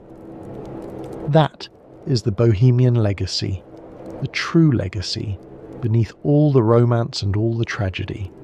Not the romantic poverty that killed so many, not the beautiful death that we weep over from our comfortable seats, but the insistence, stubborn, defiant, unshakable, that art and love and community matter, that they matter even in the face of everything that would destroy them, that they matter precisely because they are fragile, because they must be renewed in every generation, because nothing is permanent except the human need to create meaning in a universe that offers none. And so, as the night deepens and the final notes fade, we leave behind the garrets of Paris and the lofts of New York. We leave behind the opera houses of Turin and Milan, the off-Broadway theatres of the East Village, the stages large and small where this story has been told and retold. We leave behind the singers and the composers, the librettists and the playwrights, the audiences who have kept this story alive for more than a century and a quarter. Next time on the Sanatorium, we will explore another chapter in the history of tuberculosis. There are more stories to tell, more lives to remember, more connections to trace between disease and culture, but that journey is for another night. For now, rest well. Let the memory of Mimi carry you gently into sleep, and if you found some measure of beauty in tonight's journey through the garrets and the opera houses and the pages of old books, perhaps leave a like, or share it with someone who might need it. Mimi is dead. The candle is out. The garret is dark and cold. But the love remains. Every January, the most powerful people on Earth gather in a small Swiss town for the World Economic Forum. Presidents, billionaires, prime ministers. They meet in buildings where, a century ago, patients lay dying on open-air porches wrapped in blankets, gasping for breath in the thin mountain air. Davos, the town that tuberculosis built. Welcome to the Sanatorium. Tonight, we're travelling to the Swiss Alps, to a valley nearly a mile above sea level, where the air is thin and cold and supposedly miraculous. A place where thousands of people came to fight for their lives, breathing the mountain air that doctors believed could heal what no medicine could cure. A place that transformed from a quiet farming village into one of the most famous destinations in the world, all because of a single disease. If you're new here, this channel explores how tuberculosis, the disease that killed 1 in 4 people in the 19th century, shaped everything from architecture to art, from fashion to the American West. It is a disease that changed the way we build buildings, the way we think about health, the way we imagine what it means to be sick. If that sounds like your kind of history, consider subscribing. There are many more stories to tell, stories of patients and doctors, of scientists and artists, of desperate hope and remarkable transformation. Now, settle in, find a comfortable position, let your breathing slow, perhaps pull a blanket closer the way the tuberculosis patients once did on those famous cure terraces. We have a long journey ahead, through snow-covered peaks and grand sanatoriums, through the pages of one of literature's greatest novels, through the remarkable transformation of a town that learned to turn death into an industry, and then transformed again when the industry collapsed. Let's begin. Imagine, if you will, a valley in the Swiss Alps. It is the year 1853, and you have travelled for days to reach this place. From Zurich, you took what roads existed, climbing through forests and across streams, always upward, always toward the peaks that seemed to float above the world like islands in the sky. The final leg of your journey was on foot, or perhaps by mule, climbing steep paths that wind through forests of pine and spruce. The trees grow smaller as you ascend, stunted by the altitude. The meadows give way to rock and snow, and all the while, the air grows thinner with every step. Your breath comes harder, your heart beats faster, labouring to supply oxygen to your body in this rarefied atmosphere. But something else happens too, something you notice almost without realising it. Time, twos. The air tastes different here, cleaner somehow, sharper, cold as spring water even in summer. There is a clarity to it, a purity that you have never experienced in the crowded cities of the lowlands. Each breath seems to fill your lungs more completely than any breath you have taken before. The village that greets you is modest, a few hundred souls perhaps, farmers mostly, and their families. They have lived in this valley for generations, their ancestors having climbed these same paths centuries ago, seeking refuge from wars and plagues and the turmoil of the flatlands. Their lives are hard, alpine winters that last half the year, summers too brief for bountiful harvests. The growing season is short, the cold is relentless, isolation is complete. In winter the passes are blocked by snow, and the village is cut off from the world below. The wooden chalets cluster together as if for warmth, their roofs steeply pitched to shed the heavy snow that can accumulate to depths measured in meters. Smoke rises from chimneys, wood fires burning to keep the cold at bay. This is Davos, and in 1853, no one outside these mountains has any reason to have heard of it. It is not on any major trade routes. It produces nothing of particular value to the outside world. It is simply a village, one of hundreds scattered through the Alps, where hardy people live hard lives and the modern world seems impossibly far away. But a young doctor has just arrived. His name is Alexander Spengler, and he has come here not by choice but by necessity. A political refugee fleeing the failed revolutions that have swept through Germany in 1848. He had been a student of law in Mannheim, caught up in the revolutionary fervour of that hopeful doomed year. When the revolutions failed, when the old order reasserted itself, many of his fellow revolutionaries were imprisoned or executed. Spengler fled across the border to Switzerland, where he started over. He is trained in medicine at the University of Zurich, a second career for a man whose first career was destroyed by politics. And he has accepted a position as the rural physician for this remote community, a job that no one else wanted, in a place that no one else would choose. What Dr. Spengler will observe in this village will change not only Davos, but the entire world's understanding of how to fight the deadliest disease of the age. He will notice something peculiar, something hiding in plain sight, something that his colleagues in the great medical centres of Europe had never thought to look for because they had never visited a place like this. The villagers of Davos do not get tuberculosis. To understand why this observation was so remarkable, we must first understand what tuberculosis meant in the 19th century. It was, quite simply, the greatest killer of the age. In cities across Europe and America, tuberculosis, also called consumption or the White Plague, was everywhere. In some urban centres, 1 in every 7 deaths was caused by tuberculosis. In others, the proportion was even higher. Entire families would be wiped out, one member after another succumbing to the disease. The wealthy died, the poor died, the young and talented seemed to die with particular cruelty, their lives cut short just as they were beginning to flourish. The disease progressed slowly, which made it all the more terrible. A patient might linger for months or years, gradually wasting away.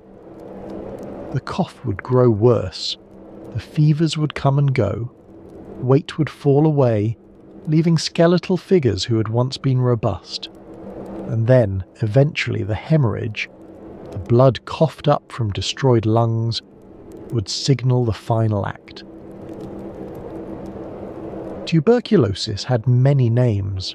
Consumption, because it seemed to consume its victims from within.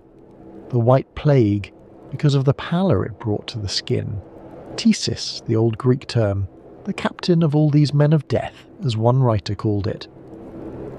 The disease struck indiscriminately. It killed in the slums, where crowded conditions and poor nutrition created perfect breeding grounds for contagion. But it also killed in wealthy drawing rooms, in artists' studios, in the chambers of royalty. John Keats died of tuberculosis at 25, Frédéric Chopin at 39, the Brontë sisters, Franz Kafka. The list of writers and artists and musicians claimed by the disease reads like a who's who of 19th century culture. The cause of tuberculosis was unknown. Some believed it was hereditary, a weakness in the blood that passed from parent to child. If your mother had died of consumption, the thinking went, you carried that weakness within you. Others thought it was caused by unhealthy passions, by artistic temperament, by the stresses of modern life.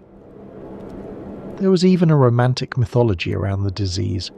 Consumption was associated with sensitivity, with creativity, with a burning inner fire that consumed the body even as it fueled artistic genius.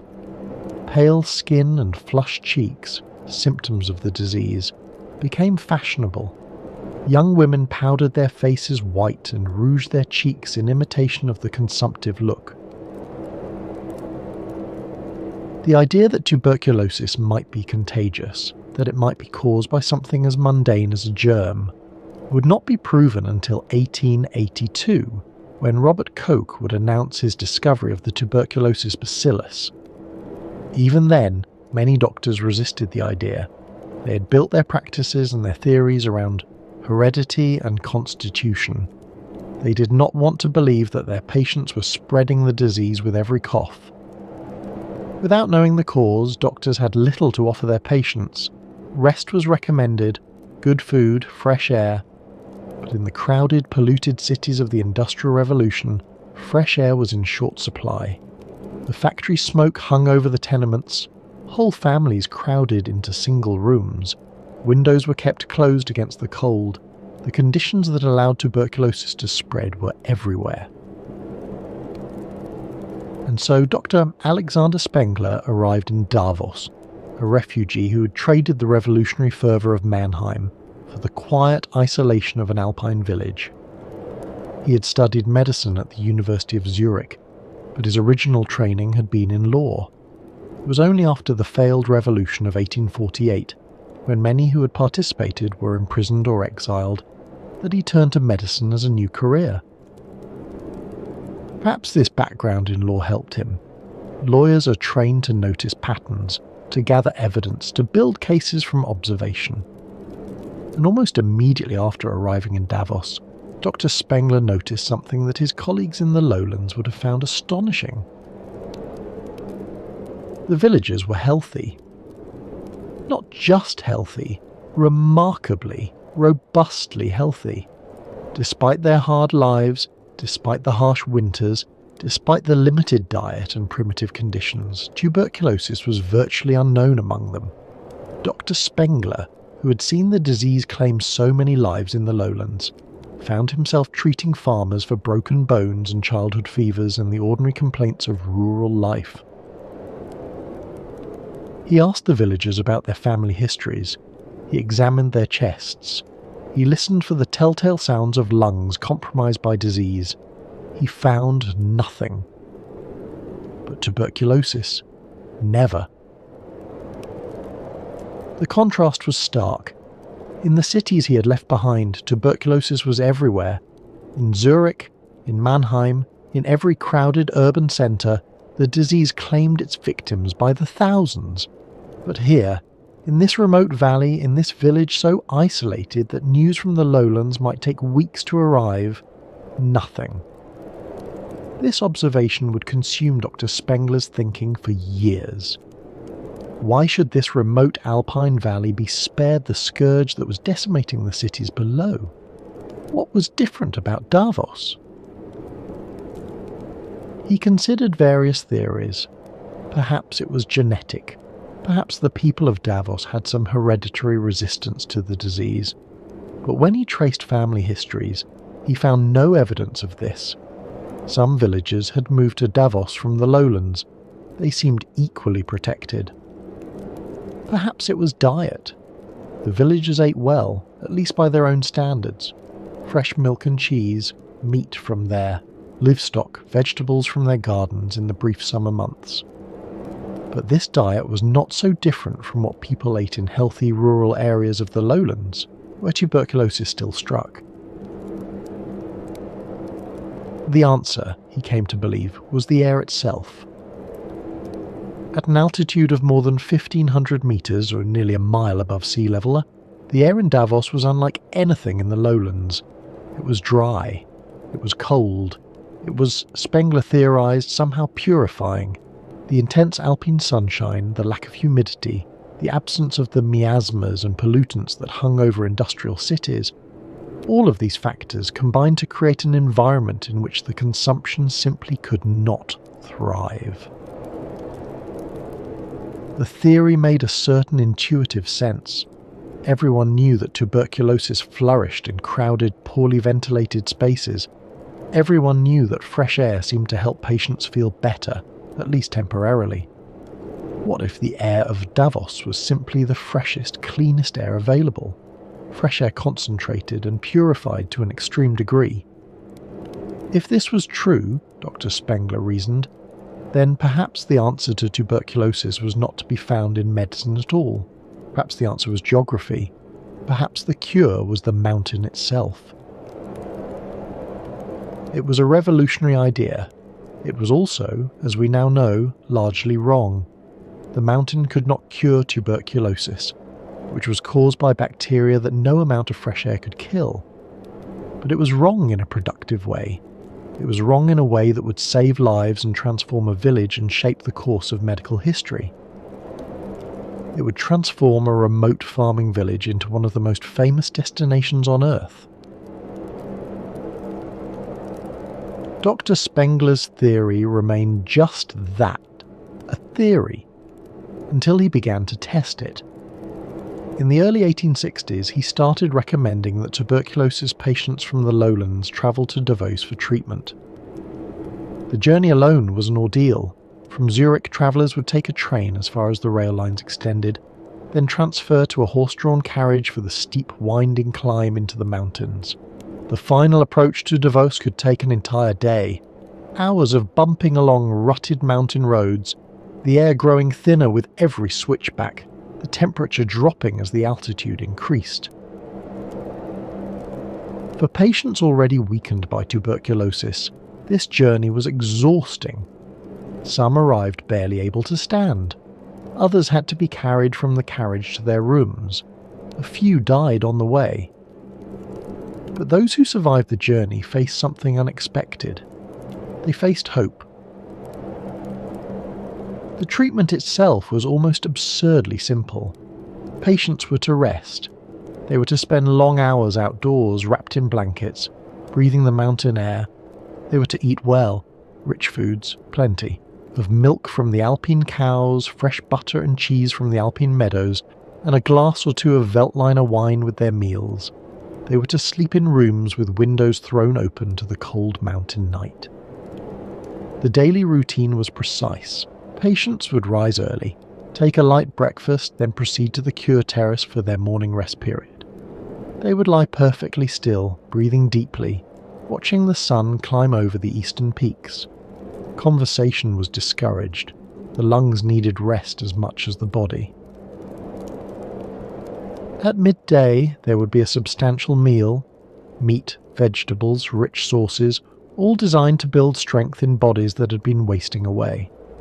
The Victorian belief was that tuberculosis consumed the body from within, and that the cure required rebuilding what had been lost.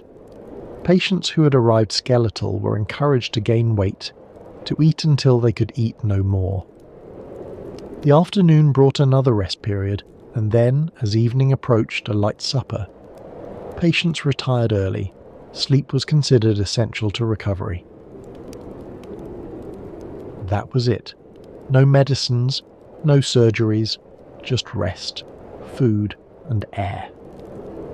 To modern ears, this sounds like barely a treatment at all. But we must remember that in the 1860s there was no effective treatment for tuberculosis. Patients were dying by the tens of thousands, and doctors had nothing to offer them but platitudes and morphine to ease their final hours. Dr. Spengler's patients, by contrast, sometimes got better. Not all of them, not even most of them, perhaps. But some patients who arrived in Davao expecting to die found themselves over months of rest and mountain air slowly regaining their strength. Their fevers subsided, their coughs lessened. The blood that had flecked their handkerchiefs grew less frequent, then stopped altogether. Word began to spread. Slowly at first, through medical journals and professional correspondence, then faster, as doctors told their patients, and patients told their families, and the network of information expanded outward from this Alpine valley. There was a doctor in the Alps, they said, a German refugee. He had discovered something remarkable. His patients were improving, some were even recovering, actually recovering from tuberculosis, the disease that everyone knew was incurable. In 1860, the first guest house specifically for tuberculosis patients opened in Davos. It was a modest establishment, nothing like the grand sanatoriums that would come later, but it represented something new. It was the beginning of what would become a global industry.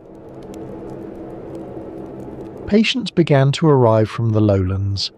They came by carriage and on foot, making the long climb into the mountains, hoping that the air that had protected the villagers might also protect them. They came with their families, they came alone, they came expecting to die, and hoping desperately that they might not. In 1865, the first winter guests arrived. Until then, Davos had been a summer destination only. No one imagined that patients could survive, let alone benefit from, the brutal alpine winters. The conventional wisdom held that cold air was dangerous for consumptives, that they should be kept warm, sheltered from drafts, protected from the elements. But Dr. Friedrich Unger and Hugo Richter from Germany came in February of that year, determined to test the opposite theory. They underwent treatment on a bed made from a hay sledge covered with boards, essentially sleeping outdoors on a modified farm implement surrounded by snow. Imagine the scene.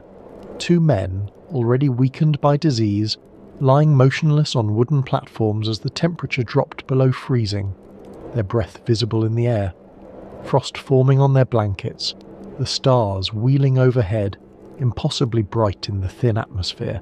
It must have seemed like madness. But they did not die. They improved. The news that tuberculosis patients could be treated in winter, that the cold alpine air might actually be more beneficial than the milder seasons, was revolutionary. It contradicted everything the medical establishment believed about respiratory disease. The logic, as Dr. Spengler and his followers understood it, went something like this. The tuberculosis bacillus thrived in warm, moist environments. The hot, humid air of the lowlands provided ideal conditions for the disease to spread and multiply. But the cold, dry air of the alpine winter was hostile to the bacteria. By exposing patients to this environment, the body's natural defences were given a fighting chance. We know now that this explanation was incomplete.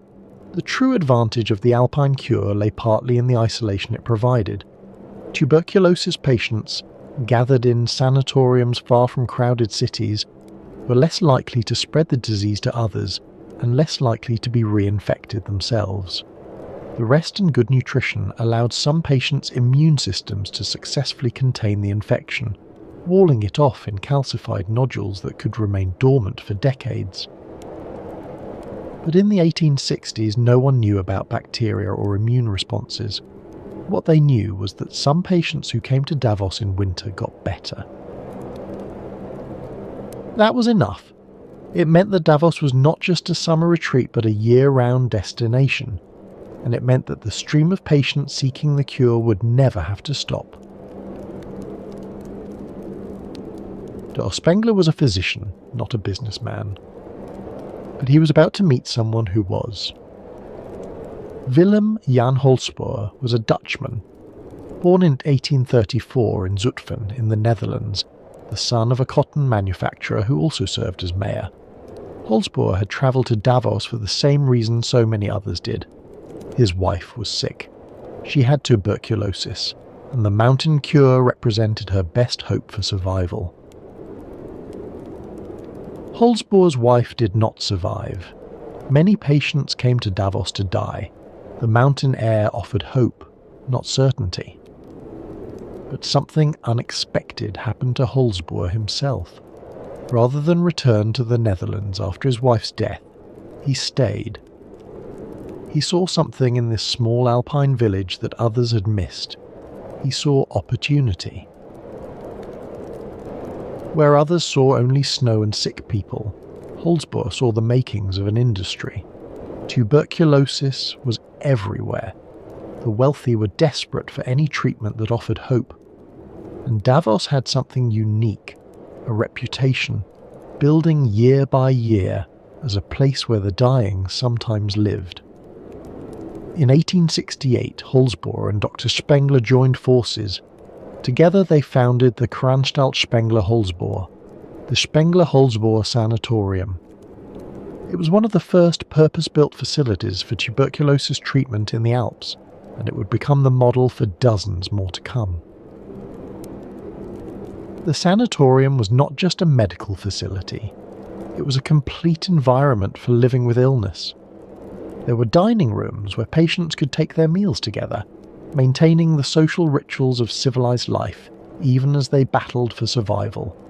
There were reading rooms and music rooms, spaces for conversation, and quiet contemplation. There were gardens where patients could stroll during the warmer months, and heated interior corridors for the depths of winter. And of course there were the cure terraces, long balconies where rows of reclining chairs faced the mountains, where patients would lie for hours at a time, wrapped in blankets, breathing the air that was supposed to save them. But Holsboer's vision extended far beyond a single sanatorium. He was a businessman, not a physician, and he thought in terms of systems and infrastructure. He understood that for Davos to truly flourish as a health resort, it needed more than good air and dedicated doctors. It needed hotels, it needed banks, it needed shops and restaurants and all the amenities that wealthy invalids would expect. Above all, it needed a way to get there. In 1888, Holsboer proposed something that many considered impossible: a railway line from Landquart in the lowlands up to Davos. The terrain was forbidding: steep mountain passes, deep valleys, rivers that flooded in spring. A standard gauge railway, the kind that connected the great cities of Europe, was out of the question. But a narrow gauge line might work. On the 29th of June, 1888, a groundbreaking ceremony was held. Local dignitaries gathered. Speeches were made about progress and prosperity. Few could have imagined what the railway would bring. The construction took 2 years. Workers blasted through rock, bridged gorges, and laid track through some of the most challenging terrain in Europe. The narrow-gauge locomotives would have to climb gradients that would defeat ordinary trains, navigating curves so tight that the front and rear of the train could sometimes see each other. And in 1890, the first train pulled into Davos. The railway changed everything. A journey that once took days could now be completed in hours. Patients who might have died on the road could arrive fresh enough to begin their treatment immediately. Families could visit their ailing relatives. Supplies could flow in, news could flow out. Holsbourg would rename his company the Rheitische Bahn, the Rhaetian Railway, reflecting his ambition to extend the network throughout the region. He founded the Bank of Davos to finance further development. He established an electrical power company to bring modern conveniences to the growing town. The railway exists to this day. Tourists and business travellers take it without thinking about its origins, about the sick and dying people whose need to reach the mountain justified its existence. The transformation of Davos was astonishing. Within a generation, the village went from a few hundred farmers scratching a living from the alpine land to a boomtown of hotels, sanatoriums and villas. Grand buildings rose where cattle had once grazed. Restaurants and shops catered to an international clientele. By the early 1900s, the town was recording 700,000 overnight stays per year. 700,000 in a place that, 50 years earlier, had been so remote that most Swiss people had never heard of it. All because of tuberculosis. All because of the air. As the sanatoriums multiplied, a distinctive architecture began to emerge, one that would eventually influence building design far beyond the Swiss Alps. The logic was simple. If mountain air was the cure, then patients needed maximum exposure to that air. Buildings were designed not as protective barriers against the elements, but as frameworks for delivering the healing atmosphere directly to the sick.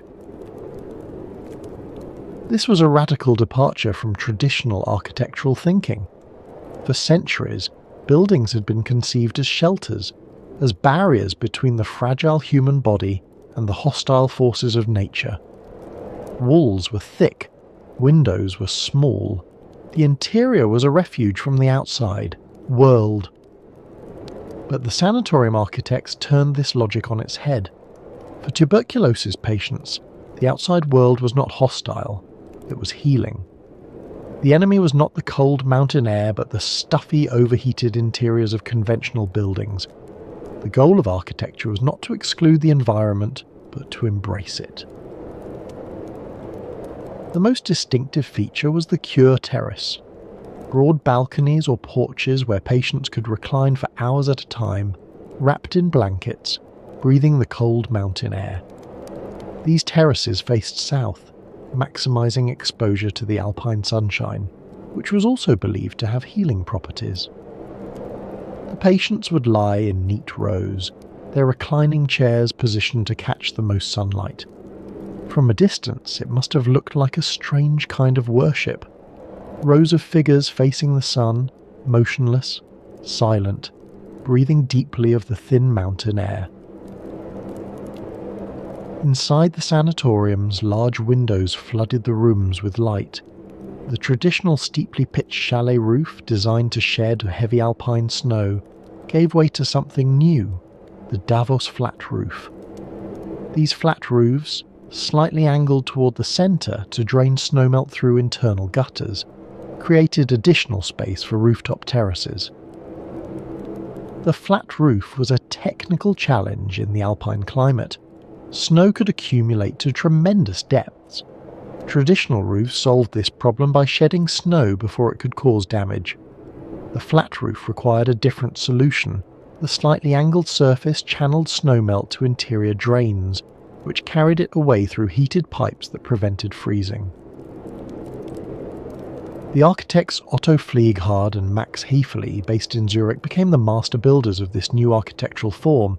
Their Queen Alexandra Sanatorium, designed from 1905 onward, exemplified the philosophy. The building was conceived not as a protective shell, but as a machine for inhabiting the atmosphere. Walls seemed almost secondary. The real architecture was the mountain air itself. The building existed to organise space, to position patients correctly in relation to the sun and the breeze. It was architecture in service of medicine, form following function, with an intensity that would later become the hallmark of modernist design. One innovation was the Lieghalle, the lying hall or rest hut.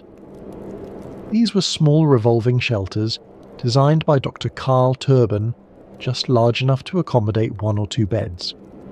Patients could be wheeled inside, and the entire structure could be rotated to follow the sun or to shield against the wind. The rotating mechanism was ingenious. A patient could be positioned to catch the morning sun as it rose over the eastern peaks, then gradually turn to follow the light across the sky when the wind shifted, as alpine winds often do. The shelter could be repositioned for protection. The patient never had to move. The building moved around them. These shelters reduced architecture to its most elementary purpose, creating a space for a human body to exist in specific relationship to the environment. There were no unnecessary ornaments, no social pretensions, just a roof, walls that could be opened or closed, and a mechanism for reorientation. By 1900, many of these shelters had been installed in the grounds of the larger sanatoriums.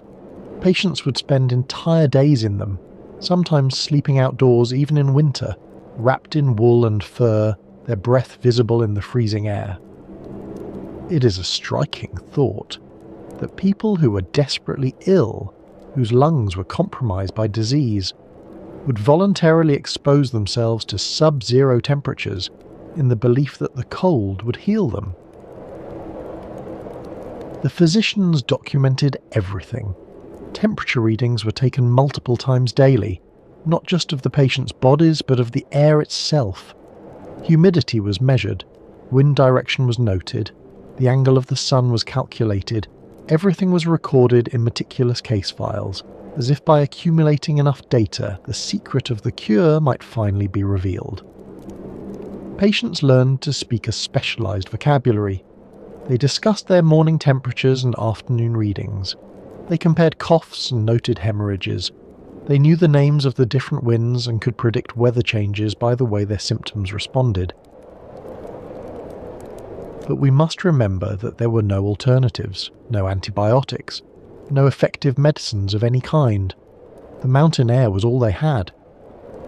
And so they lay on their cure terraces, these desperate people, breathing the cold air, watching the sun move across the sky, measuring their temperatures, recording their symptoms. They built lives in the shadow of death. They formed communities of the sick. They created an entire culture of illness, with its own rituals and its own vocabulary, and its own strange mixture of hope and resignation. Some recovered, many did not, but the sanatorium gave them structure, gave them purpose, gave them something to do while they waited to learn their fate. It gave them, in a word, hope, and hope, even when unfounded, has value. Dr. Alexander Spengler died in 1901, having lived nearly half a century in the village he had helped transform. He arrived as a refugee with nothing. He departed as a pioneer, his name synonymous with the Alpine cure. He had seen the population of Davos multiply many times over. He had seen the first guest houses give way to grand sanatoriums. He had seen the railway arrive, bringing patients by the thousands. He had seen his theory that mountain air could cure tuberculosis, accepted as medical orthodoxy across Europe. Whether he ever doubted that theory, we do not know. Whether he ever wondered if the patients who recovered might have recovered anyway, or if the patients who died might have been saved by some treatment not yet discovered, these questions are lost to history. What remains is the legacy. A town transformed, an industry created, an idea that shaped medicine for nearly a century. But the Spengler name would continue to shape Davos long after his death. His son, Dr. Carl Spengler, inherited both his father's medical practice and his devotion to the alpine town. Carl Spengler had grown up in the sanatorium world. He had watched the sick arrive by train, had seen them wheeled onto cure terraces, had observed the slow rituals of the mountain cure. He knew better than most what tuberculosis meant, the fear and the hope, the long waiting, the uncertain outcomes. He was also an enthusiastic supporter of the local ice hockey club HC Davos, which was founded in 1921. Ice hockey had come to Davos along with the international community of sanatorium patients. Young men who were well enough to exercise but not well enough to return home had taken up the sport during their long convalescence. And in 1923, Carl Spengler had an idea that would create one of the most enduring sports traditions in the world. The First World War had ended just 5 years earlier, and Europe remained bitterly divided. Nations that had been enemies still viewed each other with suspicion. The wounds of the war, the millions dead, the empires collapsed, the old order destroyed, were still raw. Carl Spengler believed that sport could help bridge these divides. He had seen, in his father's sanatoriums, how illness could unite people who might otherwise have been enemies. German and French, English and Russian, they had all come to Davos seeking the cure, and they had found themselves lying side by side on the cure terraces sharing their hopes and fears. If disease could unite enemies, why not sport? He donated a trophy, a challenge cup, and invited ice hockey teams from across Europe to compete in Davos during the Christmas holiday.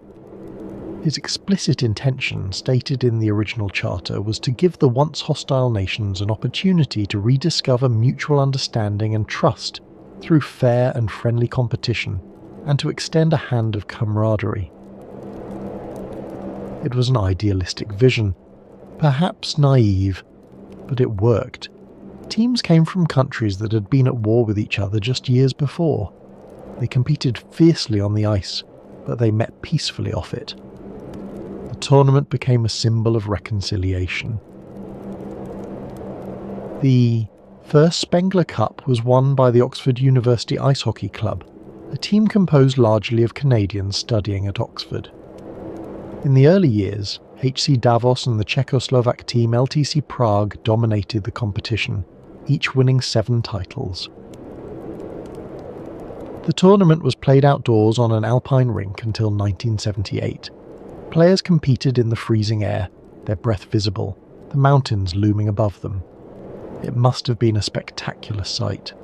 The bright uniforms against the white snow, the clatter of sticks on ice, the roar of the crowd echoing off the peaks. The tournament continues to this day, now the oldest invitational ice hockey tournament in the world and the second largest sporting event in Switzerland. Team Canada has dominated in recent decades, winning 16 times since 1984. But the original spirit endures, international competition as a path to international understanding. It is a fitting legacy for the Spengler family, a tournament born from the conviction that even enemies could find common ground in the thin mountain air. The same conviction, in a sense, that had driven Alexander Spengler to build his sanatoriums, the belief that something about this place could heal what seemed unhealable.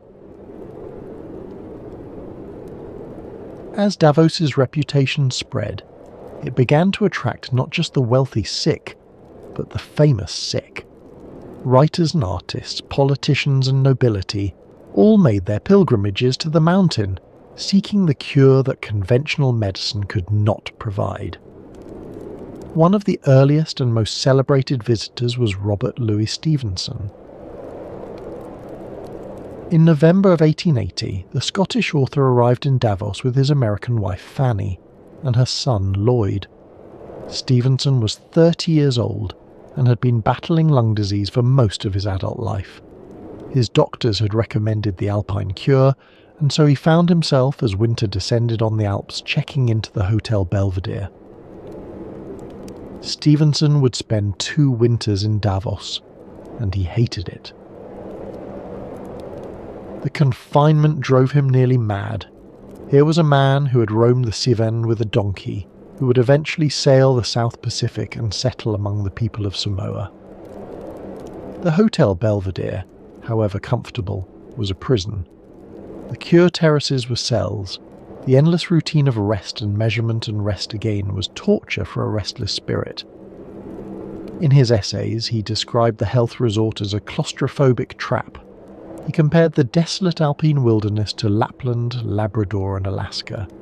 He wrote bitterly of patients condemned to death by gradual dry rot, or else drowning in their own blood during hemorrhages. His letters from this period are filled with longing for escape. He dreams of warmer climates, of adventure, of anywhere but this beautiful, suffocating valley. And yet he remains, because the alternative, the crowded, smoky cities where his lungs would surely fail, is worse. It is a remarkably bleak portrait, especially from an author known for tales of adventure and romance. But Stevenson understood something that the promotional literature of the sanatoriums tried to obscure. Many patients came to Davos not to be cured, but to die. The mountain air might slow the disease, but it could not always stop it. He wrote about his fellow patients with a mixture of compassion and horror.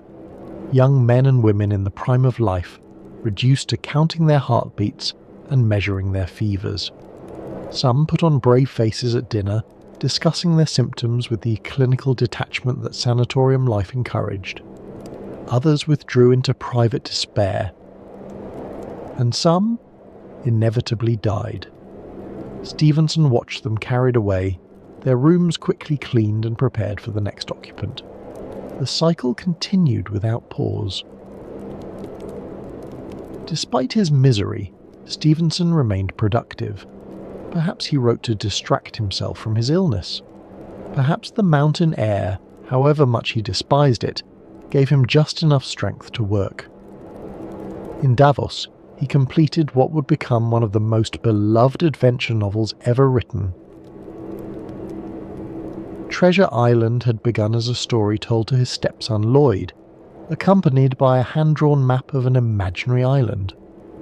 Stevenson had started writing it back in Scotland, but the story had stalled. The fog and rain of home seemed to drain the adventure from his imagination. In Davos, during that first brutal winter, he picked it up again. Perhaps it was the contrast. Here he was, trapped in the snow, confined to his room for days at a time, breathing the cold, thin air that was supposed to save him. And on the page he could escape to warm Caribbean waters, to islands where treasure lay buried, where adventure waited around every corner. He wrote the final 14 chapters in 14 days. Long John Silver, Jim Hawkins, the Hispaniola, the Black Spot, all of it flowing from the pen of a sick man, wrapped in blankets in an Alpine hotel, while the snow fell outside and his lungs rattled with each breath. Think of it. One of the most beloved adventure stories ever written, created by a man who could barely walk to the end of his corridor. Tales of sailing ships and sword fights and buried gold, conjured from the imagination of an invalid who spent his days lying on a cure terrace, watching the mountains and waiting for his temperature readings. Lloyd later recalled the excitement of those winter evenings when Stevenson would read aloud the day's new chapters. The stepson who had inspired the story listened as it came to life, chapter by chapter, in the most unlikely of places. It is one of the strange gifts of Davos. this place of illness and death also became a place of remarkable creativity. Perhaps there was something about the thin air, the isolation, the proximity to mortality, that sharpened the minds of those who came seeking the cure. When death is near, every moment becomes precious. Every word carries weight. Stevenson did not find a cure in Davos. The mountain air, however thin and pure, could not heal whatever was destroying his lungs. He would eventually leave Switzerland, driven out by the very isolation he had come to endure. He travelled to the milder climates of France and England, seeking relief, seeking change, seeking anything that might help. But the disease, or what everyone believed was the disease, followed him. Finally, he made a radical decision. He would travel as far from the cold, the damp, the civilization of Europe as he could possibly go. In 1888, he and his family set sail for the South Pacific. It was an astonishing journey for a man who had been told repeatedly that he was dying. He sailed from island to island, living on boats and in tropical huts, surrounded by peoples whose lives were utterly different from anything he had known in Scotland or Switzerland. He settled eventually in Samoa, on the island of Upolu, where he built an estate called Vailima. The Samoans called him Tusitala, the teller of tales. He wrote prolifically, producing novels and stories and essays until the very end. He died in 1894 at the age of 44, not from lung disease but from a cerebral hemorrhage. He was dictating a letter when he suddenly complained of a pain in his head, asked, "What's that?" and lost consciousness. He died within hours. Modern medical historians have suggested that Stevenson may not have had tuberculosis at all, that his symptoms were more consistent with bronchiectasis or sarcoidosis. But in the 1880s, any persistent lung disease was likely to be diagnosed as consumption. Whether the misdiagnosis saved his life by sending him to the tropics, or whether he would have lived longer had he stayed in Davos, we will never know. What we know is that he spent 2 miserable winters in the Alps, hating every moment of it, writing some of his greatest work to distract himself from his confinement, and then fled to the farthest place on earth. 13 years after Stevenson's departure, another famous British author arrived in Davos. His name was Arthur Conan Doyle, and unlike Stevenson, he had come not for his own health, but for his wife's. Conan Doyle was already famous by then. Sherlock Holmes had made him wealthy and celebrated, even though he sometimes resented the detective who overshadowed his more serious literary work. He was 34 years old, at the height of his creative powers, with a comfortable life in London, and then his wife fell ill. Louisa Hawkins, called Tui by her family, had been diagnosed with tuberculosis. The doctors gave her only months to live. Conan Doyle, trained as a physician before becoming a writer, understood what the diagnosis meant. He had seen patients waste away from consumption. He knew the statistics. Desperate to save her, he learned that the Swiss mountain climate offered hope for consumption patients. Davos was the most famous of the alpine resorts, the place where the mountain cure had been pioneered, where sanatoriums had been treating patients for 3 decades. And so in 1893, the creator of Sherlock Holmes gathered his wife and their 2 young children and travelled to Davos. They rented a house in the town where Louisa could take the cure while the children played in the snow. They would remain for 4 years. The mountain air did help Louisa. She did not die within months as the doctors had predicted. Whether this was because of the cure, or because the original prognosis had been too pessimistic, or simply because tuberculosis was unpredictable, impossible to say. What matters is that she survived. She survived with periods of relative health and periods of decline. She survived to see her children grow older, to see her husband become ever more famous, to enjoy years that the doctors had told her she would not have. She lived until 1906, 13 years after her diagnosis, dying at last of the disease that had shadowed her for so long. Those 13 years were a gift. The mountain gave them to her, or seemed to. But for Arthur Conan Doyle, those years in Davos were not simply a time of anxious waiting by his wife's bedside. He was, after all, a man of enormous energy and curiosity, a man who had boxed, played cricket, investigated real-life crimes, campaigned for justice. He could not simply sit and wait while his wife rested on the cure terrace. And in Davos he discovered something that would help launch an entirely new industry.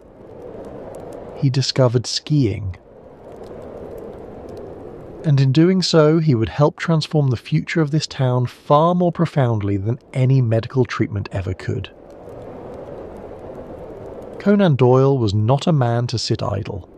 While his wife rested on the cure terraces, he grew restless. The mountains beckoned. The endless snow-covered slopes seemed to demand exploration.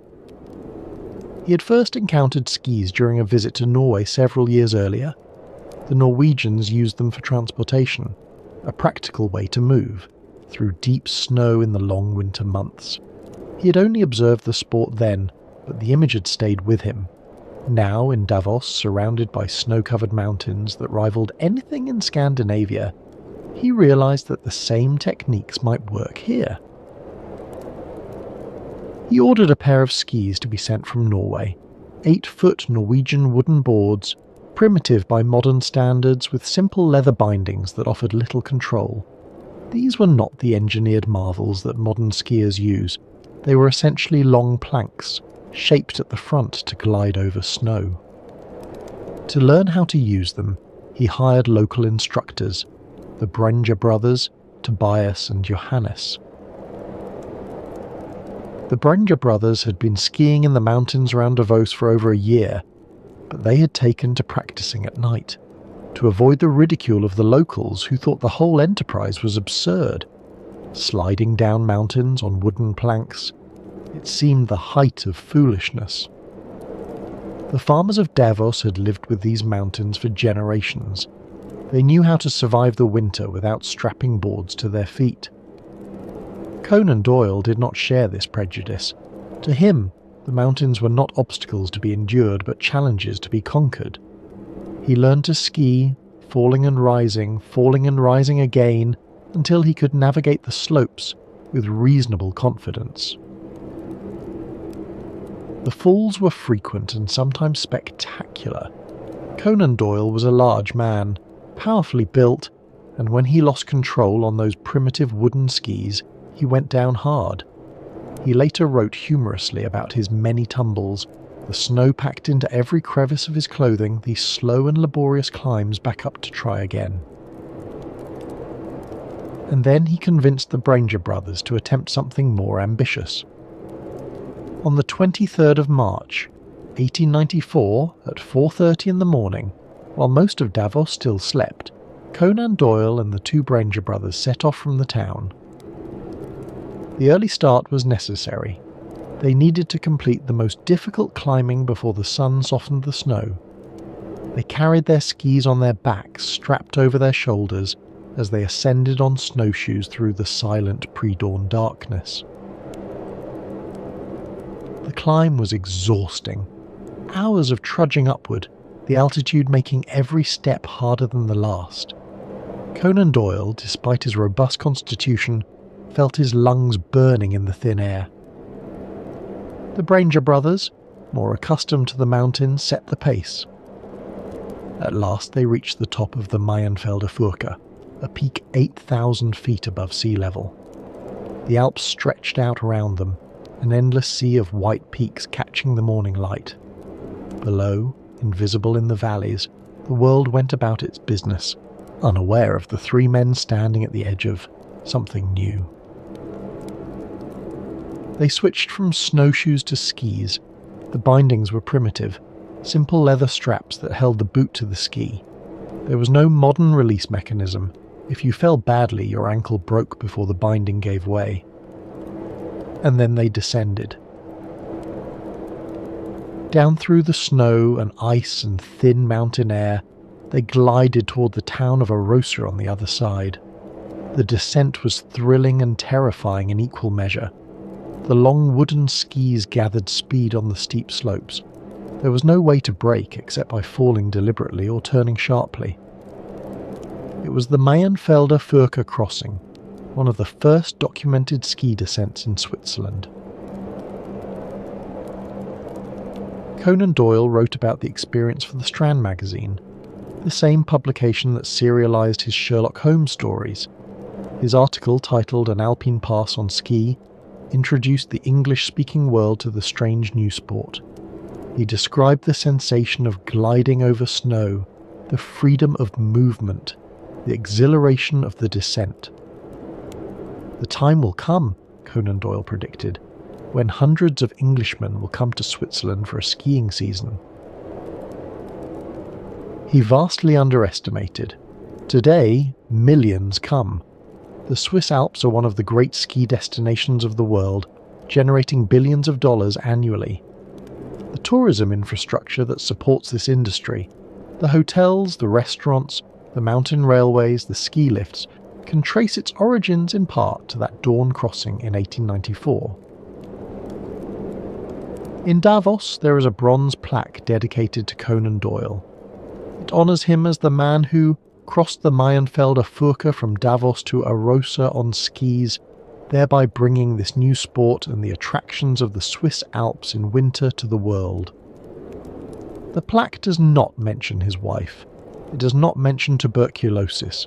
It does not mention the sanatoriums that brought him to Davos in the first place. It speaks only of sport, of adventure, of the future, not the desperate past that brought him to that moment. It is one of the quieter ironies of history. The man who followed his dying wife to a tuberculosis sanatorium helped invent modern ski tourism. The town that was built for the sick would eventually thrive on the healthy. Conan Doyle could not have known this, of course. When he strapped on those skis and climbed the mountain, he was simply looking for something to do, some way to fill the long hours while his wife rested on the Cure terrace. He was not thinking about the future of alpine tourism. He was thinking about survival, his own and hers. And yet his adventure helped create a future that would outlive the sanatoriums by many decades. The ski resorts that now cover the Alps, the billions of dollars in winter, tourism, the millions of people who come each year to experience the mountains, all of it owes something to that dawn crossing in 1894. The sanatoriums are gone, the patients are forgotten, but the mountains remain, and people still come, not to be cured, but to play. In the spring of 1912, a German novelist named Thomas Mann received troubling news from Davos. His wife Katia had gone to the Alps for treatment of a respiratory condition. The diagnosis was not tuberculosis, or at least not confirmed tuberculosis, but her doctors were concerned enough to recommend the mountain cure. She was staying at the Sanatorium, the forest sanatorium, which had opened just the year before. The sanatorium was run by Dr. Friedrich Jessen, and it offered the standard cure: rest, mountain air, and rich food.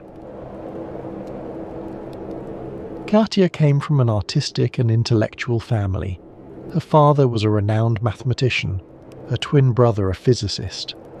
She had given up her own academic pursuits to marry man and raise their children. Now she lay on a Cure terrace in the Alps, separated from her family, uncertain when she would return. Man, 47 years old and already a celebrated author, decided to visit his wife. He planned to stay for 3 weeks, just long enough to ensure she was comfortable and to see for himself the famous Davos cure. He had just completed work on a novella called Death in Venice, a dark, atmospheric tale of an aging writer's obsession with beauty and mortality. The story had been difficult to write, emotionally draining. Perhaps he was still thinking about those themes when he boarded the train for Switzerland. The journey itself was significant. Man travelled from Munich through increasingly dramatic scenery, the train climbing into the Alps, the air growing thinner and clearer. By the time he arrived in Davos, he had already begun to feel the strangeness of the place. What he found in Davos would consume his imagination for the next 12 years.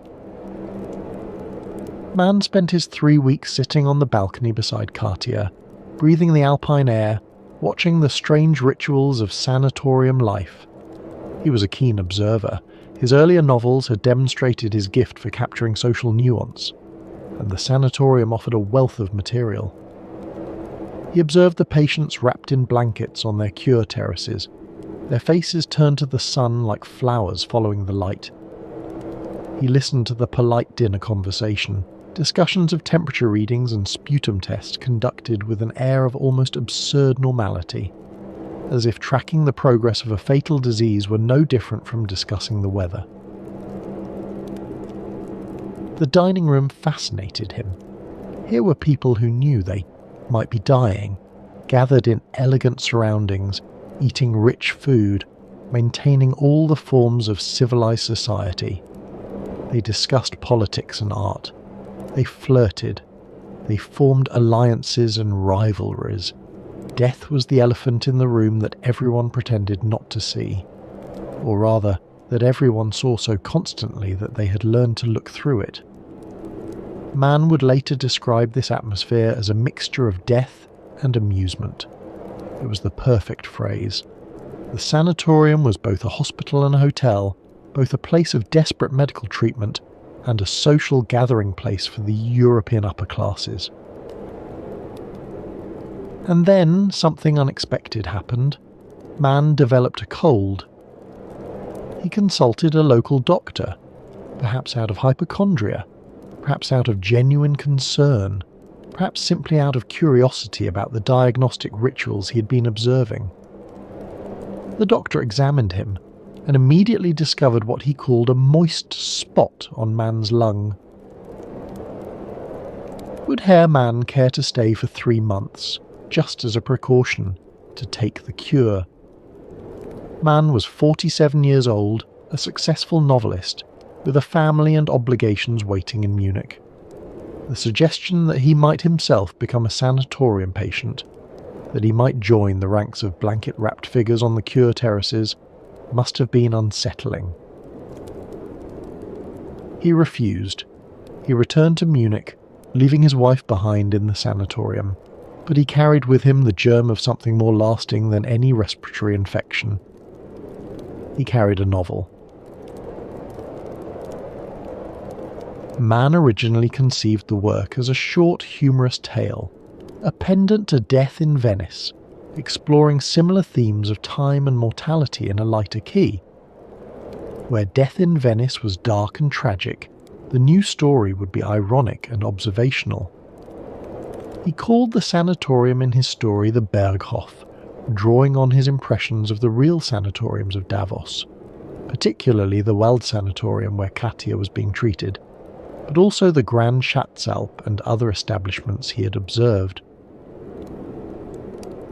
But the story refused to stay small. As Mann wrote, he found himself drawn deeper and deeper into the world he was creating. The sanatorium became not just a setting, but a symbol, a microcosm of European civilization itself, suspended in the thin air above the ordinary world. Year after year, man continued to add to it. What had begun as a novella grew into a sprawling philosophical epic.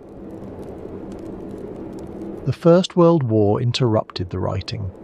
Man set aside his sanatorium novel to focus on political essays, grappling with the catastrophe that had engulfed Europe. The world he had known was collapsing, the old certainties were being swept away. When he returned to the Magic Mountain, the novel had taken on new dimensions, time ones.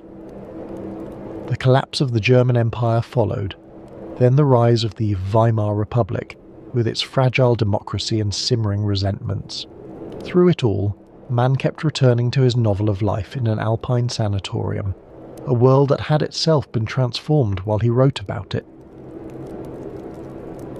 Finally, in November of 1924, 12 years after that 3-week visit to Davos, Der Zauberberg was published, The Magic Mountain.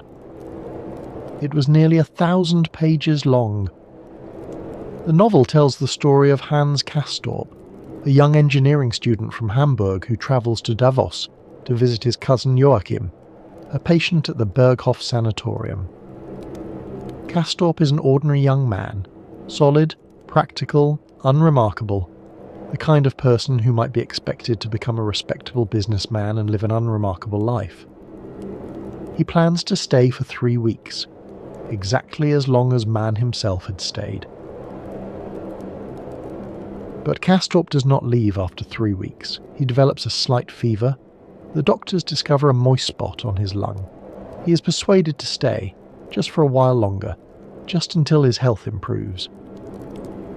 The pattern will be familiar to anyone who knows the history of sanatorium treatment.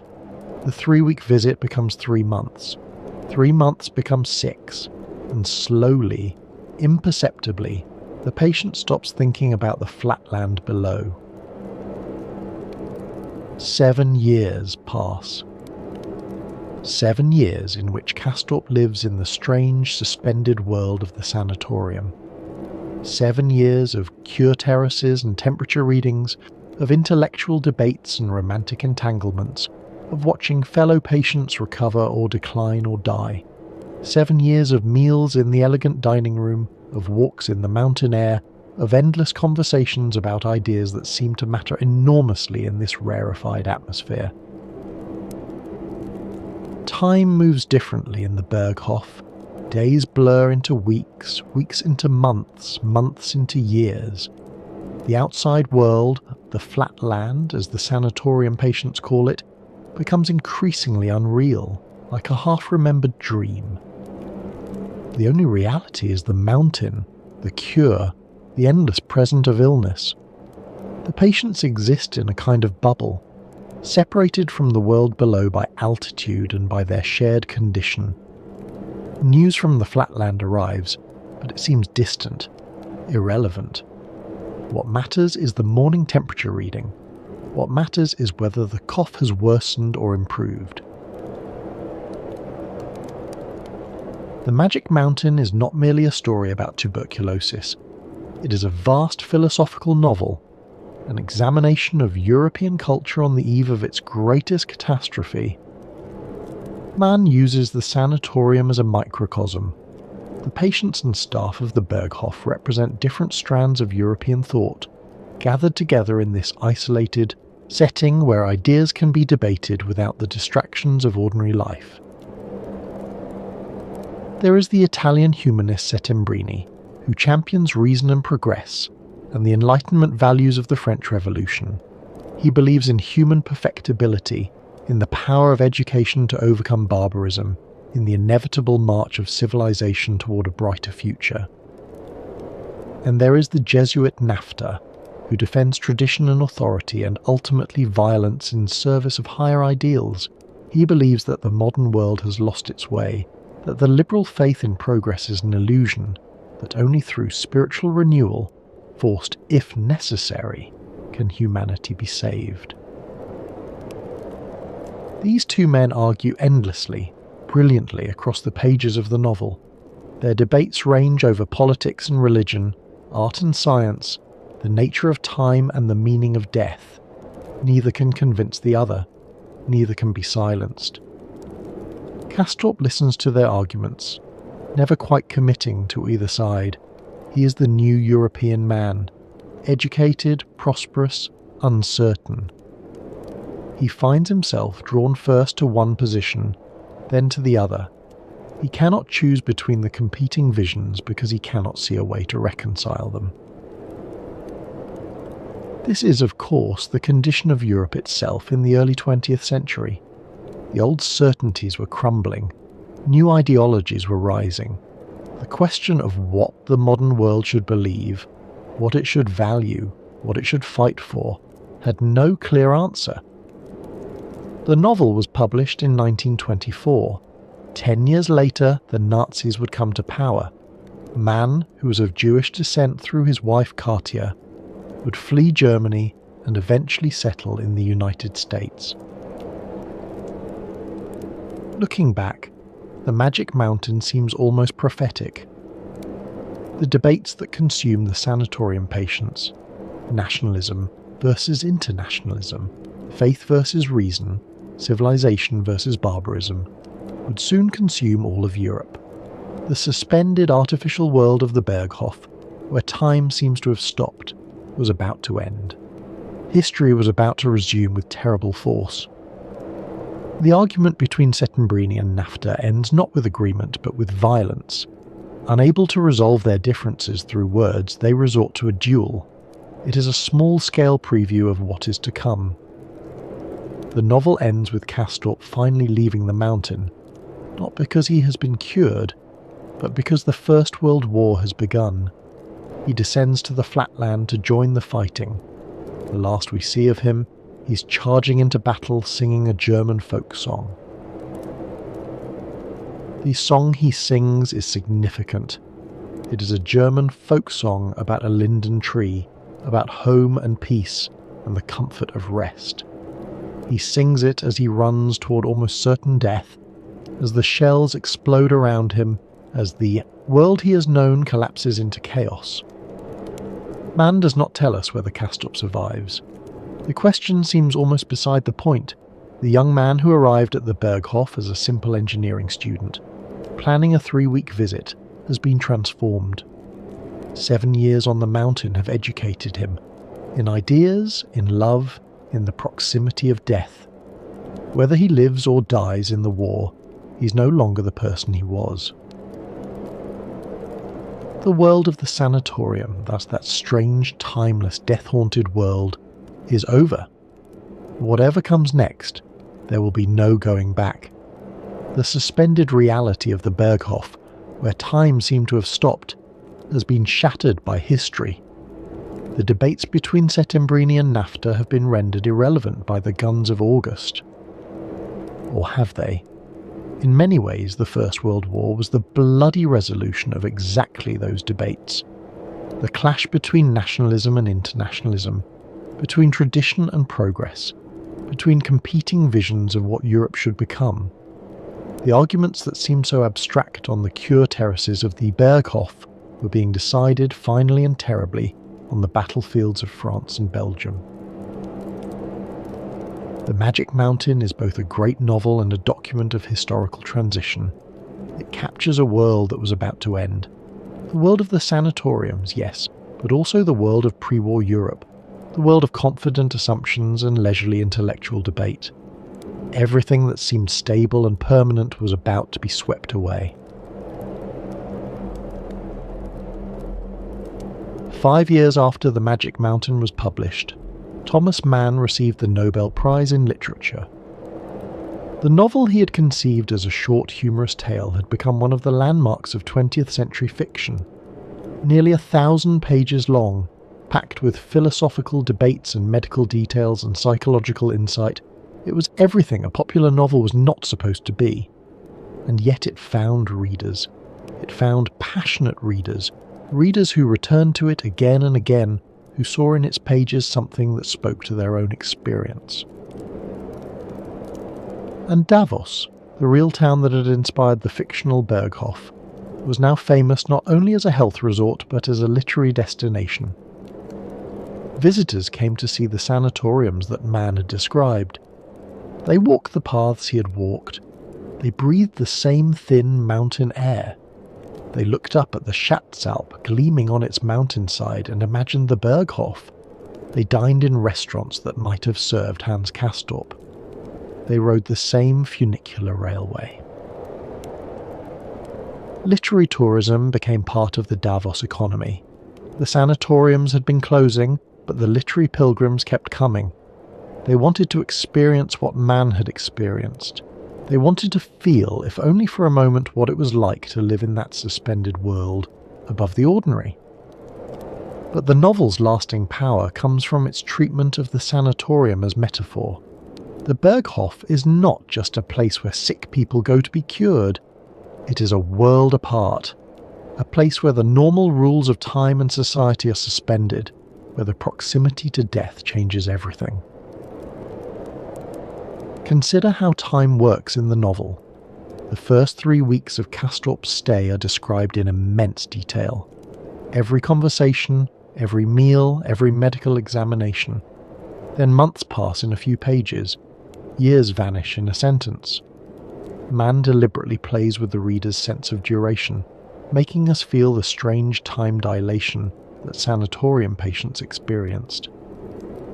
In the Berghof, time loses its meaning because the patients have stepped outside of history. They are no longer participants in the rush of modern life. They are observers, watchers, people who have been placed on pause while the world continues below. In the sanatorium, small gestures acquire enormous significance. A flush of fever, a glance across the dining room, a cough in the night.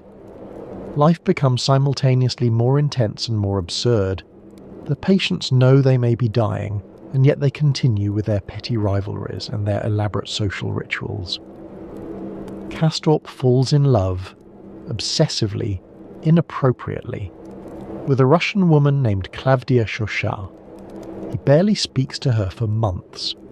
His love is expressed through glances, through the way he positions himself to see her enter the dining room, through the fever that rises whenever she's near.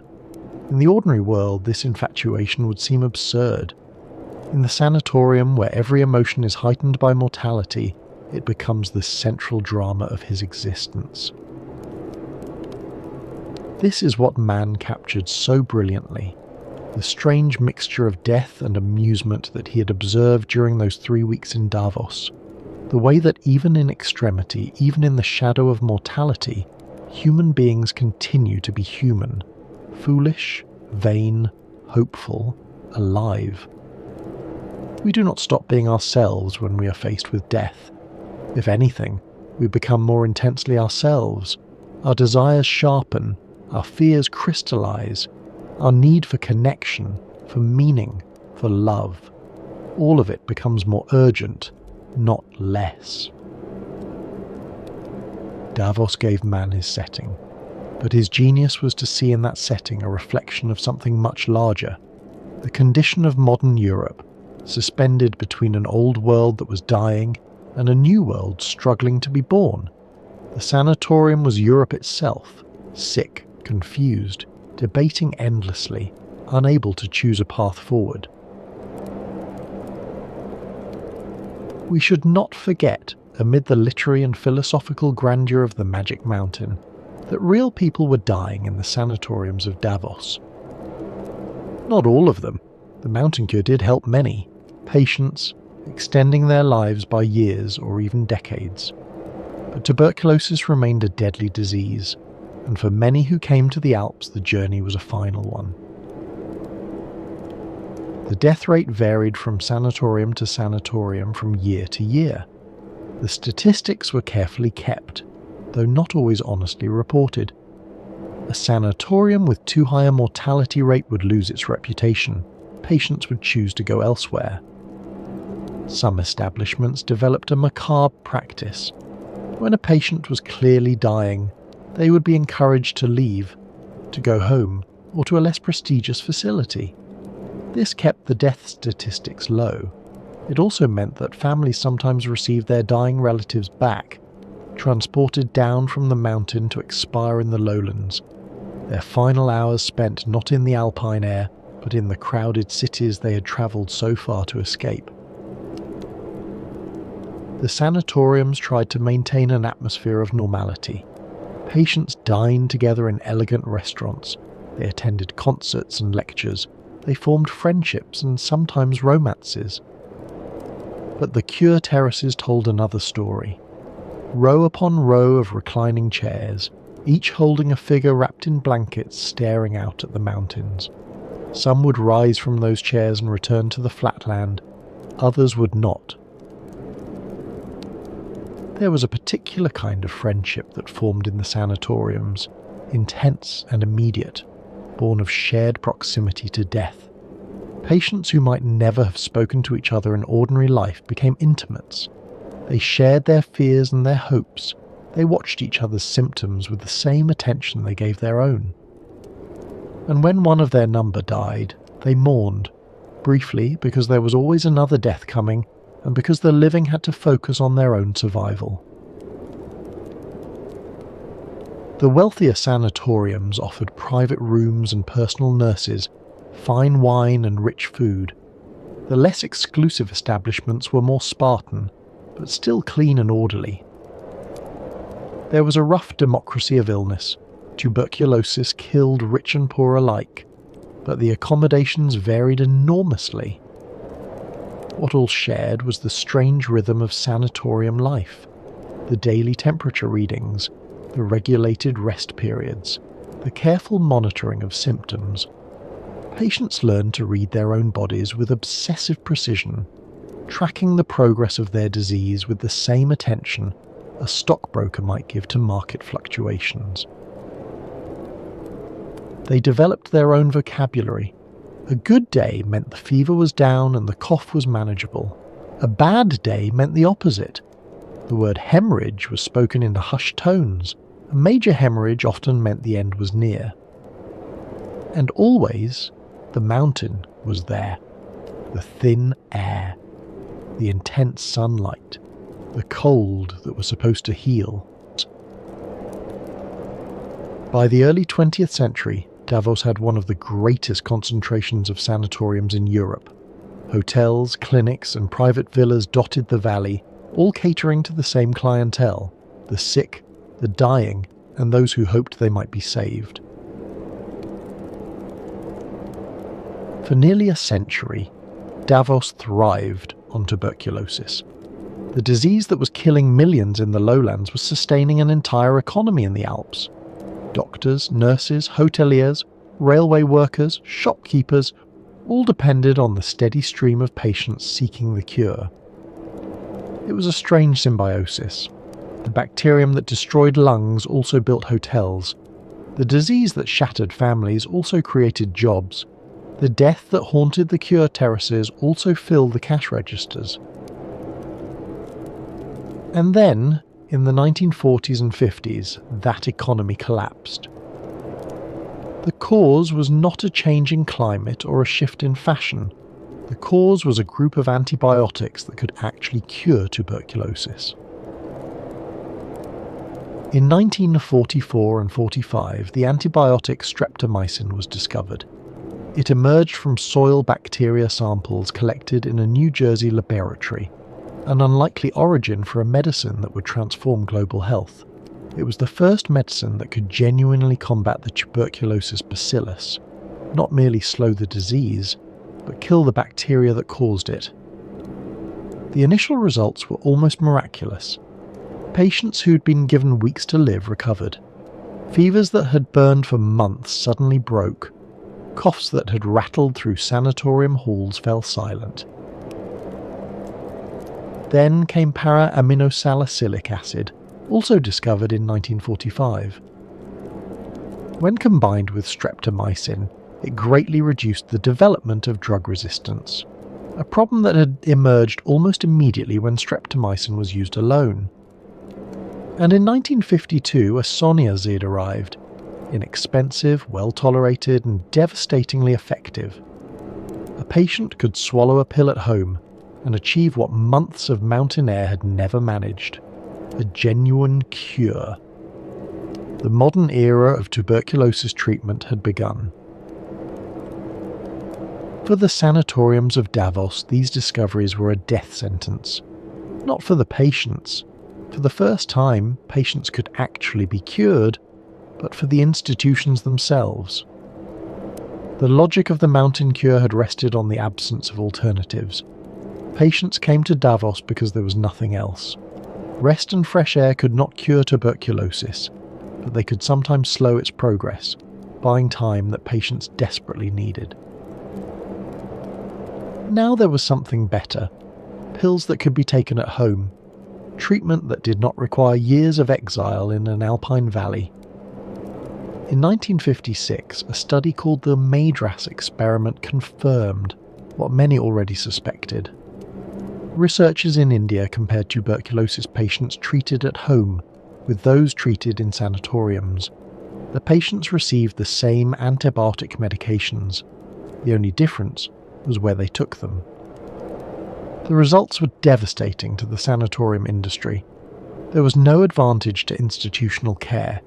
Patients who stayed at home, taking their pills in familiar surroundings, recovered at the same rate as those who spent months in specialised facilities. The Madras experiment was conducted in India, where the expense of sanatorium care was especially prohibitive. But its implications were universal. If home treatment was equally effective, then why maintain the elaborate infrastructure of sanatoriums?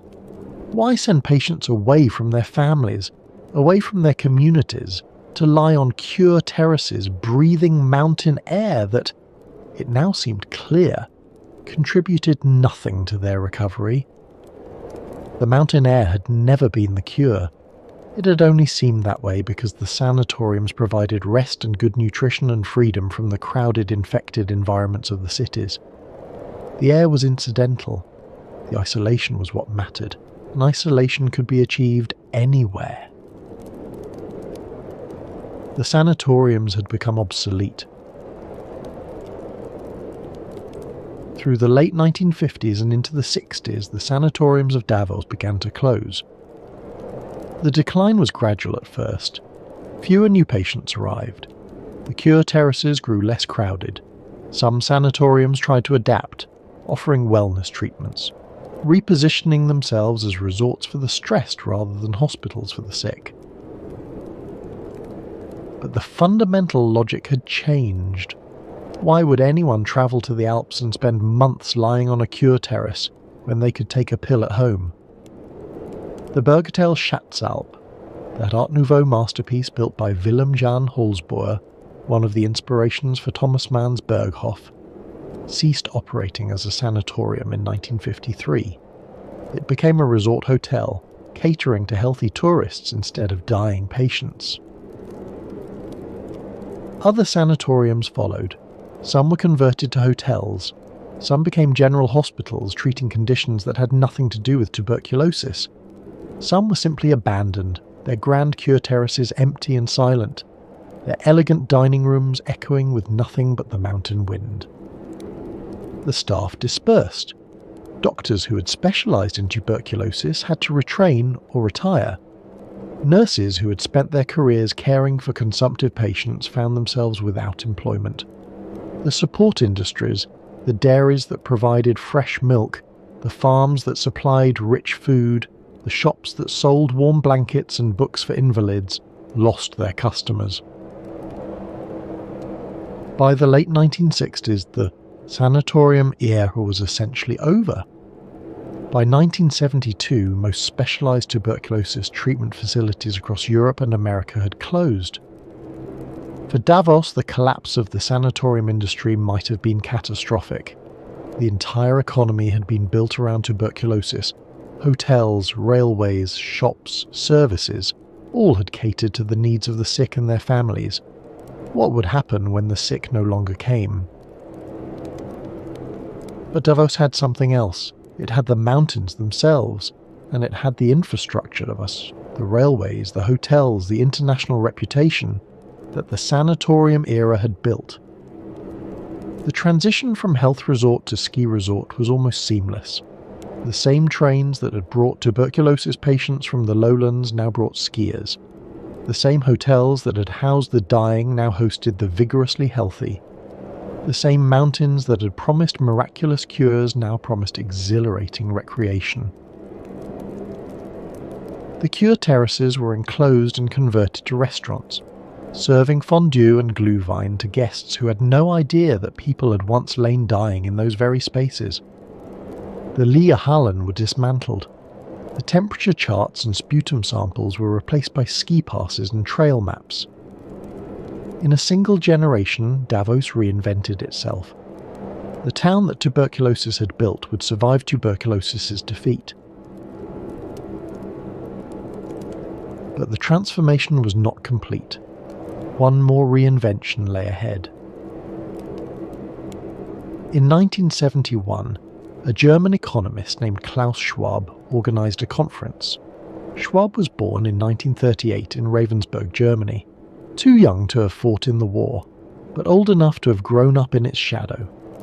He had become a professor at the University of Geneva, and he had invited 450 business leaders from across Europe to discuss competing in a global marketplace. He needed a venue, somewhere atmospheric, somewhere memorable, somewhere that would encourage the participants to relax and engage with one another outside the formal sessions. The city hotel would be too sterile, too ordinary. He wanted something that would create a sense of special occasion. He chose Davos. The choice was not random. Davos offered more than just mountain scenery. It offered a connection to culture, to Thomas Mann and the Magic Mountain, to a certain idea of European intellectual life.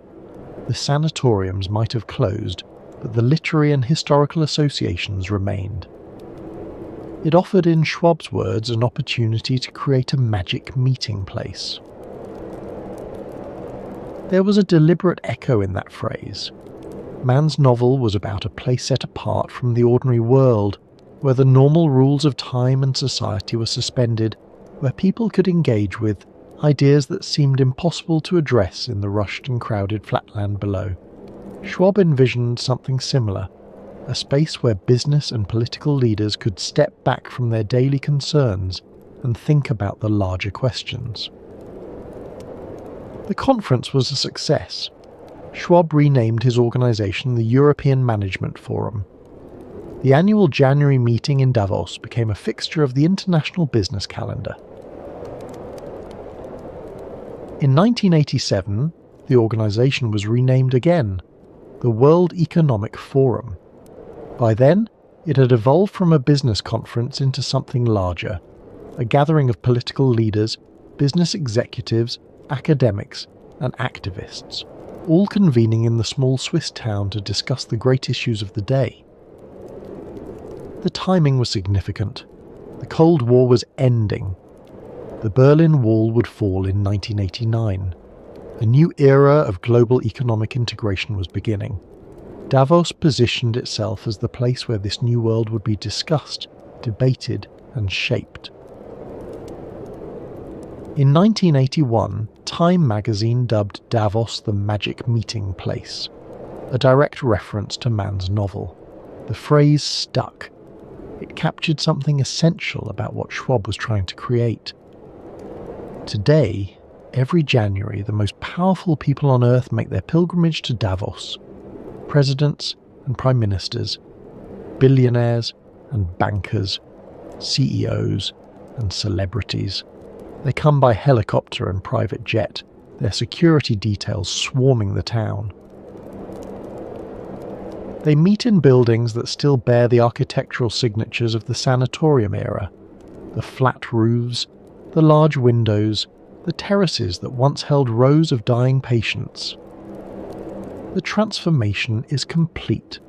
The town that was built for death now hosts the masters of the global economy. The buildings designed to cure tuberculosis now incubate deals that shape the world. The sanatoriums are gone, but their influence remains, not just in Davos, but in the very foundations of modern architecture. The architects who designed the tuberculosis sanatoriums were solving a specific medical problem, how to maximize patients' exposure to light and air. But in solving that problem, they developed forms and techniques that would revolutionize building design. Consider the challenges they faced. Traditional buildings of the 19th century were designed to protect against the elements. Thick walls, small windows, steeply pitched roofs. They were fortresses against the weather. But for tuberculosis patients, this protection was precisely the problem. What they needed was exposure, not shelter. And so the sanatorium architects invented a new kind of building. The flat roof, the Davoser Flachdach, which allowed for rooftop terraces where patients could recline in the sun. The roof was slightly angled toward the centre, with internal gutters to drain snowmelt, solving the practical problem of alpine weather while creating new space for therapeutic use. The large windows that flooded interiors with light, not decorative flourishes, but medical necessities. Sunlight was believed to have germicidal properties, and even if this belief was overstated, the psychological benefit of bright, airy spaces was real. The balconies and verandas that brought the outdoors in, the cure terraces that became the signature feature of every sanatorium, the long galleries where patients could walk in fresh air even during inclement weather. The clean, unornamented lines that emphasized function over decoration. Why add ornament to a building when every service should serve the purpose of healing? The stripped-down aesthetic of the sanatoriums anticipated the minimalism of 20th century modernism. These elements would become the hallmarks of modernist architecture. Le Corbusier, one of the founders of modern architecture, had a direct association with the Davos flat roof experiments of the 1870s and 80s. His famous 5 points of architecture, pilatus, free facade, open floor plan, ribbon windows and roof garden, all find their antecedents in sanatorium design. Modern architecture, one critic noted, has more to do with a campaign for health than with anything else. It was not an exaggeration. The sanatorium was in many ways the laboratory of modern architecture. The demands of tuberculosis treatment, light, air, exposure to the sun, pushed architects to develop new forms that would come to define the built environment of the 20th century. The first reinforced concrete building in Switzerland was a tuberculosis sanatorium. The material allowed for large spans and open interiors that traditional construction could not achieve. The structural innovations driven by medical necessity would transform how buildings were made. Walk through any modern city, and you are walking through the legacy of the tuberculosis sanatoriums. The glass-walled office towers, the apartment buildings with their balconies, the hospitals with their patient rooms flooded with natural light, the schools designed to maximise fresh air circulation. All of it traces back, in one way or another, to the experiments conducted in places like Davos, places where architects were trying to save lives by letting in the sun. The disease is largely conquered, at least in the wealthy nations where these architectural forms first emerged, but the buildings remain, and every time we step onto a rooftop terrace or bask in the light of a floor-to-ceiling window, we are, in a sense, taking the cure. Let us pause now and consider what we have witnessed tonight. We have travelled to a small valley in the Swiss Alps, a place that has been many things over the past 2 centuries. A farming village, isolated and unknown, a health resort, famous throughout Europe, a literary landmark immortalised in one of the great novels of the 20th century, a ski destination, drawing millions of visitors each winter, a gathering place for the global elite, where the future of the world economy is debated. Through all of these transformations, one thing has remained constant: the mountain itself. The air is still thin in Davos. At 1,500 metres above sea level, every breath contains less oxygen than in the lowlands. The effect is subtle. Visitors barely notice it, but it is real. The body must work slightly harder, the heart beats slightly faster, there is a faint lightheadedness, especially in the first few days. The sunlight is still intense.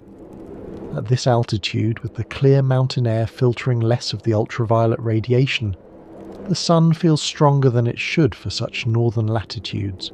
Skiers burn on winter days. The brightness after a snowfall can be almost painful. The winters are still long.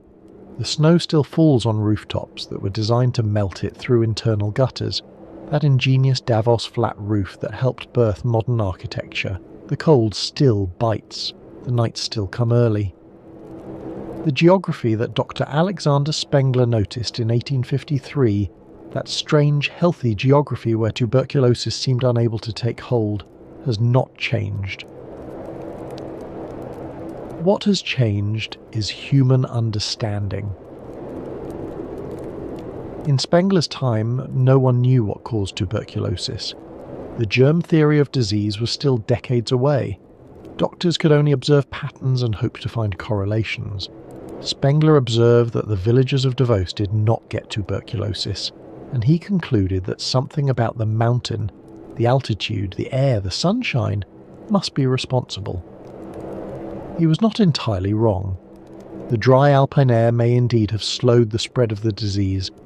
The intense sunlight, rich in ultraviolet radiation, may have killed bacteria in the environment. The isolation of the sanatoriums may have reduced transmission. But he was not entirely right either. The mountain could not cure tuberculosis. It could only, at best, slow its progress. The patients who came to Davos seeking a cure were often disappointed. Many died far from home, in beautiful rooms with magnificent views, their lungs failing despite all the fresh air and rich food. The true cure came not from geography, but from science. From researchers in laboratories who identified the tuberculosis bacillus and eventually developed the antibiotics that could kill it. And yet we should not be too quick to dismiss the sanatorium era as mere superstition. The sanatoriums of Davos offered something that mattered deeply to their patients: hope. In an age when tuberculosis was a death sentence, when doctors had nothing to offer but resignation, the sanatoriums promised action. Come to the mountain, take the cure, fight the disease. The alternative was simply to wait for death, to cough and waste and fade, surrounded by family members who could do nothing but watch, to measure out your remaining days in a sick room, knowing that each sunset might be your last. The sanatoriums offered something different. They offered a journey.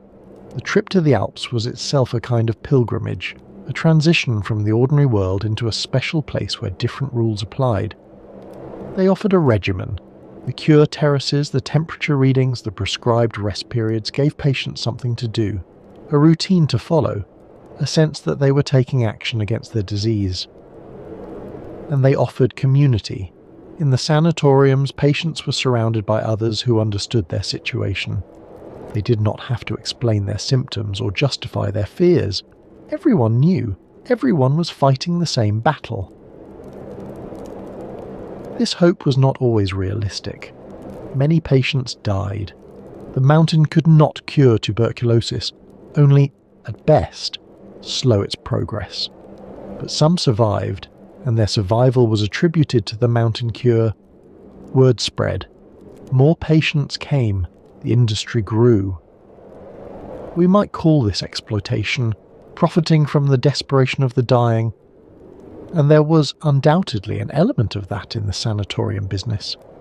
The wealthy could afford the best facilities. The poor were left to die in tenement apartments. The sanatorium owners grew rich while their patients often did not survive. But we might also call it human resilience. In the face of a disease they did not understand and could not cure, doctors and patients refused to surrender. They built institutions, they developed rituals, they created communities where the sick could support one another. The sanatorium was not just a medical facility, it was a social structure, a way of organizing the experience of illness, of giving shape and meaning to what would otherwise be mere suffering. Consider what it meant to be diagnosed with tuberculosis in the 19th century. There was no treatment, there was no cure. You might live for years, or you might die within months. All you could do was wait and wonder and slowly decline. The sanatorium transformed this experience. Instead of passive waiting, there was active treatment. Instead of isolation, there was community. Instead of meaningless suffering, there was a narrative, the journey to the mountain, the taking of the cure, the hope of recovery. Even if the treatment did not work, and often it did not. The experience itself had value. Patients felt they were doing something. They felt they were fighting. And when the end came, it came in a place of beauty, among people who understood, rather than in a cramped and smoky city flat. Thomas Mann understood this. His Magic Mountain is not primarily a story about medicine. It is a story about how human beings create worlds, how even in the shadow of death, we build societies, debate ideas, fall in love, pursue petty rivalries, and insist on living. There is something deeply human about the pilgrimage to Davos, both in the sanatorium era and today. The tuberculosis patients who travelled to the Alps in the 19th and early 20th centuries were seeking something beyond mere survival. They were seeking transformation. The journey itself was part of the cure. The long train ride, the climb into the mountains, the passage from the crowded, diseased lowlands into the clean, thin air above. Think of what that journey meant. You left behind your ordinary life, your home, your work, your friends. You said goodbye to family members who knew they might never see you again. You boarded a train that would carry you across borders, through landscapes increasingly dramatic, until at last you arrived at a place unlike anywhere you had been before. The altitude changed you. The air changed you. The removal from everyday concerns changed you. Whatever happened next, whether you recovered or declined, you were no longer the person you'd been in the flatland.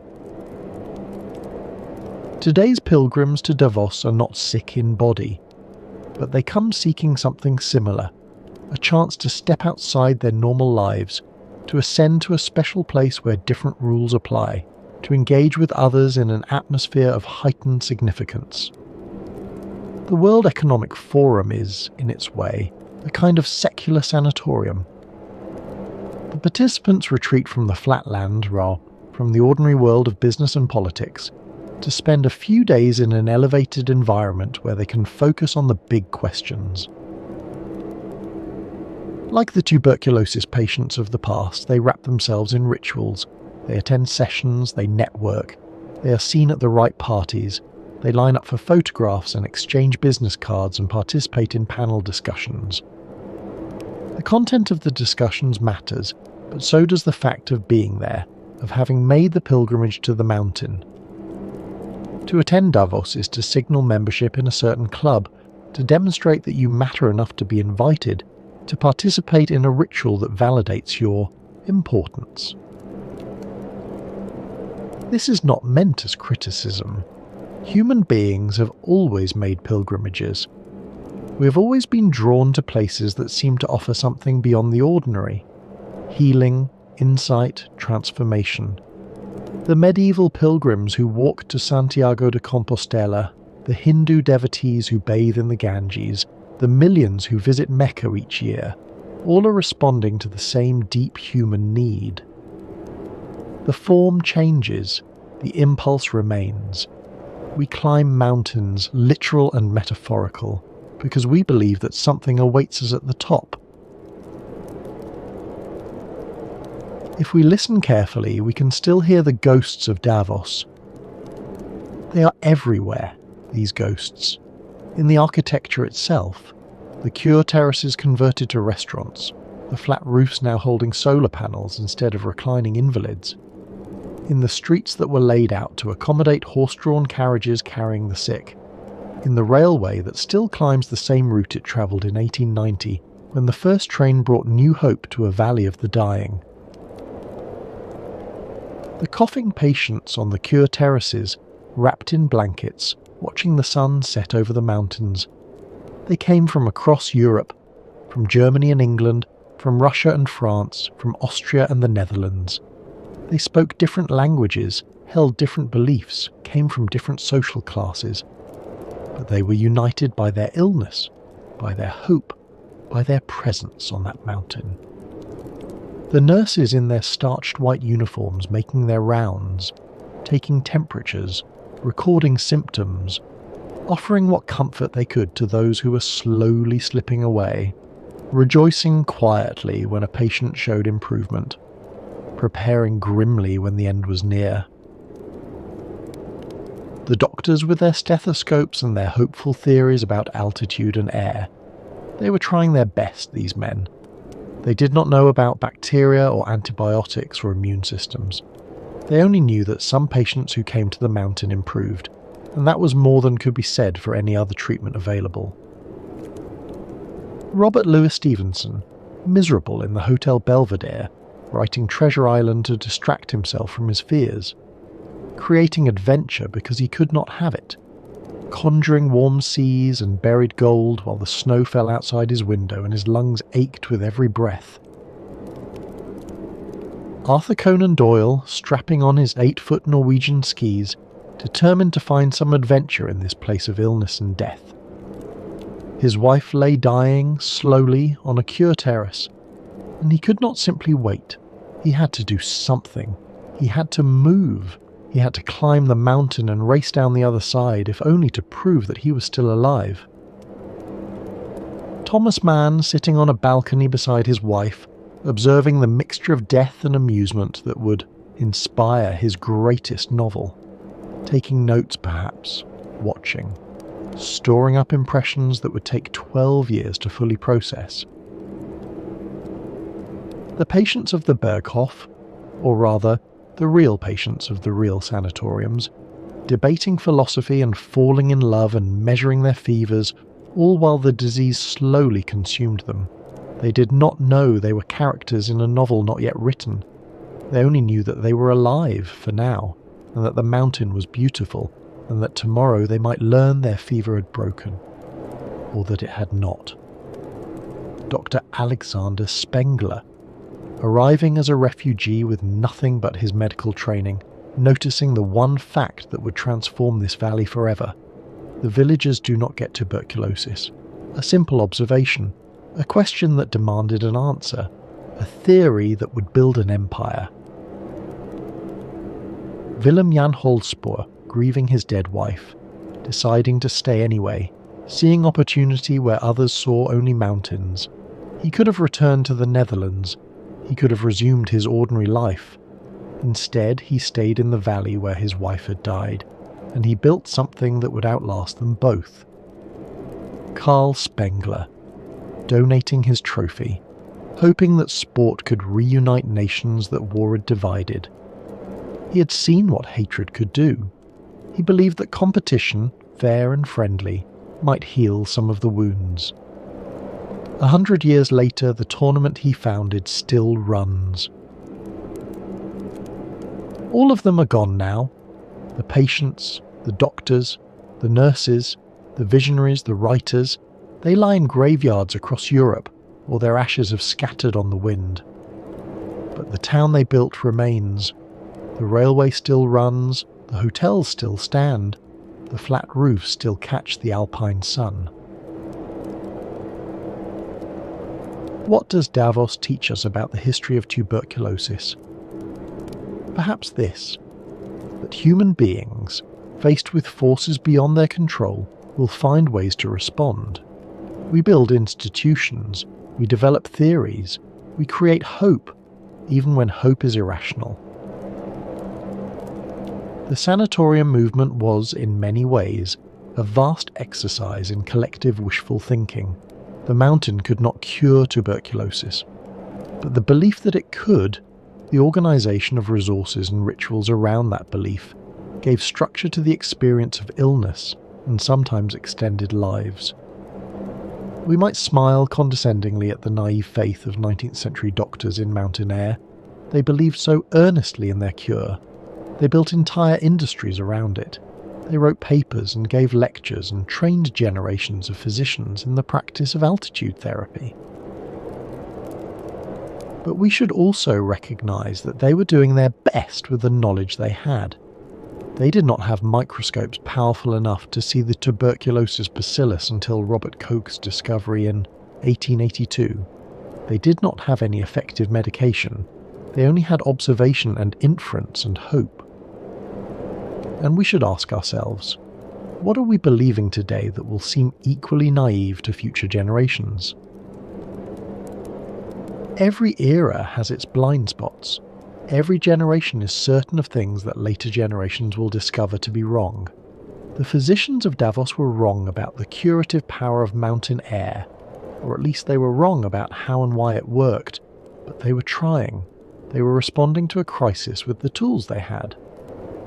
Medicine advances, understanding deepens. What seemed like wisdom becomes superstition. What seemed impossible becomes routine.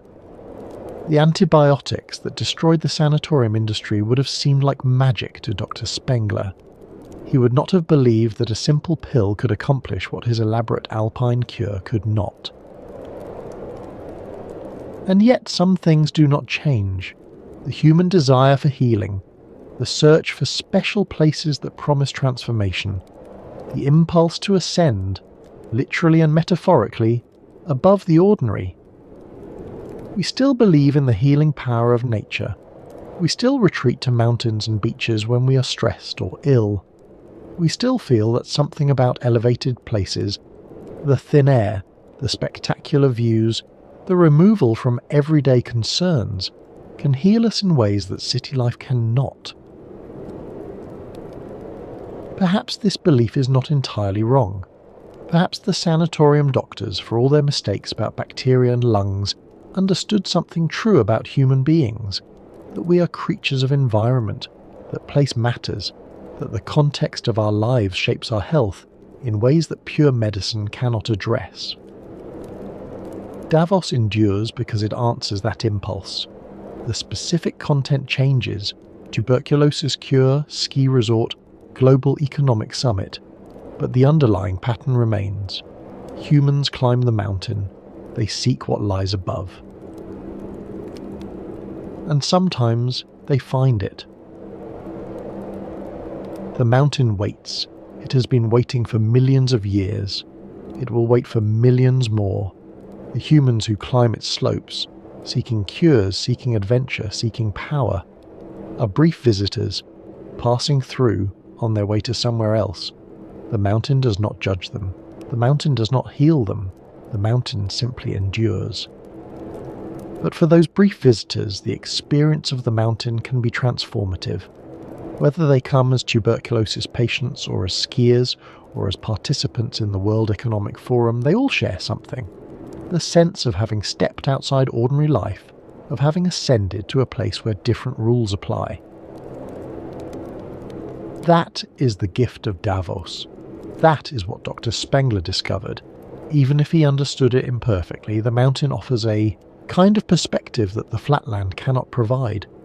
From those heights, the problems of ordinary life seem smaller, the air is clearer, the view extends to the horizon. The sanatoriums understood this. The ski resorts understand this. The World Economic Forum understands this. They have all, in their different ways, capitalized on the human need to climb, to rise, to see from above. Tuberculosis brought people to Davos, but something more than tuberculosis kept them coming back. Let us return one final time to that moment in 1853. A young doctor arrives in a remote alpine village. He's a refugee, a man who has lost his country and his profession, and nearly everything he once thought certain. The political upheaval that swept through Germany has cast him out, and he is washed up in this high valley like driftwood on a distant shore. He carries only his medical training, and whatever hope remains. He does not know that he's about to change the world. He only knows that he needs work, and that this village needs a doctor. He looks around at the villagers, healthy, ruddy-faced farmers who work the harsh alpine land. Their lives are difficult. They struggle against the mountains, against the weather, against the isolation, but they are alive. They are strong. He thinks of the cities he has left behind, where 1 in 7 deaths is caused by tuberculosis, where families are wiped out generation after generation by a disease no one understands. He remembers patients he could not save. He remembers the coughing and the blood and the slow, terrible wasting. And he notices something. These villagers do not get tuberculosis. Why? It is such a simple question. Why are these people healthy when so many others are sick? What is different about this place? That question, asked in ignorance, would transform a village into a city. It would draw the sick and the famous and the powerful from across the world. It would inspire one of the great novels of the 20th century. It would leave its mark on the very shape of modern buildings. It would create a railway and a hockey tournament and a global economic summit. All from one question, all from one observation, all from one man's refusal to simply accept that tuberculosis was everywhere, inevitable, unstoppable. The answer Dr. Spengler arrived at was incomplete. The mountain could not truly cure tuberculosis. The air, however thin and pure, could not kill the bacteria that were destroying his patient's lungs. But the question itself, the simple, stubborn human refusal to accept death without a fight, that was the real achievement. That impulse to ask why, to notice patterns, to seek explanations, to try something new, that is what built Davos. That is what built modern medicine. That is what continues to drive human progress against disease.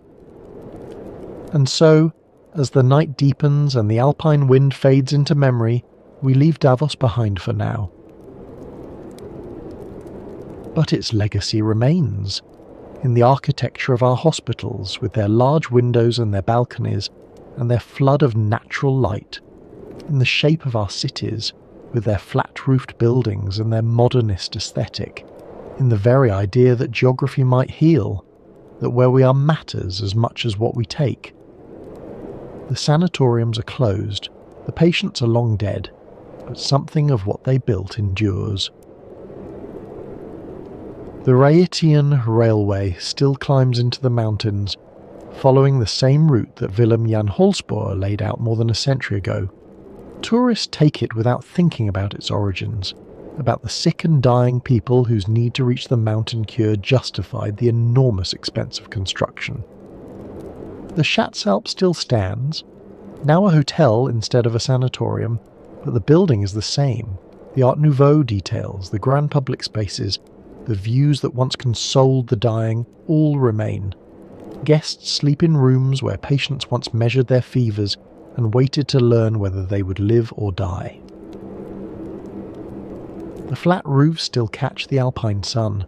The cure terraces, now enclosed and converted to restaurants and bars, still face the same magnificent view that patients once contemplated as they fought for their lives. The architecture remains, even as the purpose it was designed to serve has vanished. And every January, when the world's most powerful people gather in Davos to discuss the future, they walk streets that were laid out for the dying. They meet in buildings that were designed to heal. They breathe the same thin air that was once considered miraculous. They probably do not think about the ghosts. They probably do not imagine the cure terraces, the temperature readings, the slow parade of patients who came seeking life and sometimes found death instead. They are focused on the future, not the past. But the past is there, encoded in every building, in every street, in the very shape of the town. Davos was built by tuberculosis. Without the disease, it would still be a farming village, unknown to the world. Everything that makes it what it is today, the hotels, the railway, the international reputation, can be traced back to Dr. Spengler's observation in 1853. The mountain does not care about human purposes. It simply is. It was there before Dr. Spengler arrived, and it will be there long after the World Economic Forum has ended. The peaks will catch the sun, the snow will fall, the air will remain thin and cold and clear. What changes is human understanding. What changes is human need. What changes is what we seek when we climb. Next time on the Sanatorium, we'll travel westward to the American frontier, where an entire city would be built on the promise of the climate cure, Denver, Colorado, the world's largest tuberculosis camp, a city where 1/3 of the population at the height of the Sanatorium era had come seeking the cure, a city that would transform itself just as Davos did when antibiotics made the climate cure obsolete. But that journey is for another night. For now, rest well. Let the distant memory of alpine wind carry you gently into sleep. Let the thin air of the mountain fill your imagination. The peaks stand patient and eternal, their snow-covered summits catching the last light of stars. Somewhere in the buildings that remain, the ghosts of Davos still rest on their cure terraces. They watch the sun set over the mountains, they measure their temperatures, they hope. If you found some measure of peace in tonight's journey, perhaps leave a like or share it with someone who might need it. If you're new to the sanatorium, consider subscribing. There are many more stories to tell, many more places where tuberculosis left its mark on our world. The mountain will be here when you return. Thank you for being here. Good night. They called them lungers. 20,000 a year, packed into train cars heading west, coughing blood into handkerchiefs, racing the disease that was killing them. By 1900, 1 in 3 people living in Colorado had come there to die. Not for gold, not for land, not for the frontier. They came because their doctors had told them the truth. Go west, or go to your grave. Denver became the largest tuberculosis camp in the world, and it changed everything. The city, the state, the very idea of what the American West was for. Welcome to the Sanatorium. Tonight we're travelling to the American West, to a mile-high city built on hope and desperation, where the dying came by the trainload seeking a cure that no medicine could provide. A city whose very identity was shaped by tuberculosis. If you're new here, this channel explores how tuberculosis, the disease that killed 1 in 4 people in the 19th century, shaped everything from architecture to art, from fashion to the American West. If that sounds like your kind of history, consider subscribing. Now, settle in, find a comfortable position, let your breathing slow. We have a long journey ahead, through frontier towns and tent colonies, through luxury sanatoria and sleeping porches, through the story of how disease built a state. Let's begin. Imagine, if you will, a train car rolling westward across the Great Plains.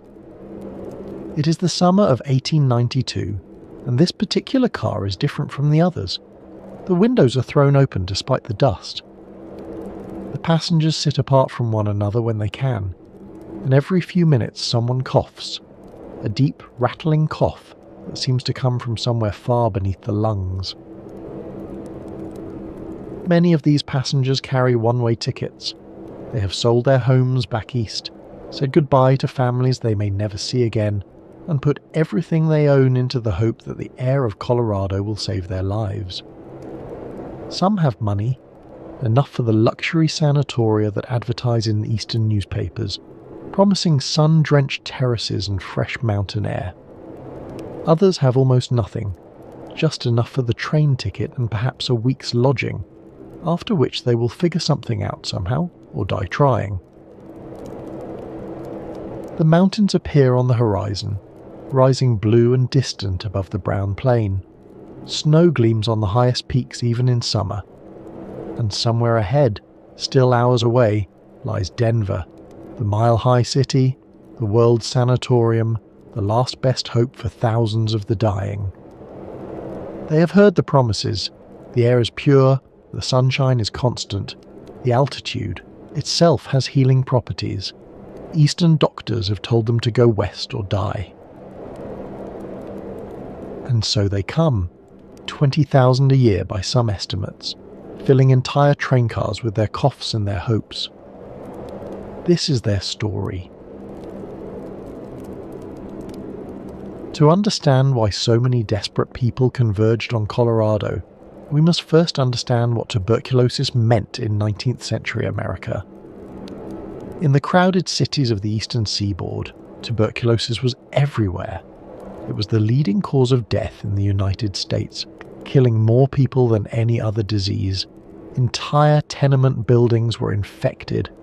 Families watched helplessly as one member after another fell ill, wasted away, and died. The disease was called consumption because of the way it seemed to consume its victims from within.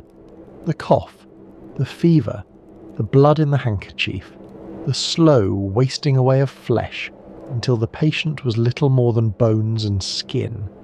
And always, always, the cough. Persistent, unstoppable, a constant reminder that the lungs were filling with disease. In the tenements of New York, families lived 6 or 8 to a room, breathing the same stale air, sharing beds, unable to isolate the sick from the healthy. The disease spread through families like fire through dry timber. A mother would catch it from her husband, then pass it to her children. By the time one generation was buried, the next was already coughing. The numbers were staggering. In 1850, tuberculosis killed more than 400 people per 100,000 in the United States. In the crowded immigrant neighborhoods of the eastern cities, the rate was even higher. Some tenements became so infected that landlords could not rent the rooms, not because tenants feared the disease, but because they had already seen what happened to the previous occupants. There was no cure, no effective treatment. Doctors could offer rest, good food, perhaps some morphine to ease the coughing, but they knew, and their patients knew, that these were palliative measures at best. The best they could hope for was to make the patient comfortable as the disease ran its inexorable course. Some physicians experimented with radical treatments. Bloodletting was still practiced, though it was beginning to fall out of favour. Cod liver oil was prescribed, as were tonics containing various combinations of alcohol and herbs. Some doctors punctured the chest cavity to collapse the lung, hoping that rest would allow the damaged tissue to heal. None of these treatments worked consistently. Most did more harm than good. The wealthy could flee to the countryside, to the mountains, to any place where the air was cleaner and the disease less prevalent. They could afford sanatoria in the Swiss Alps, where patients lounged on balconies wrapped in blankets, breathing the thin mountain air. But the poor had no such option. They stayed in the tenements, coughing into the darkness, waiting for the end that they knew was coming. And yet some doctors had noticed something peculiar. Patients who moved from the humid, crowded cities to drier, higher climates sometimes improved. The cough lessened. The fever subsided. Some patients who had been given weeks to live survived for years. A theory emerged. Perhaps the problem was not just the disease itself, but the environment in which the disease flourished. Perhaps the humid air of the cities, thick with coal smoke and factory fumes, and the exhalations of thousands of crowded inhabitants was the real enemy.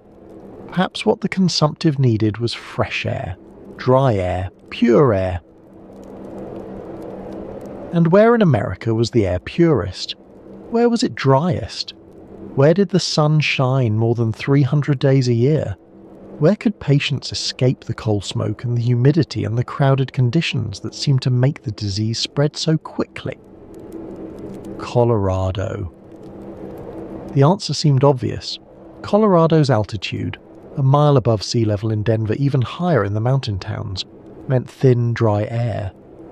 The lack of humidity meant fewer of the damp conditions in which disease seemed to flourish.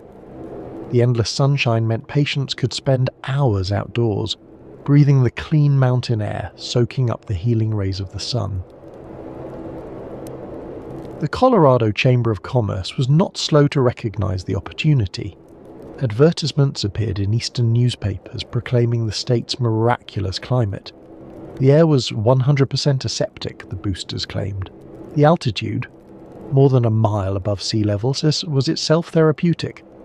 The constant sunshine bathed patients in healing light. For families watching loved ones die, these promises were irresistible. What did they have to lose? If they stayed in the east, death was certain. But if they went west, if they reached Colorado, perhaps there was a chance. And so the migration began. By 1880, Denver had earned the nickname the World Sanatorium. By 1900, 1/3 of Colorado's entire population had moved there because of tuberculosis.